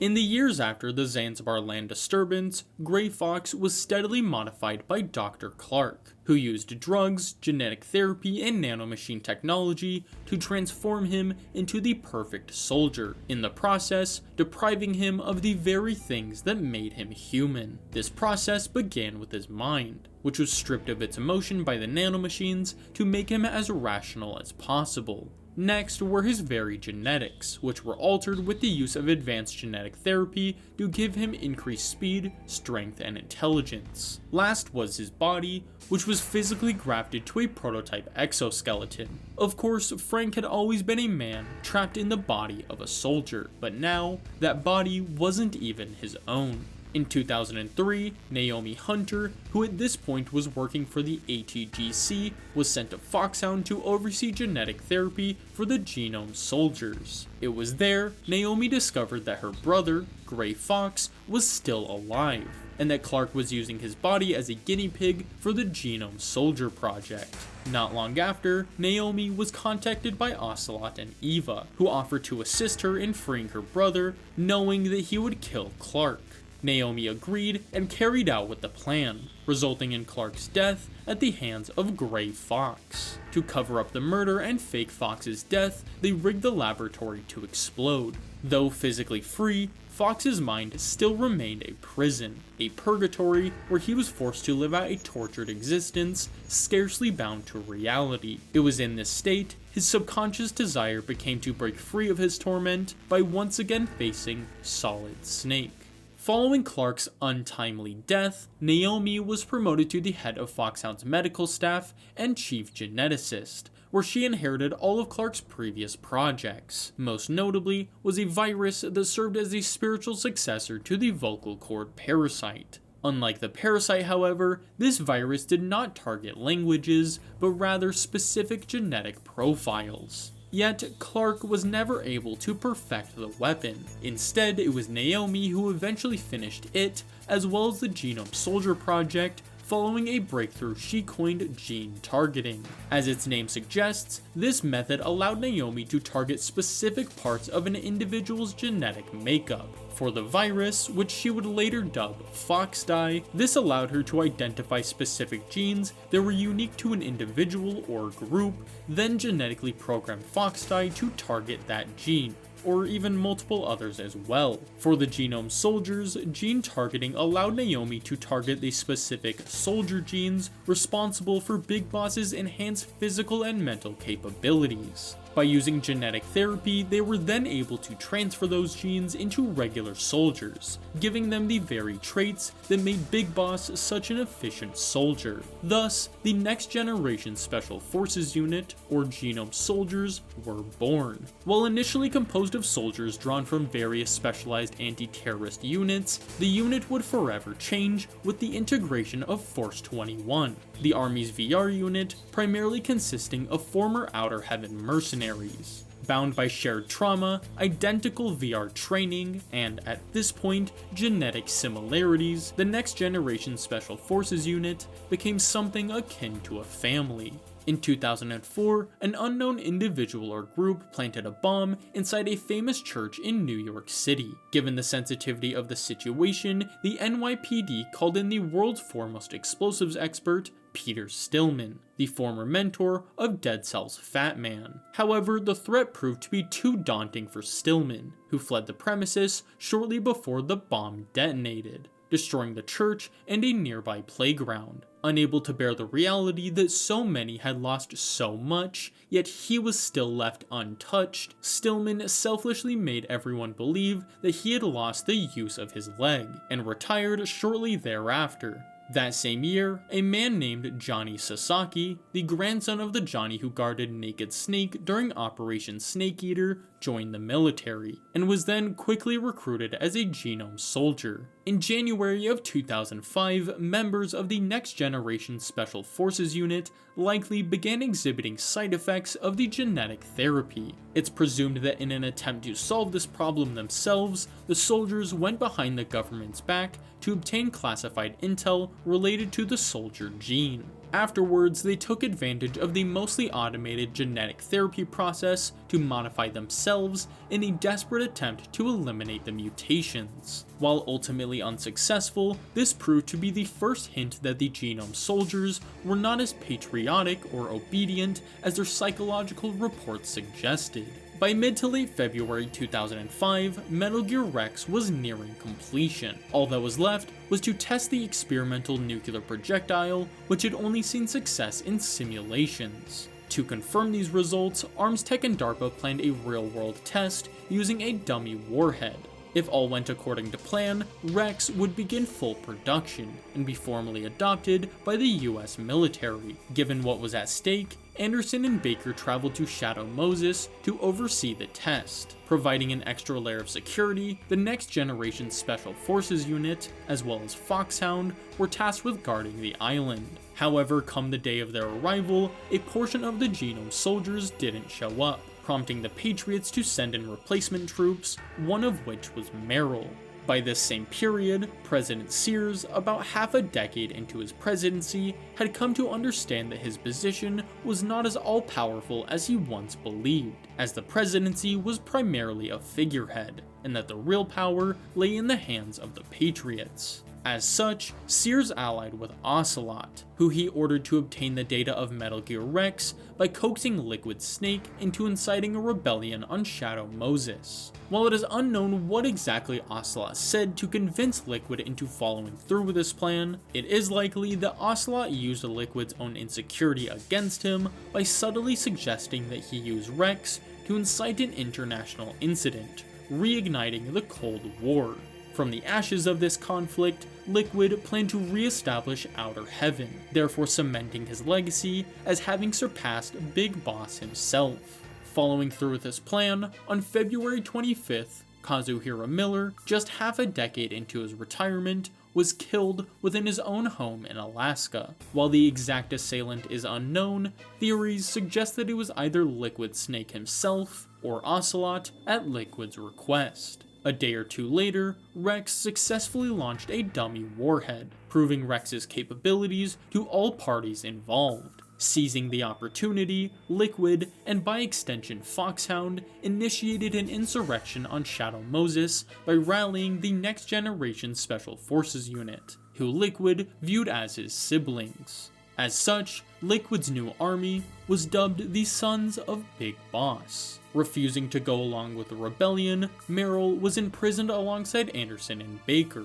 Observing Merrill's loyalty, Baker entrusted her with his emergency override keycard. However, he did not instruct her on how to use it. Meanwhile, Ocelot put Liquid into contact with Sergei Gerlukovich, who offered to supply Liquid's rebellion with weapons and a Hind D helicopter in exchange for Rex's launch data, which he planned to use to revitalize Russia. Around the same period, the Sons of Big Boss were ordered to kill all dogs on the base. However, Sniper Wolf prevented them from doing so. The only other person who shared in this affection was Hal Emmerich, who frequently asked to assist her in feeding the dogs. As a result, Sniper Wolf grew to respect Hal, and Hal, in turn, developed a crush on Sniper Wolf.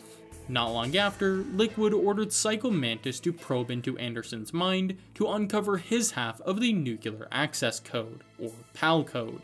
When this failed due to Anderson's psychic resistance implants, Ocelot tortured and killed him. While the death was made to look accidental, in reality, Ocelot planned it from the very start, as by eliminating Anderson, he could both conceal his relation to the Patriots and kill one of their greatest assets. While Liquid believed that Anderson's death would ruin his plans, Mantis was quick to propose that they use this to their advantage by having Octopus adopt Anderson's identity. Once that was accomplished, they threw Anderson's body in a nearby cell where he was left to rot, while Psycho Mantis attempted to probe into Baker's mind. Yet, similar to Anderson, the attempt was unsuccessful, forcing Liquid to resort to a backup plan that involved manipulating the government into sending in Solid Snake. When his brother arrived, Liquid planned to orchestrate a grand plot that would use Snake's own determination against him. On February 28th, the Sons of Big Boss contacted the US government to demand that they turn over the remains of Big Boss, more specifically his genetic profile, which Liquid planned to use to correct the mutations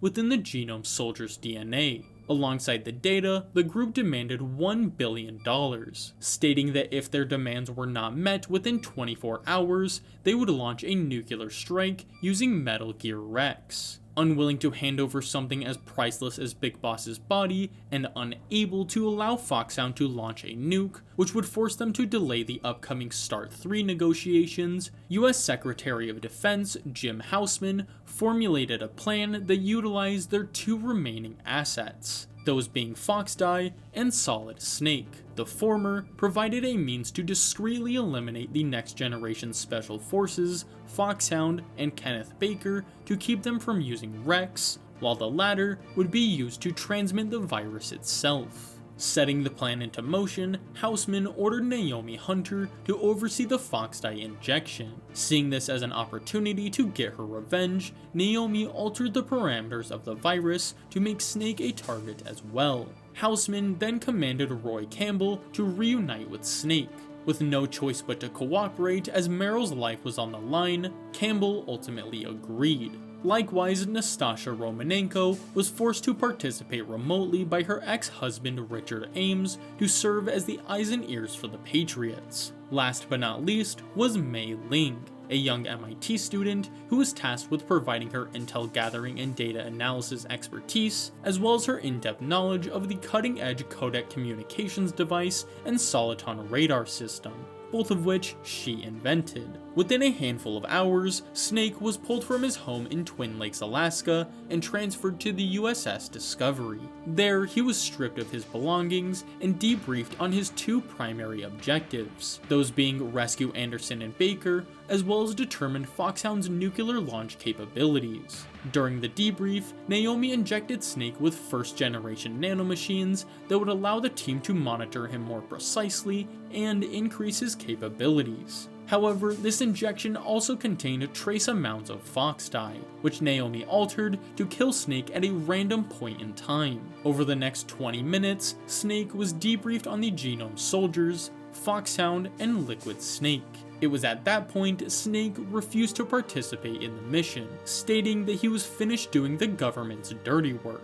But when Campbell stated that his niece, Meryl, was present on the island, Snake accepted the mission under two conditions: that he was to be given full disclosure, and that he would only follow orders directly from Campbell. After Campbell agreed to these conditions, Snake cut his hair, swallowed a pack of cigarettes, equipped his gear, and climbed into a swimmer delivery vehicle bound for Shadow Moses Island.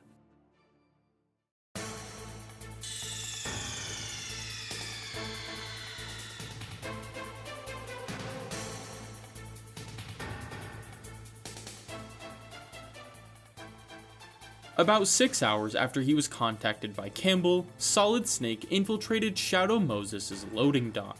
Tailing Liquid, Snake ascended the elevator to the facility's entrance, where he watched Liquid take off in a Hind D. While Snake scouted the facility, Liquid used the helicopter to destroy both US military F-16s that were attempting to discern Foxhound's defensive capabilities. With no possibility of backup, Snake entered the facility via an air duct, where he was contacted by Liquid. disguised as Miller, who stated that he would be there to provide Snake any assistance he needed. When Snake eventually made it to Anderson's cell, Decoy Octopus revealed the existence of Metal Gear Rex. He then began manipulating Snake by sharing the existence of Baker's 3 emergency override keycards, making him believe that they were his last hope. This was all in accordance with Liquid's plan, which was designed to make Snake believe that Foxhound had already activated Rex, when in reality, using the emergency override during Rex's dormant state would have the reverse effect. To this end, Octopus shared Baker's location with Snake and attempted to learn if the Pentagon planned to give in to Foxhound's demands. Just then, Octopus suffered what seemed to be a fatal heart attack as a result of his exposure to fox dye, which Snake had unknowingly transmitted to him. Seizing the opportunity, Meryl escaped her cell, knocked out Johnny, stole his codec, and ambushed Snake just as he left Anderson's cell. While Snake and Meryl questioned each other's decisions, Genome soldiers flooded into the room. Forced to take action, Meryl opened fire on the soldiers, earning her first ever kill. When the room was clear, Meryl made a break for the elevator. Just then, Mantis dove into Snake's mind. By the time Snake found Baker, Ocelot had already tortured the PAL code out of him. While this was of little use to Foxhound, seeing as Anderson's code was also needed to activate Rex, the real utility in doing this was that Baker would share this knowledge with Snake, making him believe that Foxhound were in possession of both halves of the code. To maintain appearances, Ocelot then battled Snake. However, they were interrupted when Grey Fox arrived to cut off Ocelot's right hand and free Baker. After Fox fled, Baker revealed that he gave his emergency override key to Meryl, whose codec frequency Snake could find on the back of the CD case. He then noted that if override wasn't an option, Snake needed to go to the nuclear warhead storage building to get into contact with a scientist named Hal Emmerich, who would either find a way to shut down or destroy Rex. He then handed Snake Rex's launch data for safekeeping before succumbing to fox dye. Hoping to get some answers, Snake contacted Campbell, who feigned ignorance and suggested he contact Meryl. When Snake contacted her, she shared all she knew about the launch test and Hal's precise location. As Snake traveled north, he was contacted by Grey Fox, who warned him that a tank planned to ambush him ahead. When Snake questioned the stranger's identity, Fox simply stated that he was his fan, and that Snake should call him Deep Throat. Directly afterward, Snake was confronted by Vulcan Raven, who remained within the tank to gauge Snake's combat abilities. Snake, of course, managed to disable the tank, leaving Raven with a desire to rematch Snake. By the time Snake made it to the 3rd floor basement of the nuclear warhead storage building, the elusive cyborg ninja had already killed the soldiers guarding Hal's lab. Before he could do the same to Hal, Snake confronted him inside the lab. When the fight concluded, the cyborg ninja alluded to his real identity before his body began seizing. After Fox fled the scene, Snake met with Hal, who explained his belief that Rex was a purely defensive weapon. When Snake proved him wrong, Hal committed to helping Snake take down Rex by any means necessary, but that if they were going to be in contact, Snake should call him Otacon, short for Otaku Convention. With Otacon on his side, Snake's next step was finding Meryl, who he was led to believe had all 3 of Baker's key cards. When he met with her in the women's restroom, however, she only gave him the single one that Baker had given her. With Meryl as point man, the two of them then made their way to the commander's room, where Psycho Mantis took control of Meryl's body. After Snake subdued her, he doubted Psycho Mantis' abilities. In an attempt to prove how truly powerful he was, Mantis first read Snake's mind, sharing the methods he used up until this point. He then probed into Snake's soul to see what other activities he had been up to. Finally, he had Snake put his controller on the floor to demonstrate his powerful telekinetic abilities. When all these demonstrations failed to impress or intimidate Snake, Mantis was forced to battle him the old-fashioned way.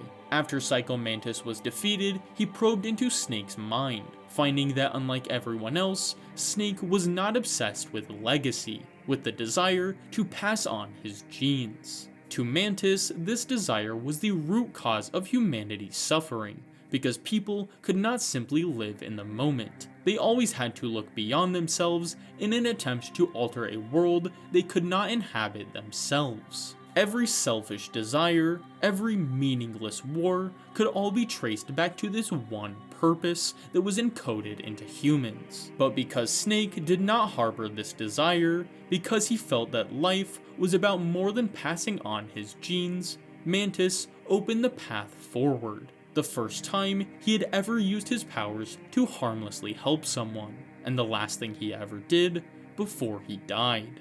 Continuing onward, Snake and Meryl eventually reached the underground passage, where Sniper Wolf shot Meryl twice. Unable to save her without a sniper, Snake returned to the tank hangar to collect the PSG-1 sniper rifle. As he did so, Meryl was captured by Foxhound. When Snake returned to the underground passage, he used the sniper to nearly kill Sniper Wolf. When he went to confirm the kill, however, she ambushed him and took him hostage. By the time Snake awoke, it had been about 8 hours since his initial infiltration. Given that the government was seemingly no closer to giving in to their demands, Foxhound reinforced their intention to follow through with Liquid's plan.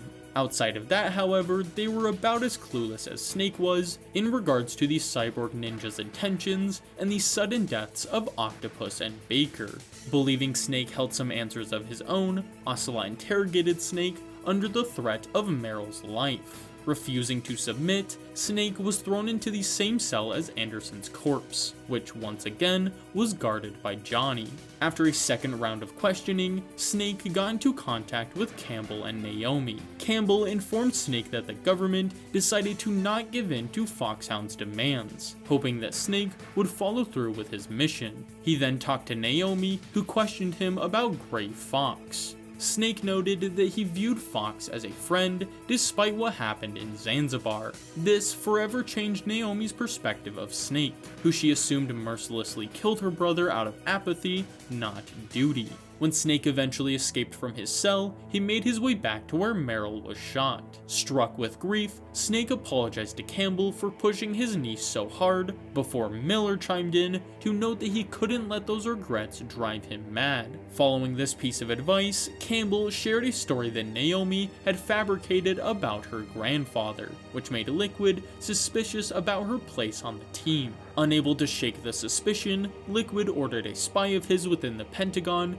to look into Naomi's past. Not long after, Snake made it to the top of the communications tower, where Liquid used the Hind D to destroy the satellite dish connecting towers 1 and 2. Unable to battle him directly, Snake rappelled down the building, where he eventually found a Stinger missile launcher. At the roof of the second tower, Snake used his Stinger launcher to take down the Hind D. Assuming Liquid had died, Snake made his way down the elevator, where he was ambushed by 4 Genome soldiers equipped with stealth camouflage.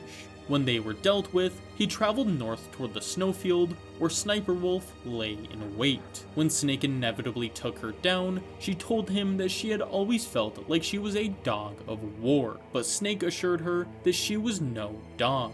Untamed and solitary, she was a wolf.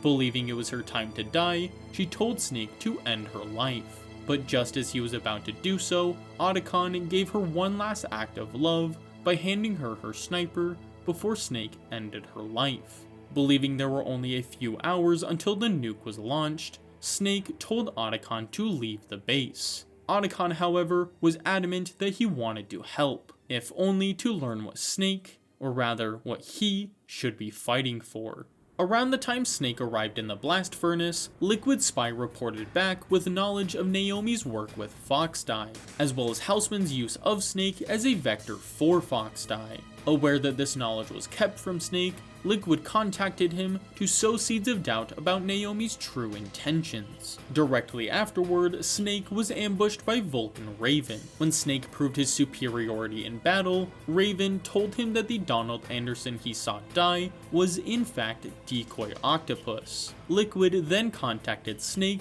to share the truth about Naomi's identity, and pressured Campbell to put her under arrest. As Campbell interrogated Naomi, Snake made his way to the underground base where Rex was being stored. When Snake finally reached the control room, Liquid had Ocelot set the target for the nuclear projectile to a nuclear test site in Lobnor, China, which he reasoned was isolated enough that it would show the world what they were capable of without causing civilian casualties. This was not out of concern for the well-being of others, but rather it was a strategic choice, as the public outcry of a populated target would only spell doom for their plan. Targeting military infrastructure, however, would both prove that the projectile was undetectable and devastating, making it the ultimate sales pitch for when they eventually sold Rex. During this same period, Otacon hacked into Baker's personal files, eventually discovering that Baker's keycard was not one of 3 cards, but instead a single key that used a shape memory alloy to morph into different keys when exposed to different temperatures. As he shared this information with Snake, Ocelot spotted Snake in the doorway and shot the keycard out of his hand.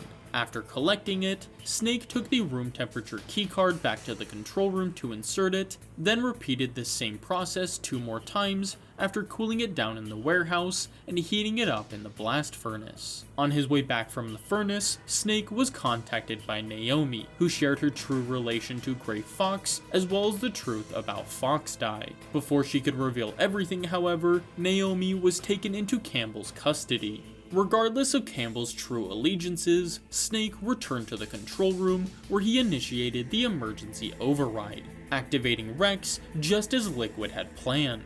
His plan fulfilled, Liquid revealed that he had been Miller all along, before trapping Snake in the control room and filling it with gas. Not long after, Otacon managed to hack into the base's systems and unlock the door, allowing Snake to confront Liquid. In this confrontation, Liquid revealed the truth behind Fox Die, Les Enfants Terribles, and his plan to break free of his genetic legacy. Wasting no time, Liquid jumped inside Rex, forcing Snake to take it down single-handedly. By the end, when Rex was nearly destroyed, Liquid tried to use it to crush Snake.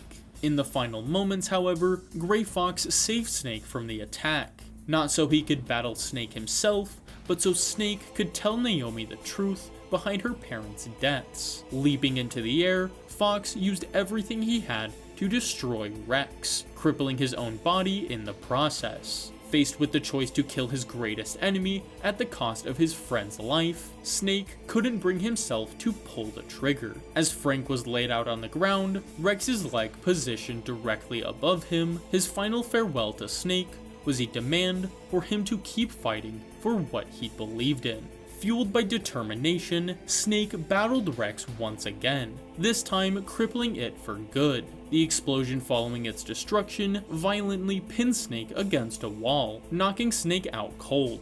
As Snake lay unconscious, Liquid took the codec from his ear, using it to speak directly to the Patriots, whom he confidently proclaimed would not kill him using Fox Die, and that when he was done with Snake, they would be his next target. Moments later, Snake awoke to find he, Liquid, and Meryl atop Rex's cockpit. There, Liquid stated that he sought to build a world where warriors like them were honored for their strength, where he was not seen as a villain for partaking in the very thing he was created to do. As Liquid made this proclamation, Houseman ordered Shadow Moses' destruction to cover up the existence of Fox Die. Minutes later, 2 nuclear bomb-equipped B-2 bombers departed for Shadow Moses, followed shortly by Houseman himself. Likely informed of this by his Pentagon spy, Liquid shared this information with Snake, who then confirmed it with Campbell. Trusting Snake to save Meryl, Campbell stated that he would do all he could to delay the strike, regardless of the consequences. Just then, Houseman had Campbell arrested and contacted Snake to demand he turn in Rex's data in exchange for his life. Unable to do so as it was in Ocelot's possession, Snake's last hope was to escape before the bombers arrived. Believing they were fated to die, Liquid challenged Snake to a final battle. To force him into accepting, he planted a bomb that would detonate upon Meryl's death, which was just 3 short minutes away. Stripped of everything but their will, the twin Snakes gave it everything they had. One fighting to save what he loved, the other to quell his insecurity. In the end, Snake prevailed, shoving Liquid off Rex. With just minutes to spare, Snake reunited with Meryl before he was contacted by Otacon, who had finally realized what he was fighting for. While not directly stated, it is implied that the reason was Snake himself. As such, he offered to stay behind to ensure Snake and Meryl could escape safely. Just 10 short minutes until the airstrike arrived, Snake and Meryl made their escape, where they were eventually confronted by Liquid. When they reached the end of the tunnel, both jeeps flipped, pinning Snake and Meryl to the ground. As Liquid approached the two of them, the Fox die finally kicked in, Liquid's last word being Fox, to which Snake responded, "Die." In the moments before Liquid's death, Campbell informed President Sears of Houseman's actions. In response, the Patriots ordered Richard Ames to arrest Houseman, stopping the airstrike. After sharing this news with Snake, Campbell thanked him for all he had done, despite the countless lies. He then pointed Snake to a nearby snowmobile, which he and Meryl could use to extract. Afterwards, he was put into contact with Naomi, who was left broken in the wake of her brother's death. Hearing the pain in Naomi's voice, Snake refused to honor her brother's final wish, for Naomi to learn the truth about her parents. Instead, he offered her words of optimism and closure, believing that with the Fox die in his system, he was already a dead man walking. Naomi, however, chose to believe that while he could die at any moment, there was no reason that should stop him from living. When Snake and Meryl made it to the snowmobile, Snake, inspired by Naomi's words, stated that he was no longer going to let his life be dictated by survival. Instead, he would dedicate the time he had left to pursuing a new path in life, whether that be with Meryl or in pursuit of another philanthropic purpose. Snake would give it his all.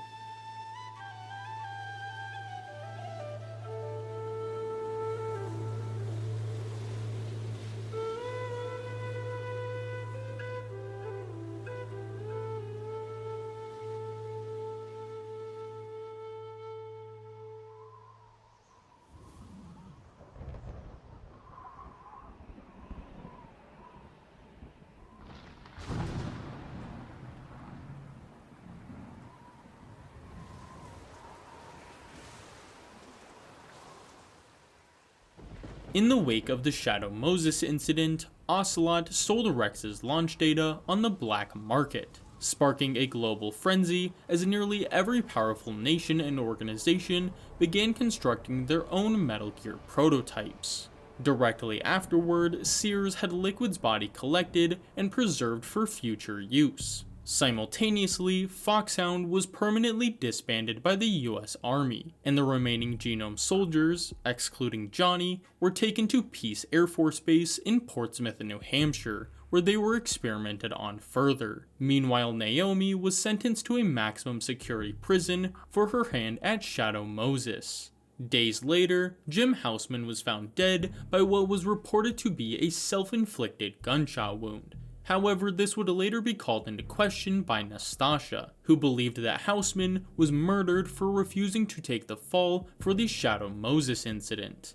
Just under 3 weeks later, Naomi was broken out of prison. While it was believed by many that it was Solid Snake's doing, in reality, Ocelot was the one responsible for it. Over the next few weeks or months, Snake and Meryl attempted to forge a relationship following their commitment to lead a life of their own design. But when Snake learned that the world was entering a new age dominated by Metal Gear, he chose to abandon Meryl. Not long after, he and Otacon founded Philanthropy, a UN-recognized NGO dedicated to ridding the world of Metal Gear. Abandoned by Snake, Meryl returned to the military with the help of her uncle, who offered to help as he felt people like her and Mei Ling had been wrongfully ignored due to their involvement with Shadow Moses. It's likely that around the same period, Nastasha Romanenko, believing the events of Shadow Moses needed to be preserved, wrote a book titled In the Darkness of Shadow Moses. In it, Nastasha shared everything, including Solid Snake's heroic actions, our arms tech bribes to Anderson, the existence of Metal Gear Rex, the Fox Die weapon and how the government used it during the event, Jim Houseman's arrest and suspicious death, her own relationship with Richard Ames, and finally, the involvement of a shadow organization called the Patriots.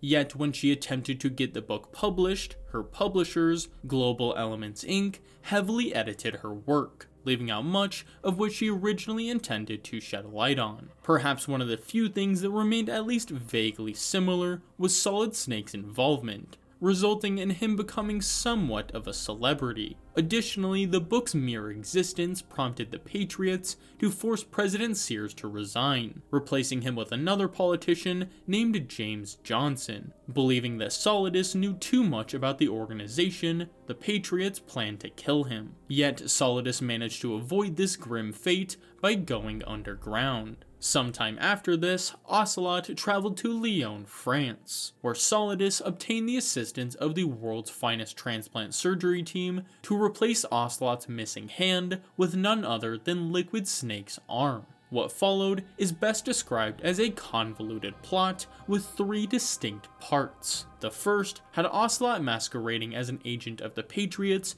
to learn as much as he could about their organization and their future plans. Once he had gained their trust, the second part of his plan involved using nanomachines and psychotherapy to quite literally become Liquid Snake, all the while making it seem like it was supernatural possession. Long term, Ocelot planned to use this to game the system, as he knew that the AIs were solely derivative programs, and that their actions were primarily based on how prior events unfolded. So by becoming Liquid, he would be able to manipulate the Patriots into following a set script, making them predictable. Additionally, he knew that Liquid was notoriously adverse to authority, meaning that when the opportunity presented itself, he would do whatever it took to end the Patriots. If all the pieces fell into place, Eva would then enact the third part of the plan, which involved securing and repairing Big Boss's body, only to wake him when the Patriots' reign had ended.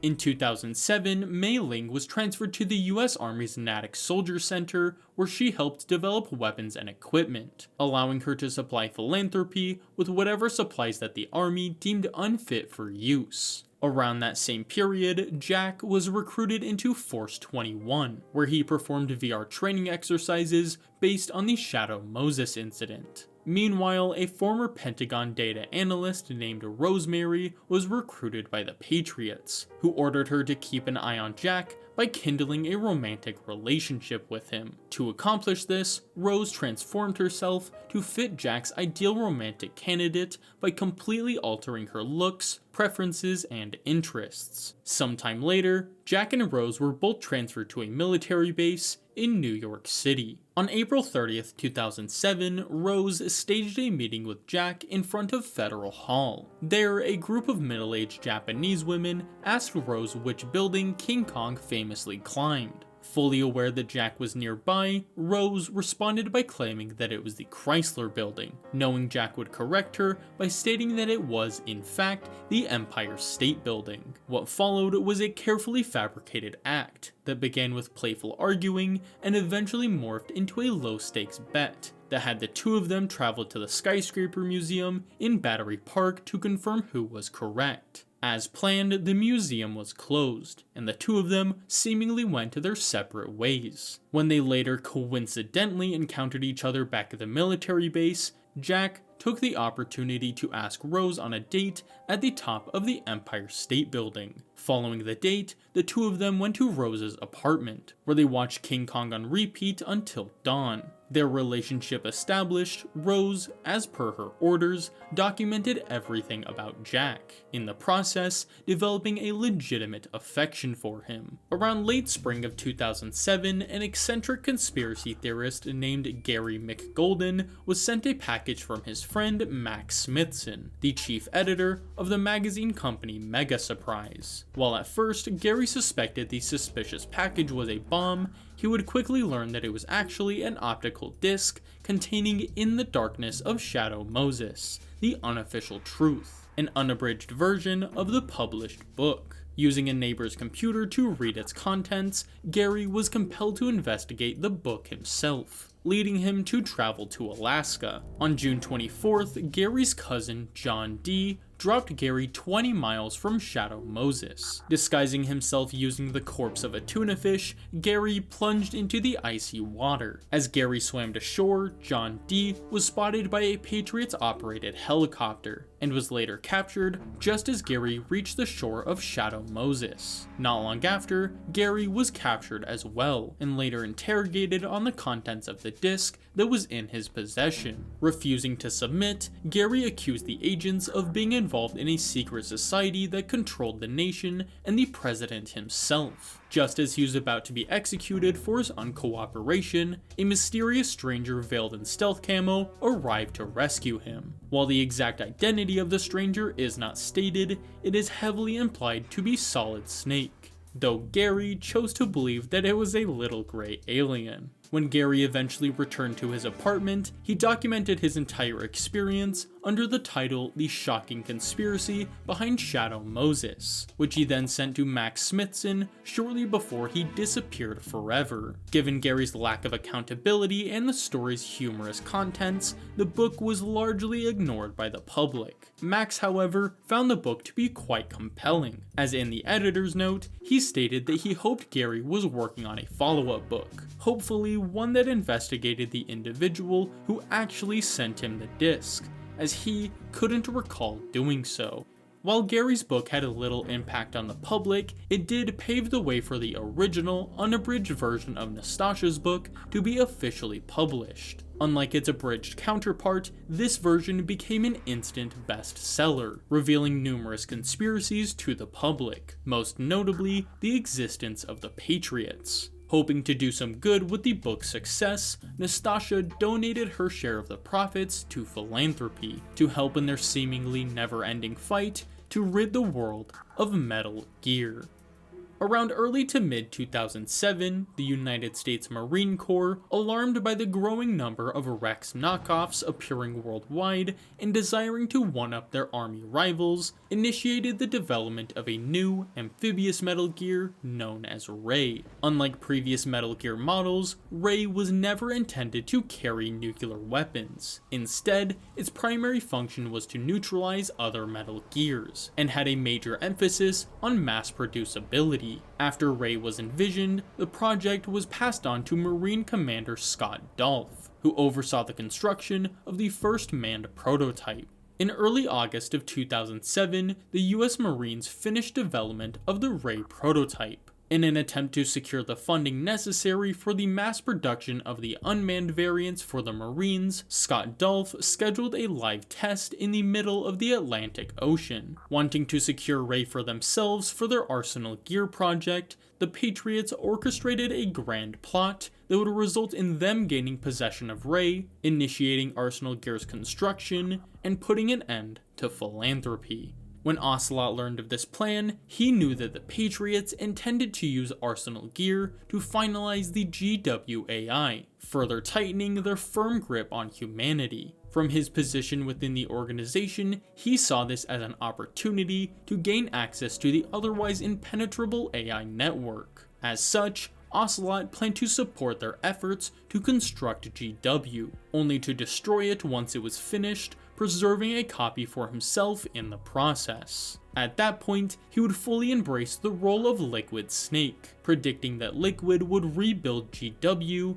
use it to infiltrate the AI network, and put an end to the era of the Patriots. Around early August, Philanthropy was sent an anonymous tip from Ocelot, labeled as being sent by EE, that detailed the existence of an amphibious Metal Gear under US Marine jurisdiction. Believing the lead to be from Emma herself, Otacon planned a trip to New York City. Meanwhile, Ocelot got into contact with Sergei Gerlukovich, stating that he wished to acquire his assistance in stealing Ray to revitalize Russia. However, his true intentions were to use Sergei's army in accordance with his orders by the Patriots to help him hijack Ray and frame Philanthropy for the chaos. On August 8, 2007, Philanthropy traveled to New York City to investigate and reveal the existence of a new Metal Gear aboard the USS Discovery. Shrouded in stealth camo, Snake used the George Washington Bridge to infiltrate the tanker as it passed underneath the bridge.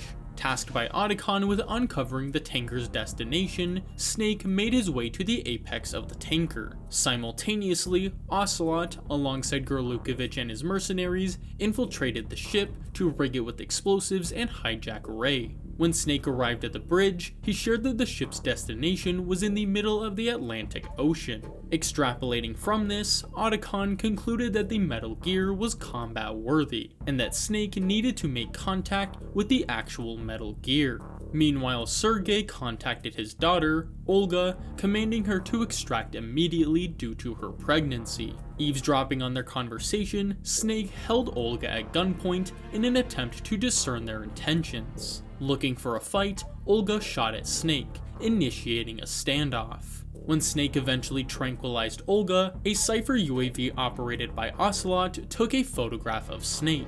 Racing to beat the mercenaries, Snake then traveled to the ship's cargo hold. There, he was instructed by Otacon to take photos of the Metal Gear and send them back to him using one of the workstation computers. Following suit, Snake snuck past the attentive Marines until he eventually reached Ray. After taking a handful of images from a variety of angles, Snake uploaded them to Otacon using the workstation. Directly afterward, Ocelot and Gurlukovich took Marine Commander Scott Dolph hostage. It was then Ocelot revealed his alliance to Solidus, and killed both Gurlukovich and Scott Dolph. As the Marines surrounded him, Ocelot blew the ship's explosives, planning to use Ray as a method of escape. Before he could do so, Snake confronted him. It was then Ocelot, willingly or otherwise, was overtaken by Liquid's consciousness, making the Patriots believe that this was only possible when Ocelot was around Snake.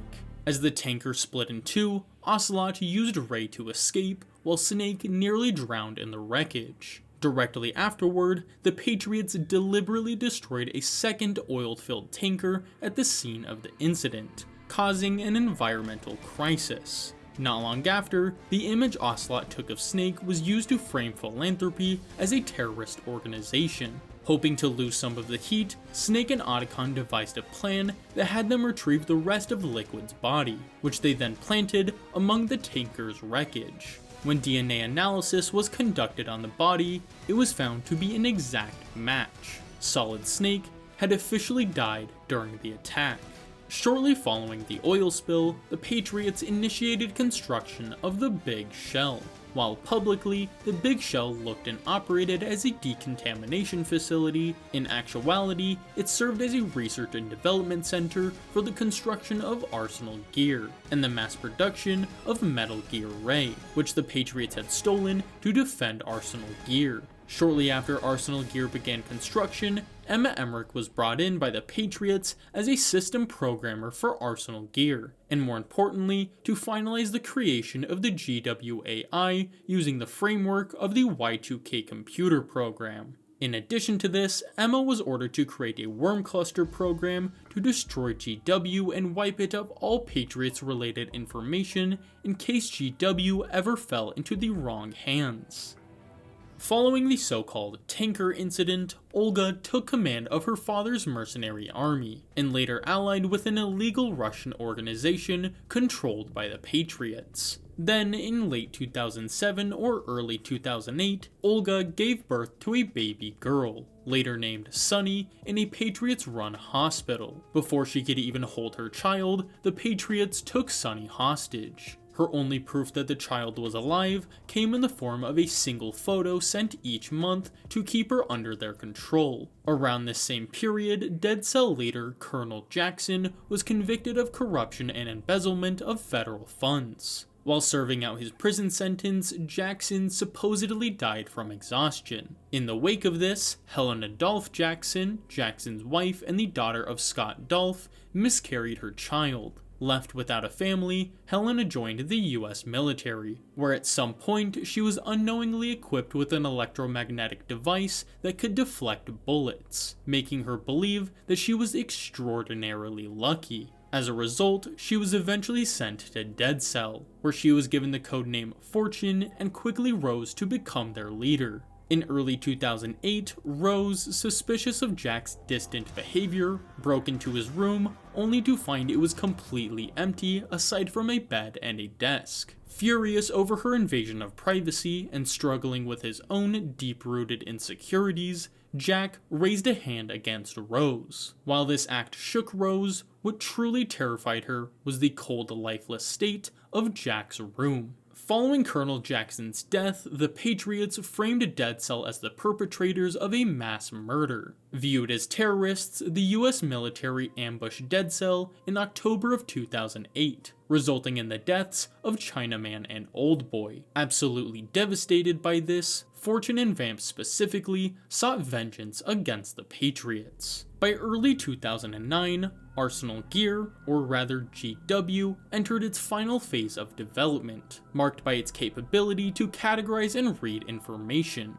However, it still lacked critical reasoning capabilities necessary to alter individuals, a skill that could only be developed by testing GW's capabilities in the harshest and most dire of environments. The ultimate solution was the Selection for Societal Sanity Plan, or the S3 plan, which was a program in which GW would manage a real-world simulation to test its ability to manipulate individuals in complex situations. Seeing as the Shadow Moses incident was the textbook example of high stakes and complex, the Patriots selected it as the model for GW's final exercise. Around April of 2009, the S3 plan was initiated when Solidus learned of Arsenal Gear and the Patriots' plan for complete information control. While ultimately unknown, it is heavily implied that the Patriots themselves were responsible for sharing this information with Solidus, knowing that he would conclude that if the Patriots were planning on filtering information they wished to wipe from history,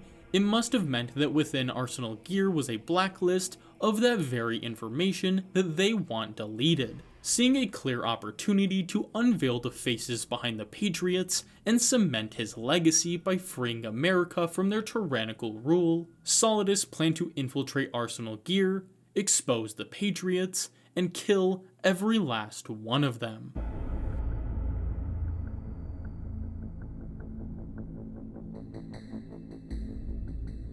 Around late April 2009, Solidus discovered that a government-sponsored inspection tour of the Big Shell was set to take place on the morning of April 29th. The crew was made up of around 36 individuals, the most noteworthy of which was President Johnson, whose biometric data Solidus needed to access Arsenal Gear. Seizing his opportunity, Solidus acquired the assistance of Ocelot, Dead Cell, and the Gurlukovich mercenaries, who the Patriots had manipulated into participating using Olga. Seeing as Solidus viewed himself as something akin to a modern-day founding father of America, he dubbed their group the Sons of Liberty. Shortly after allying with Dead Cell, Solidus led the group to believe that his plan for Arsenal Gear was to use its nuclear arsenal to detonate an EMP above Manhattan, disrupting the Patriots' influence over the city to establish his own version of Outer Heaven. However, his true intention in sharing this plan was that it would cause Dead Cell to turn against him and hijack Arsenal Gear for themselves, therefore drawing the attention of the Patriots away from himself so he could eliminate the heads of their organization. What he didn't expect was that Fat Man never intended to go along with this plan. Instead, he seemingly allied with the Patriots, who likely agreed to lure his former mentor, Peter Stillman, to the scene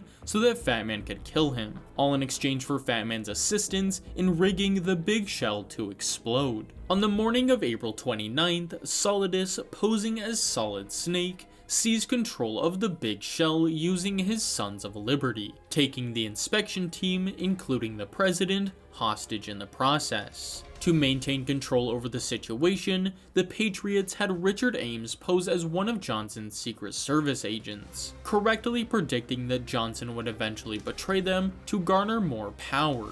After the Big Shell was seized, Emma sent a distress message to Otacon, in which she stated that the Big Shell was being used to develop a metal gear. Meanwhile, Fat Man rigged the Big Shell with C4. Tensions rising, SEAL Team 10 was sent in by the Patriots as a means of transporting Peter Stillman to the scene.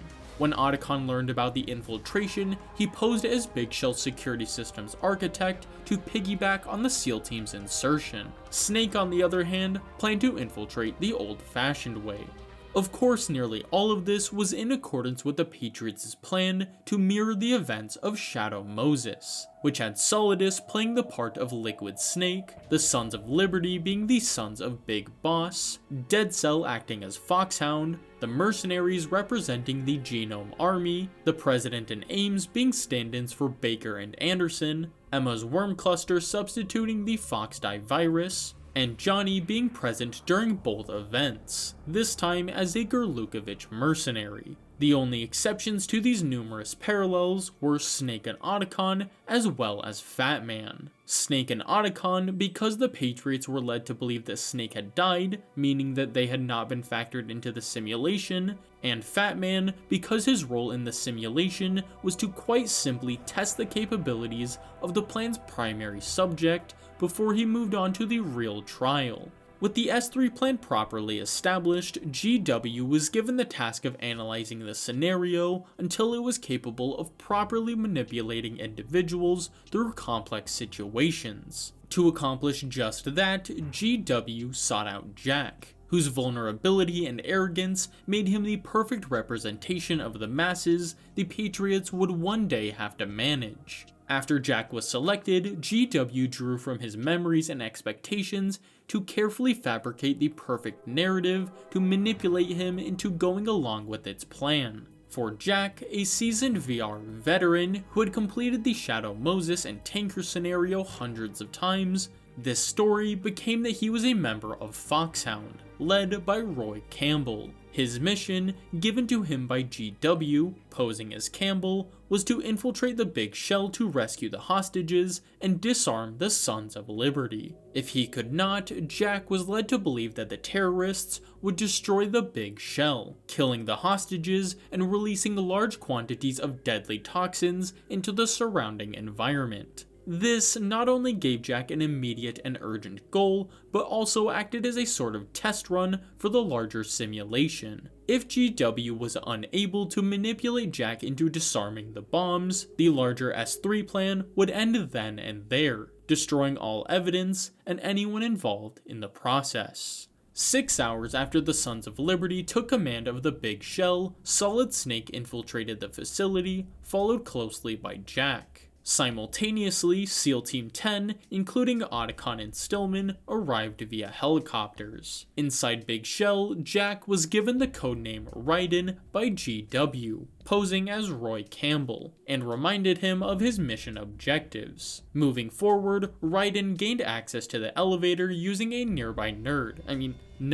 Directly afterward, GW put Raiden into contact with Rose, who was forced to participate to motivate Raiden one way or another. While Raiden made his way to the surface of Strut A, SEAL Team 10's Alpha Team managed to secure the President over at Strut B, before they were quickly slaughtered by Vamp and Fortune. Hoping to provide backup, Raiden traveled to Strut B, while Fortune escorted the President to the core of Shell 1, in addition to securing the Football, a briefcase that acted as a sort of key to unlock Arsenal gear.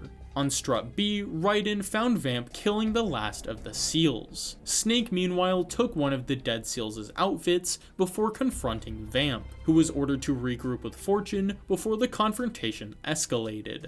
When Raiden questioned Snake's identity, Snake claimed to be a Navy SEAL named Iroquois Pliskin. As the two of them debriefed, SEAL Team 10's Bravo team attempted to rescue the President from Fortune and Vamp. Overhearing this on Snake's radio, Raiden traveled to the scene, where he saw Fortune eliminate the entirety of the Bravo team. Not long after, Raiden was tasked with regrouping with Stillman, who showed Snake and Raiden how to identify and decommission Fat Man's C4. While Stillman hid inside a pantry, Raiden dealt with the C4 on Shell 1, and Snake did the same for Shell 2. During the same period, Olga, who had been ordered by the Patriots to protect Raiden under the threat of her child's life, made contact with Raiden using the cyborg ninja suit. Yet another reference to Shadow Moses. Snake, meanwhile, was tasked by Stillman with finding a hidden C4 at the bottom of Strut H, as he couldn't shake the feeling that Fat Man was deceiving them using easily identifiable bombs. When Snake confirmed Stillman's hunch, Stillman took it upon himself to personally defuse them, which he saw as retribution for the lie he had lived over the past 5 years. When Snake finished freezing the final bomb on Shell 2, he unintentionally activated a second hidden bomb. With only 400 seconds until detonation, Raiden rushed to Strut A. As Raiden descended the elevator, Stillman accidentally tripped the proximity trigger on the Strut H bomb, causing it to detonate, killing himself, and flooding the lower levels of Shell 2's core. Shortly following Stillman's death, Raiden disarmed the final bomb. On his return trip to the surface, Raiden was confronted by Fortune. Meanwhile, Fat Man planted a bomb atop Strut E, declaring that he wished to challenge Raiden specifically. When Vamp went to inform Fortune of this, Raiden used the distraction to fire a bullet that ricocheted into Vamp's head, incapacitating him long enough for Raiden to make an escape. When he reached Strut E, Raiden learned that Fat Man had little in common with the other members of Dead Cell. Regardless, the perceived risk of an environmental disaster forced Raiden to take him down. Meanwhile, Snake and Otacon managed to uncover the truth about Arsenal gear, and that Big Shell was a facade to construct it. With the bomb crisis finally behind them, Raiden was tasked with reverting to his original goal of securing the president. Assisting him in this effort, Olga met with Raiden to point him to the core of Shell 1, where he would find a person by the last name Ames who would share the location of the president and could be identified by listening for their pacemaker. She then gave him one of the Gurlukovich mercenary outfits, which he would need alongside a retinal scan to reach Ames. Following the ninja's instructions, Raiden made his way to the core. Meanwhile, Ocelot coerced the president into bypassing the first of 2 Arsenal gear unlock procedures, the second of which was set to a 1-hour delay. Moments later, Raiden reached the conference room where he identified Richard Ames. Recognizing the Patriots' handiwork, Ames revealed as much as he could to Raiden, before they were interrupted by a meeting between Ocelot, Solidus, and Olga in the room opposite of them. After the 3 parted ways, Ocelot went to confront Ames, who suffered a genuine heart attack after the Patriots disabled his pacemaker. Ocelot then forced Raiden to reveal his identity before he was saved by Olga. As Raiden made his way to Shell 2, Snake and Otacon secured a helicopter. After sharing this with Raiden, Snake introduced him to Otacon, which all but confirmed Raiden's suspicions that this Pliskin was in fact Solid Snake. Minutes later, Snake and Otacon used the chopper to make contact with Raiden just before he and Solidus met face to face 12 years after they parted ways. Despite this, neither of them fully recognized the other, Raiden because he had suppressed his memories, and Solidus because Raiden was much older. Following their brief reintroduction, Solidus joined Vamp in the Harrier, which Raiden eventually destroyed, in the process injuring Solidus' left eye. Just as the Harrier was about to crash, Ray burst out of the water to catch them. It then launched a volley of rockets that destroyed much of the surrounding infrastructure, giving Vamp an opportunity to escape to Shell 2, while Ray took Solidus back to safety. When the dust settled, Raiden finally confronted Snake about his true identity. The truth revealed, Snake explained how they faked his death and why they were at Big Shell to begin with. Raiden was then given orders to continue to Shell 2 to make contact with the president as soon as possible. When he eventually did so, President Johnson immediately grabbed Raiden's groin to confirm that he was, in fact, a man. He then revealed the truth behind the Patriots' power, Big Shell's facade for Arsenal gear, and pointed him toward Emma Emmerich. After sharing everything he knew, he gave Raiden Emma's worm cluster to use against GW and ordered Raiden to eliminate him to keep Solidus from accessing Arsenal gear. But before Raiden even got the chance, Ocelot shot Johnson himself. Following the president's death, Raiden made his way to the flooded levels of the core where Vamp was waiting for him. After taking him down, Raiden made contact with Emma, who eventually trusted Raiden enough to lead her through the water. As Raiden and Emma traveled to Strut L, Olga confronted Snake about her father's death 2 years prior. In the end, she learned that Ocelot was the one responsible, and ultimately decided to ally with Snake. Outside of Strut L, Emma used the oil fence to reach Strut E. At the tail end of her journey, Vamp leapt out of the water and grabbed hold of Emma. While Raiden did manage to fire a shot at Vamp, it wasn't before Vamp managed to stab her in the abdomen. Mortally wounded, Emma was taken by Snake to hack into GW's defenses in preparation for the virus. With just minutes until she bled out, Raiden made his way to the computer room. Inside, their hopes were shattered when GW managed to delay the virus just before it was complete. Made worse when Emma drew her final breath just as the sun began to set.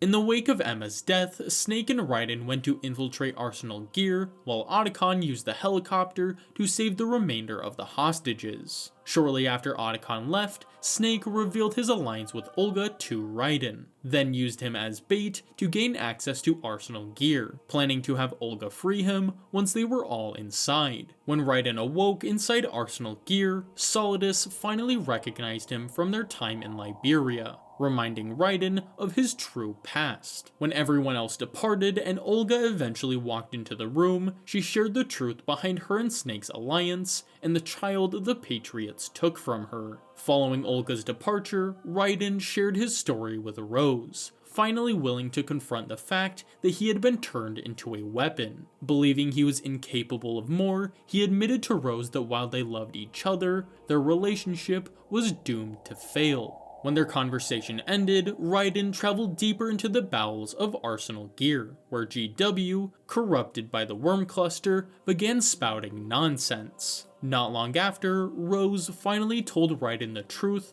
behind how and why they met, but that her love for him was nonetheless real. Absolutely heartbroken, Raiden questioned if he could even trust his own feelings before Rose was cut off by the Patriots. Her final words to him were a confession that she was pregnant.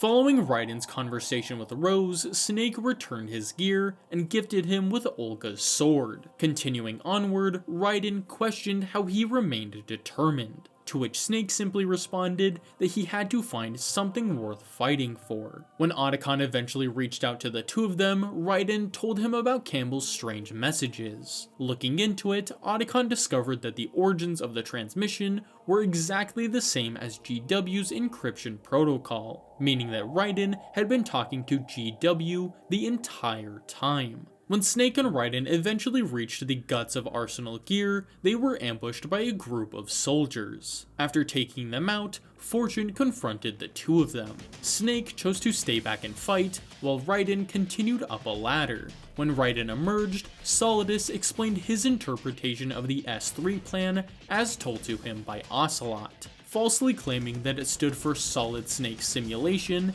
and that its purpose was to manufacture soldiers like Solid Snake.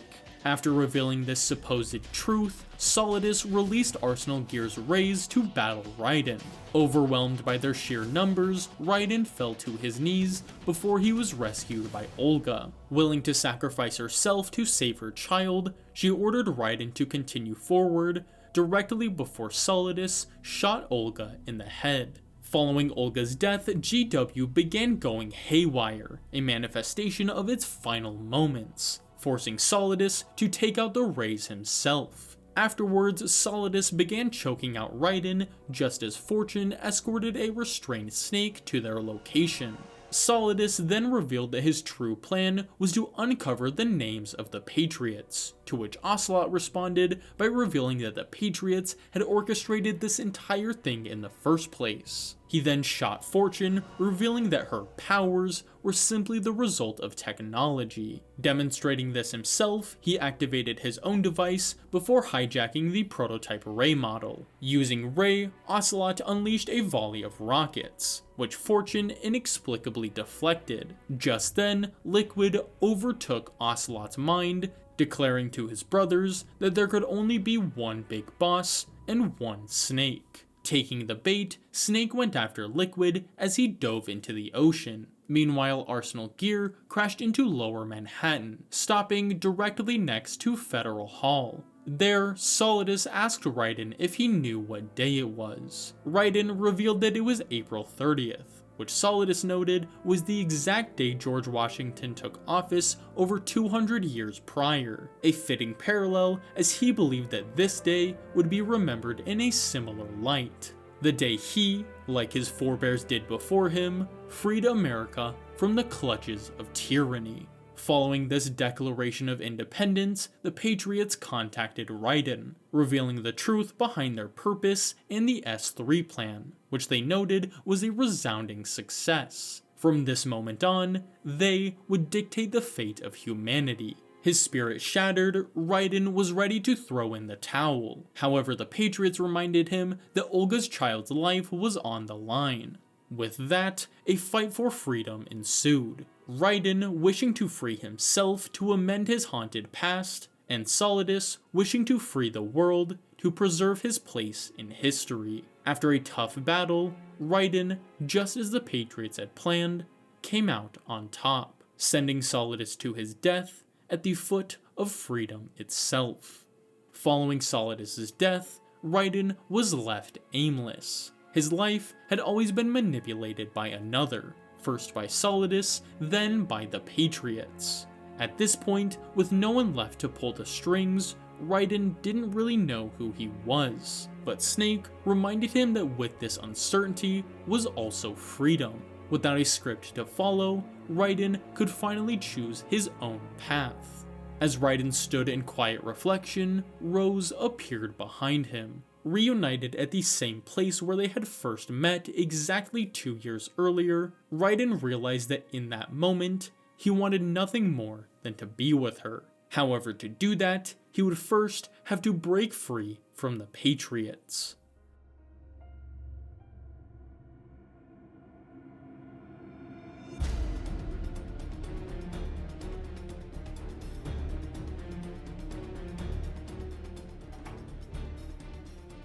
Following the Big Shell incident, Otacon uncovered the Patriots' information blacklist using Emma's worm cluster, revealing that the origins of the Patriots dated back just under 100 years, and that all of its founding members were long dead. Around this same period, the Patriots recovered Solidus's body. Likewise, Ocelot recovered the damaged remains of GW. It was at that point he fully embraced his role as Liquid's doppelganger, leaving Eva to finish her part of their master plan by rescuing Big Boss from the clutches of the Patriots. To do just that, she took the identity of Big Mama and established a network of orphaned mercenaries and spies known as the Paradise Lost Army in Eastern Europe. Around mid to late 2009, Raiden was placed under the command of the real Roy Campbell, but as time went on, Raiden's childhood memories would resurface, and he would turn to alcohol to mask the pain. Seeing Raiden withdraw from her life just as she was about to introduce their child into the world,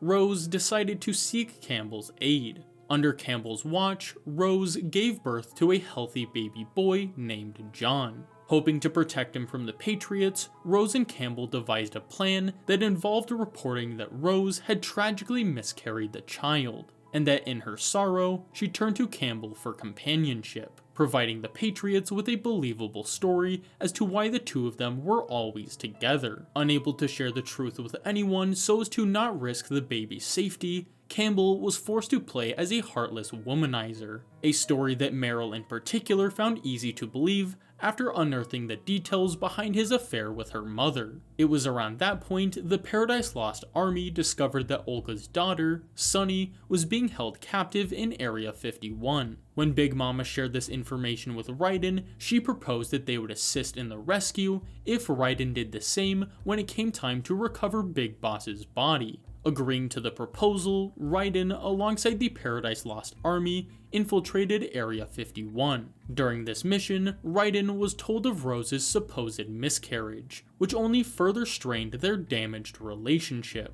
After Sunny was rescued, Raiden anonymously left her with Otacon and Snake, who raised her aboard the Nomad, a cargo aircraft that served as their mobile operations center and home following the events in Manhattan. Sometime around the early 2010s, a handful of key events took place. First was the rise of private military companies, or PMCs, the direct successors to the PFs that dominated the previous decades. Following their initial rise in popularity, governments around the world began adopting PMC forces to fight on their behalf. In response, the United Nations created the PMC Oversight and Inspection Committee, to which Roy Campbell was eventually assigned. Likewise, Merrill was given command of a team under the United States Army's Criminal Investigation Department. Known as Rat Patrol 1, the team was tasked with investigating PMC activity throughout the early 2010s, and included members such as Jonathan, the team's heavy weapons expert, Ed, the team's scout,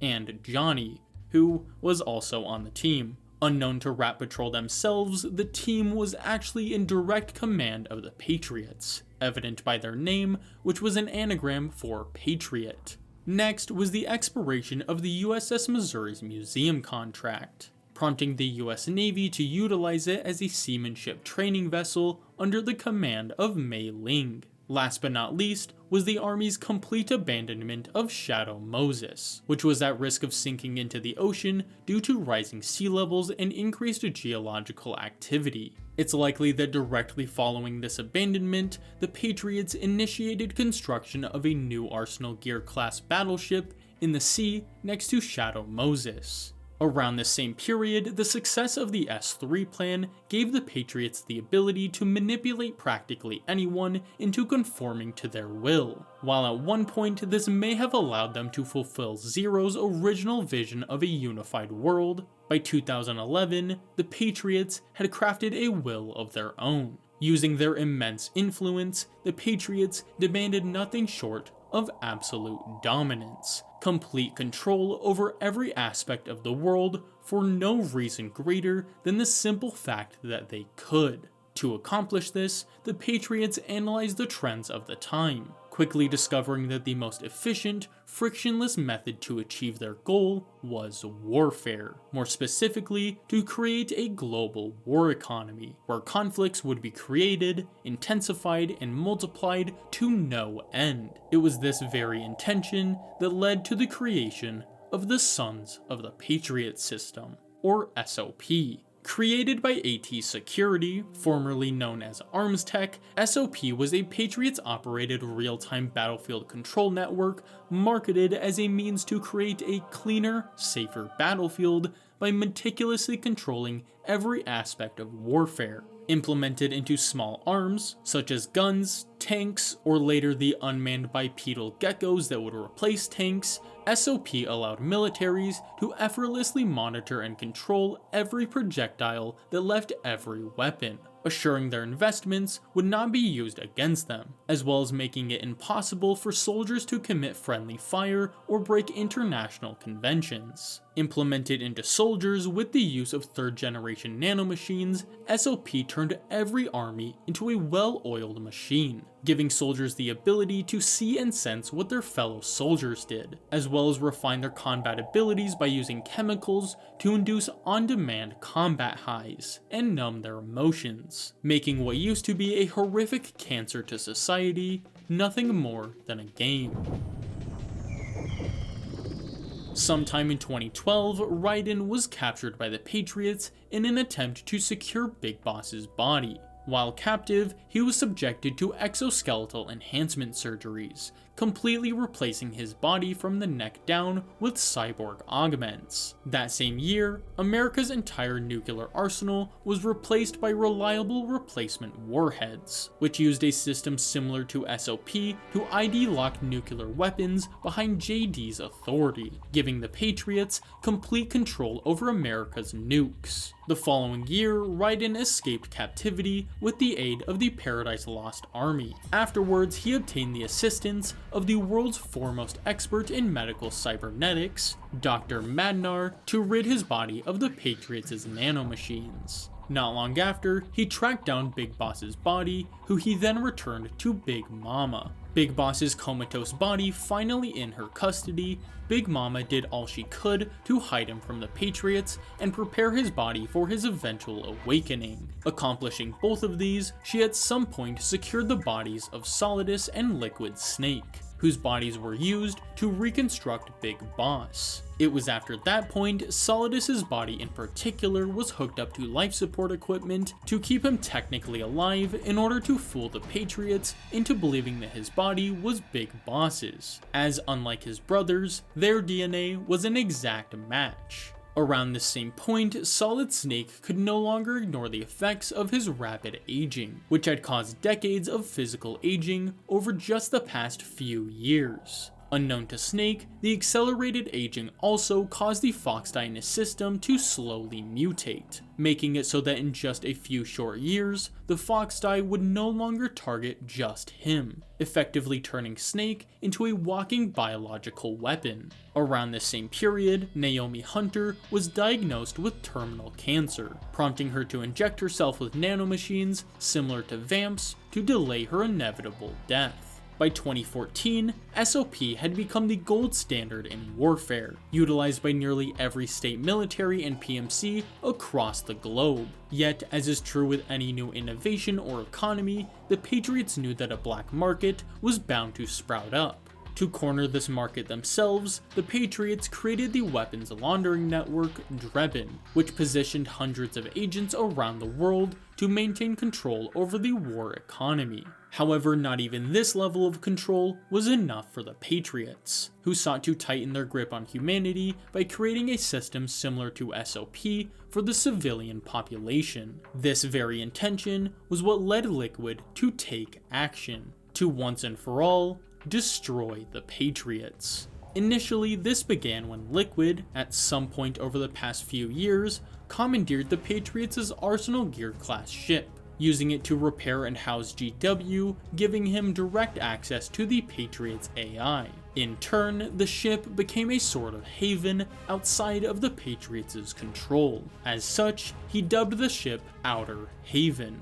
Sometime after this, Liquid, likely using GW, discovered that when SOP was created, it had unintentionally inherited the structure of Fox die, meaning that the third generation nanomachines used for SOP were likely directly related to Snake's own first generation nanomachines. Naturally, this prompted Liquid to kidnap Naomi, whose expertise on the virus he hoped would allow them to destroy the system. Over time, Naomi developed a computer virus she dubbed Fox Alive, which was meant to use GW as a gateway to destroy the entire AI network. However, she was unable to perfect the virus, and in fact the only person Naomi believed could was Otacon. With this information, Liquid formulated yet another grand plan that would use the determination of his greatest enemy against themselves. This time, however, that person was not Solid Snake, but the Patriots themselves. To do just that, Liquid planned to fabricate a scenario that heavily paralleled the events of Shadow Moses, knowing that the Patriots would pick up on all the similarities, giving them no choice but to send in Solid Snake just as they did previously. He would then lead both Snake and the Patriots to believe that he wished to incite an insurrection by taking command of SOP, which, likely using GW, he discovered could only be accessed using the DNA of Big Boss. He would then have Naomi hand the virus off to Otacon, who would eventually perfect it. When he later gained complete control of SOP using the DNA of Big Boss, He would then feign that he wished to control the entirety of the AI network by destroying JD using a nuke. However, given that all of America's nukes could only be accessed by JD, Liquid had to resort to using Rex's railgun to deliver the warhead. In the end, this would trick the Patriots into believing that the only way to stop Liquid from usurping control was to destroy their network themselves using Solid Snake.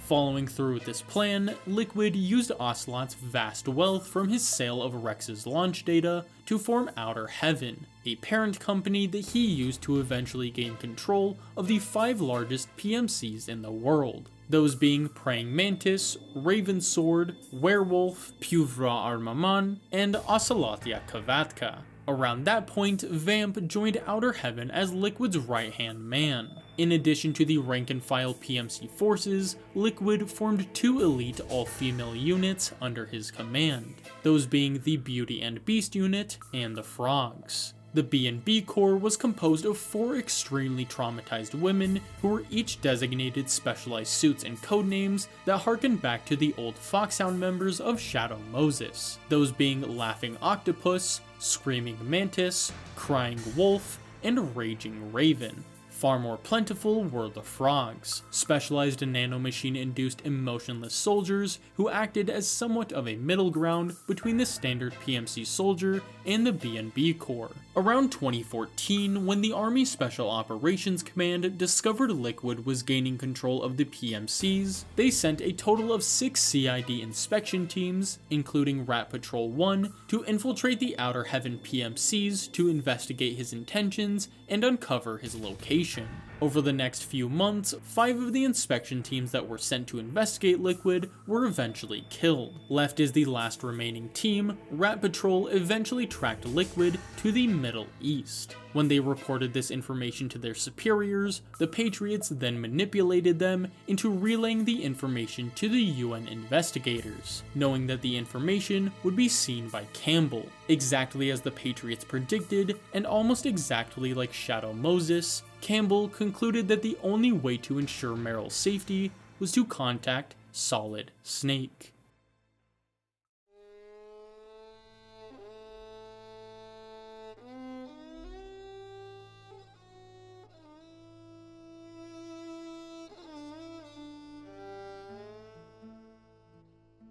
About 18 hours after Liquid's arrival in the Middle East, Campbell and Otacon met with Snake at the empty grave of Big Boss. When they regrouped aboard the Nomad, Campbell explained the state of the growing war economy and Liquid's mounting insurrection. Over the next 3 days, Otacon, assisted by Sunny, developed 3 pieces of technology to assist Snake in his mission, those being Metal Gear Mark II, a remote operational support terminal, the Solid Eye, an all-purpose augmented reality goggle, and a fresh stealth suit that utilized a state-of-the-art smart camouflage material called Octocamo, which Otacon conveniently borrowed from DARPA. During this same period, the Patriots tasked one of their Drebin weapons launderers, Drebin 893, with assisting Solid Snake throughout his journey by supplying him with weapons and equipment. Additionally, he was ordered to inject Snake with a Fox-dye-laced nanomachine suppressant that would once again turn Snake into a vector for Fox-dye,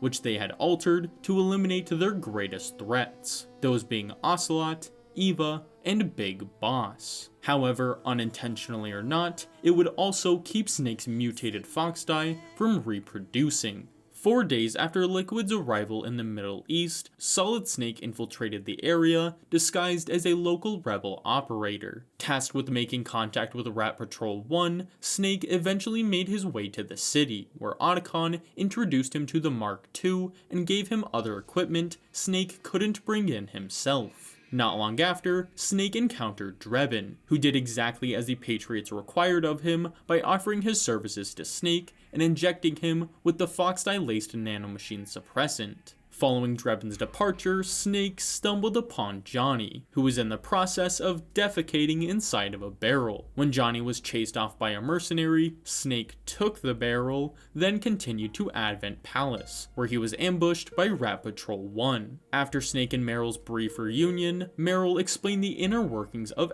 SOP, and noted her disgust for Campbell. Not long after, the frogs were dispatched to Advent Palace. Battling through the unit, Snake and Rat Patrol eventually reached safety. Snake then split from the group, where he encountered the B&B Corps before continuing forward. When Snake reached Liquid's encampment, Liquid used a DNA chip encoded with Liquid Snake's genome, as well as his access to the Patriots via GW, to break the surrounding soldiers free of SOP. However, just as Liquid and Naomi had suspected, the moment the soldiers were cut free, their minds were flooded with the memories and emotions the system had suppressed, causing each and every one of them to seize. The only reason Snake was affected is presumably due to the fact that SOP itself was based on his nanomachines, and the only one who was unaffected was Johnny, who would always manage to avoid his mandatory nanomachine injections. As such, he assisted Snake in returning to the Nomad. While Snake slept over the next day, Liquid and Naomi traveled to South America, where Liquid tasked Naomi with luring Snake to her location to secure his DNA and eventually be rescued by him. Following through with this plan, Naomi sent Otacon a series of files that detailed her importance to Liquid and precise location in South America. Additionally, it was around this same time that Big Mama learned of Snake's actions in the Middle East, prompting her to instruct Raiden to assist Snake, then task him with finding her in Eastern Europe. When Snake awoke, Otacon informed him of Naomi's message, then made contact with Campbell to lay out their method of insertion. 20 hours later, the Nomad arrived in El Dorado International Airport. Using a 4x4, Snake made his way to the PMC security perimeter, where he spotted Vamp and Laughing Octopus. Following their departure, Snake was introduced to Rose, who was designated as his personal counselor and psychological expert. Putting two and two together, Snake realized that Rose was the woman Campbell had married, which he couldn't help but note made him disgusted as well. Continuing toward Naomi's lab, Snake was contacted by Raiden, who helped guide him through the battlefield. Not long after, Drebin met with Snake to share more about the B&B Corps as well as the SOP system. When Snake eventually reached Naomi's lab, she shared all she knew about SOP before performing tests on his DNA. In doing so, she uncovered the truth behind his rapid aging and Fox-Die mutation. During this process, she managed to obtain a copy of Snake's genetic profile. Afterwards, she handed Snake a case of nanomachine suppressant injections, then explained Liquid's intention of taking control of SOP. Before she could explain more, Naomi was taken by PMC soldiers, while Laughing Octopus confronted Snake. When Octopus was eventually dealt with, Snake tracked Naomi to a helipad, where Vamp used the copy of Snake's genetic profile to cut off the soldiers' access to SOP. Just like in the Middle East, the soldiers began to seize, forcing Liquid to steal Big Boss's body like he had originally planned. Not long after, Drebin arrived to save both Snake and Naomi. By the time they reached the city, Raiden had arrived to assist Snake with the extraction by destroying a handful of geckos, then fending off against Vamp. Despite being mortally wounded, Raiden managed to relay Big Mama's orders to find her in Europe. On the Nomad, Naomi explained Liquid's purpose for using Liquid and Snake's DNA, and that his next target was Big Boss, who was still technically alive somewhere in Europe. Meanwhile, Raiden shared that the only way they could save his life was to contact Dr. Madnar, who was also located in Europe. As the Nomad made its way to Europe, Naomi attempted to seduce Otacon with the ultimate goal of coaxing him into finishing the Fox-Alive virus. But when Otacon unintentionally revealed that Sunny was the true genius aboard the Nomad, Naomi decided that she would instead task Sunny with finishing it sometime later. Over this same period, Liquid tasked Ravensword with flushing out the Paradise Lost army to uncover the location of Big Boss's body. Overseeing the PMC's presence in Europe was Rat Patrol 1, who were given additional troops by the Patriots to keep Liquid in check. When the Nomad arrived in Europe, Snake gained access to the city with the help of Meryl, while Sunny, Naomi, and Raiden made contact with Dr. Madnar. Inside the city, Snake was instructed by Otacon to intercept Paradise Lost Army transmissions to identify one of its members. As he tailed them throughout the city, Naomi returned Sunny to the Nomad. It's likely around that point, Naomi trusted Sunny with the Fox Alive virus. When Sunny fully understood what was required of her, Naomi left the Nomad to reunite with Liquid and Vamp. When Snake eventually made contact with Big Mama, she quickly revealed herself as Eva, Snake's mother. Feeling as if Snake was owed an explanation, she then explained the history behind the Patriots, including Operation Snake Eater, Les Enfants Terribles, Big Boss and Zero's falling out, and the establishment of the Patriots AI. She concluded this story by revealing Solidus's near-lifeless corpse, stating that it was Big Boss's.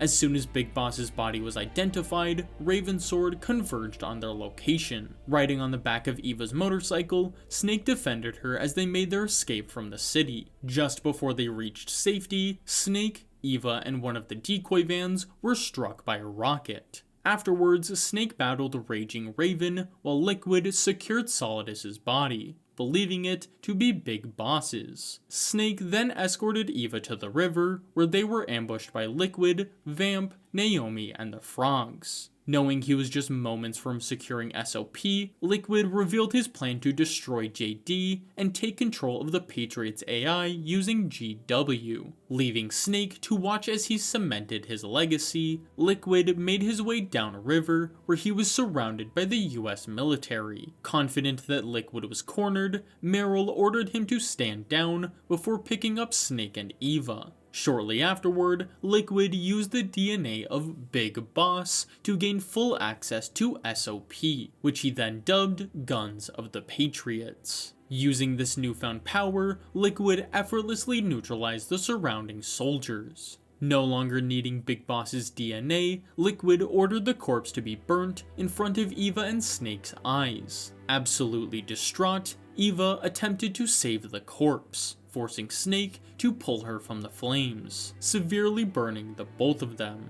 Just before Liquid got away, Otacon stowed the Mark II on their boat using stealth mode. When Liquid departed, Eva succumbed to Foxdie as she rested in the arms of her last remaining child. Meanwhile, the Mark II recorded a conversation between Liquid, Vamp, and Naomi, in which they discussed their plans to destroy JD using Rex's railgun. Shortly after the Mark II captured this footage, the group spotted and destroyed it. Sometime later, Otacon shared the data from the Mark II with Mei Ling, hoping she could pinpoint Liquid's destination. Snake, Otacon, and Campbell then deduced Liquid's plan to use Rex's railgun to destroy JD.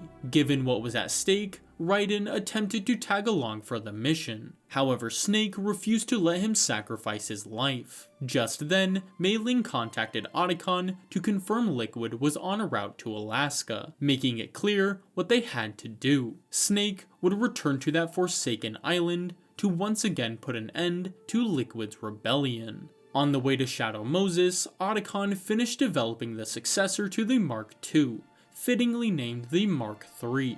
Meanwhile, Mei Ling planned to use the USS Missouri, quite possibly the only operable American battleship as it was completely analog, to rendezvous with Meryl and Johnny, then Snake and Otacon at Shadow Moses. Sometime later, Liquid, Naomi, and Vamp arrived at Shadow Moses, where Liquid finished outfitting Outer Haven with Rex's railgun, while Naomi recorded a message that would only play once Fox Alive had successfully wiped the Patriots from the world. As all of this was happening, Sunny continued working on Fox Alive, eventually stumbling upon Emma's worm cluster. Using it, she managed to complete Fox Alive, and even surpass what Naomi or Liquid intended for it. Originally, Liquid's plan called for the AIs to be completely wiped from the world. While this would do some good by freeing humanity, it would also have some horrific outcomes, as humanity had unknowingly come to rely on the Patriots to operate basic modern necessities. Fully aware of this, Sunny managed to alter Fox Alive to only target the control systems of the network, completely preserving the parts that regulated important infrastructure like water, food, communication, transportation, and all the other countless systems the world would need if they were to survive in a post-Patriots era. Hours later, Snake arrived on Shadow Moses, where he followed in his former self's footsteps, all the while reminiscing about what took place there 9 years prior. Eventually, Snake made his way to the snowfield, where Crying Wolf lay in wait. Following her defeat, Snake collected her railgun, then traversed down to the warehouse. Inside, he found a railgunless Rex, as well as Vamp. As the two of them battled vigilantly, Raiden, cleared for combat by Sunny, departed the Nomad to assist Snake. By the time Raiden reached the warehouse, Snake cleverly deduced that by injecting Vamp with his nanomachine suppressant, he was incapable of self-healing, making Vamp just as mortal as the rest of them. Completely vulnerable, Vamp challenged Raiden to a battle atop Rex, while Snake fended off an army of geckos. In the end, Raiden threw Vamp from Rex's cockpit, where Naomi offered Otacon the opportunity to inject him with another suppressant, permanently ending his life. Faced with the opportunity to die, Vamp injected himself with it, finally putting him out of his misery.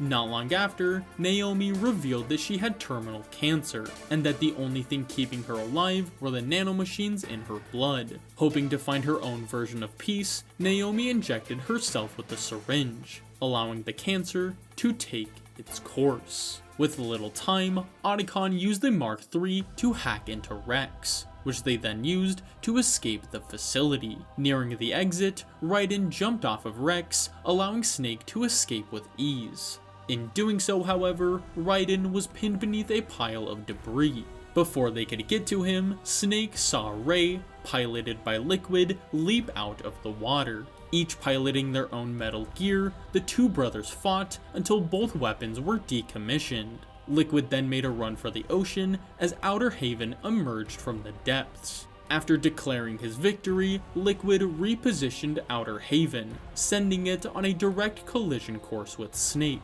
Determined to save his mentor, Raiden sliced off his own arm to free himself from the debris, then used the last of his strength to halt Outer Haven. As Raiden sank to the bottom of the ocean, barely clinging onto life, Mei Ling opened fire on Outer Haven to force Liquid into retreating, allowing them to save Snake and Raiden. As the Missouri tailed Outer Haven to the Bering Sea, Sunny shared the Fox Alive virus and everything else Naomi left with her with Otacon and the others. Believing it to be their only chance of success, Mei Ling used Naomi's information to devise a plan involving manually uploading Fox Alive to GW when Outer Haven resurfaced. The biggest problem with this plan, though far from the only one, was that the only corridor leading to GW was constantly bombarded with microwaves, meaning that whoever did manage to take out GW would also be cooked alive in the process. Nearing death, Snake volunteered for the part. Following the debrief, Otacon confronted Snake about his sacrificial tendencies as of late, stating, in essence, that he had greater things to do than die. Over the next 4 hours, Drebin, as per the Patriots' orders, supplied the Missouri with as many arms as they needed, as well as catapults, which they planned to use to infiltrate Outer Haven. Just after dawn, Outer Haven was made vulnerable, giving Snake, Meryl, and Johnny a chance to infiltrate. When they eventually made it to the interior of the ship, they were encountered by Screaming Mantis. Following her defeat, Psycho Mantis took control of her exoskeleton, attempting to once again demonstrate his power. However, his efforts were in vain due to the supreme hardware of the PlayStation 3 system. As frogs swarmed the room, Meryl instructed Snake to leave her behind. Trusting her to protect him like he did for her 9 years prior, Snake made his way to GW. Meanwhile, Johnny attempted to ask Meryl out on a date as the two of them fended off endless swarms of frogs. Always one to take initiative, Meryl rejected Johnny's advance to make a proposal of her own, that the two of them get married. When Snake reached the microwave corridor, he collapsed due to his growing tolerance to the nanomachine suppressant. As he lay on the floor, Raiden emerged to save him from the squad of frogs between him and his destiny. As Raiden guided Snake to the door, he suggested that he be the one to sacrifice himself. Snake, however, was unwilling to let him throw away his life, as he believed that it had barely begun. Using every last bit of strength he had left, Snake staggered, then trudged, and finally crawled through the microwave corridor. By the end, Snake barely had enough in him to reach GW, where Otacon narrowly managed to input Fox Alive before the railgun fired and their friends were overwhelmed. In the moments before Fox Alive completely annihilated the Patriots, Zero's location, which had been encoded into the network itself, was revealed. When the network was destroyed and the guns of the Patriots finally fell silent, Naomi's message was distributed throughout Outer Haven. At the same time, Big Boss was awoken from his coma. He was then informed about everything he had missed before departing to find a long-lost friend of his. When Naomi's message ended, Snake passed out from exhaustion. When he came to, he found himself atop Outer Haven alongside a Liquid, who revealed that what Snake managed to accomplish was exactly what he intended to happen. 9 long years ago, he intended to free himself from control from the Patriots, and of his very genetics. On this day, Liquid managed to accomplish one of those things, yet the other remained to be seen.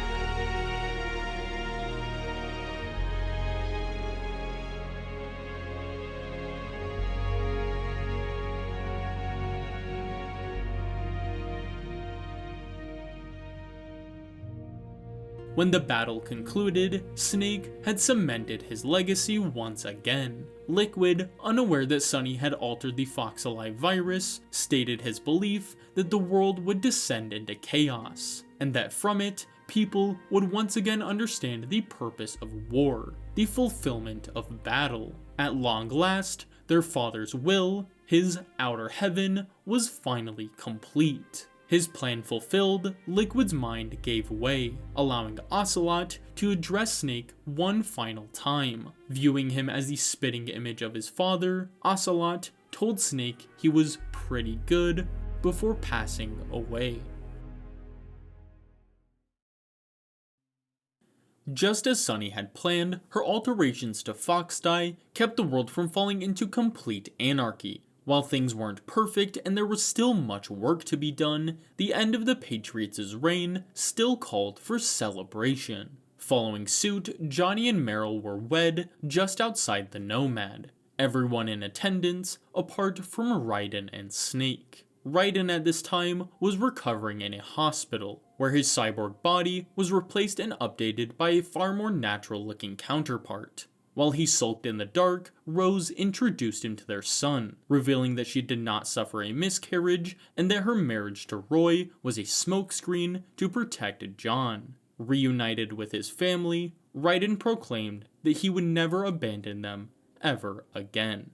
Snake, meanwhile, found himself once again at the foot of Big Boss's tombstone. Believing that he himself was soon to become a walking biological weapon due to the mutated Fox Dye, Snake positioned a gun directly in his mouth. Just as he pulled the trigger, he reflexively ripped the gun from his mouth, dropping to the ground in distress. Viewing this from afar, Big Boss finally revealed his presence. His first act, a gesture of love, for his last remaining son. Following his introduction, Big Boss explained everything to Snake, how he was taken by the Patriots, Ocelot's plan to become Liquid, and the Patriots' bastardization of the boss's will. He ended these revelations by presenting Snake with the man who was responsible for it all, the Zero from which the Patriots were born. Being the last two original members, Big Boss felt it was his responsibility to end the man's life, to bring the world back to zero before he himself met his own fate. Holding on to his old friend, Big Boss shut off Zero's oxygen supply. When Zero was finally gone, Big Boss finally allowed himself to succumb to the fox dye in his system. Losing strength by the second, Big Boss explained to Snake that he was not destined to become a threat to the world, that thanks to the Patriots' meddling, he could live out the remainder of his life as he wished, however long that may be due to his accelerated aging.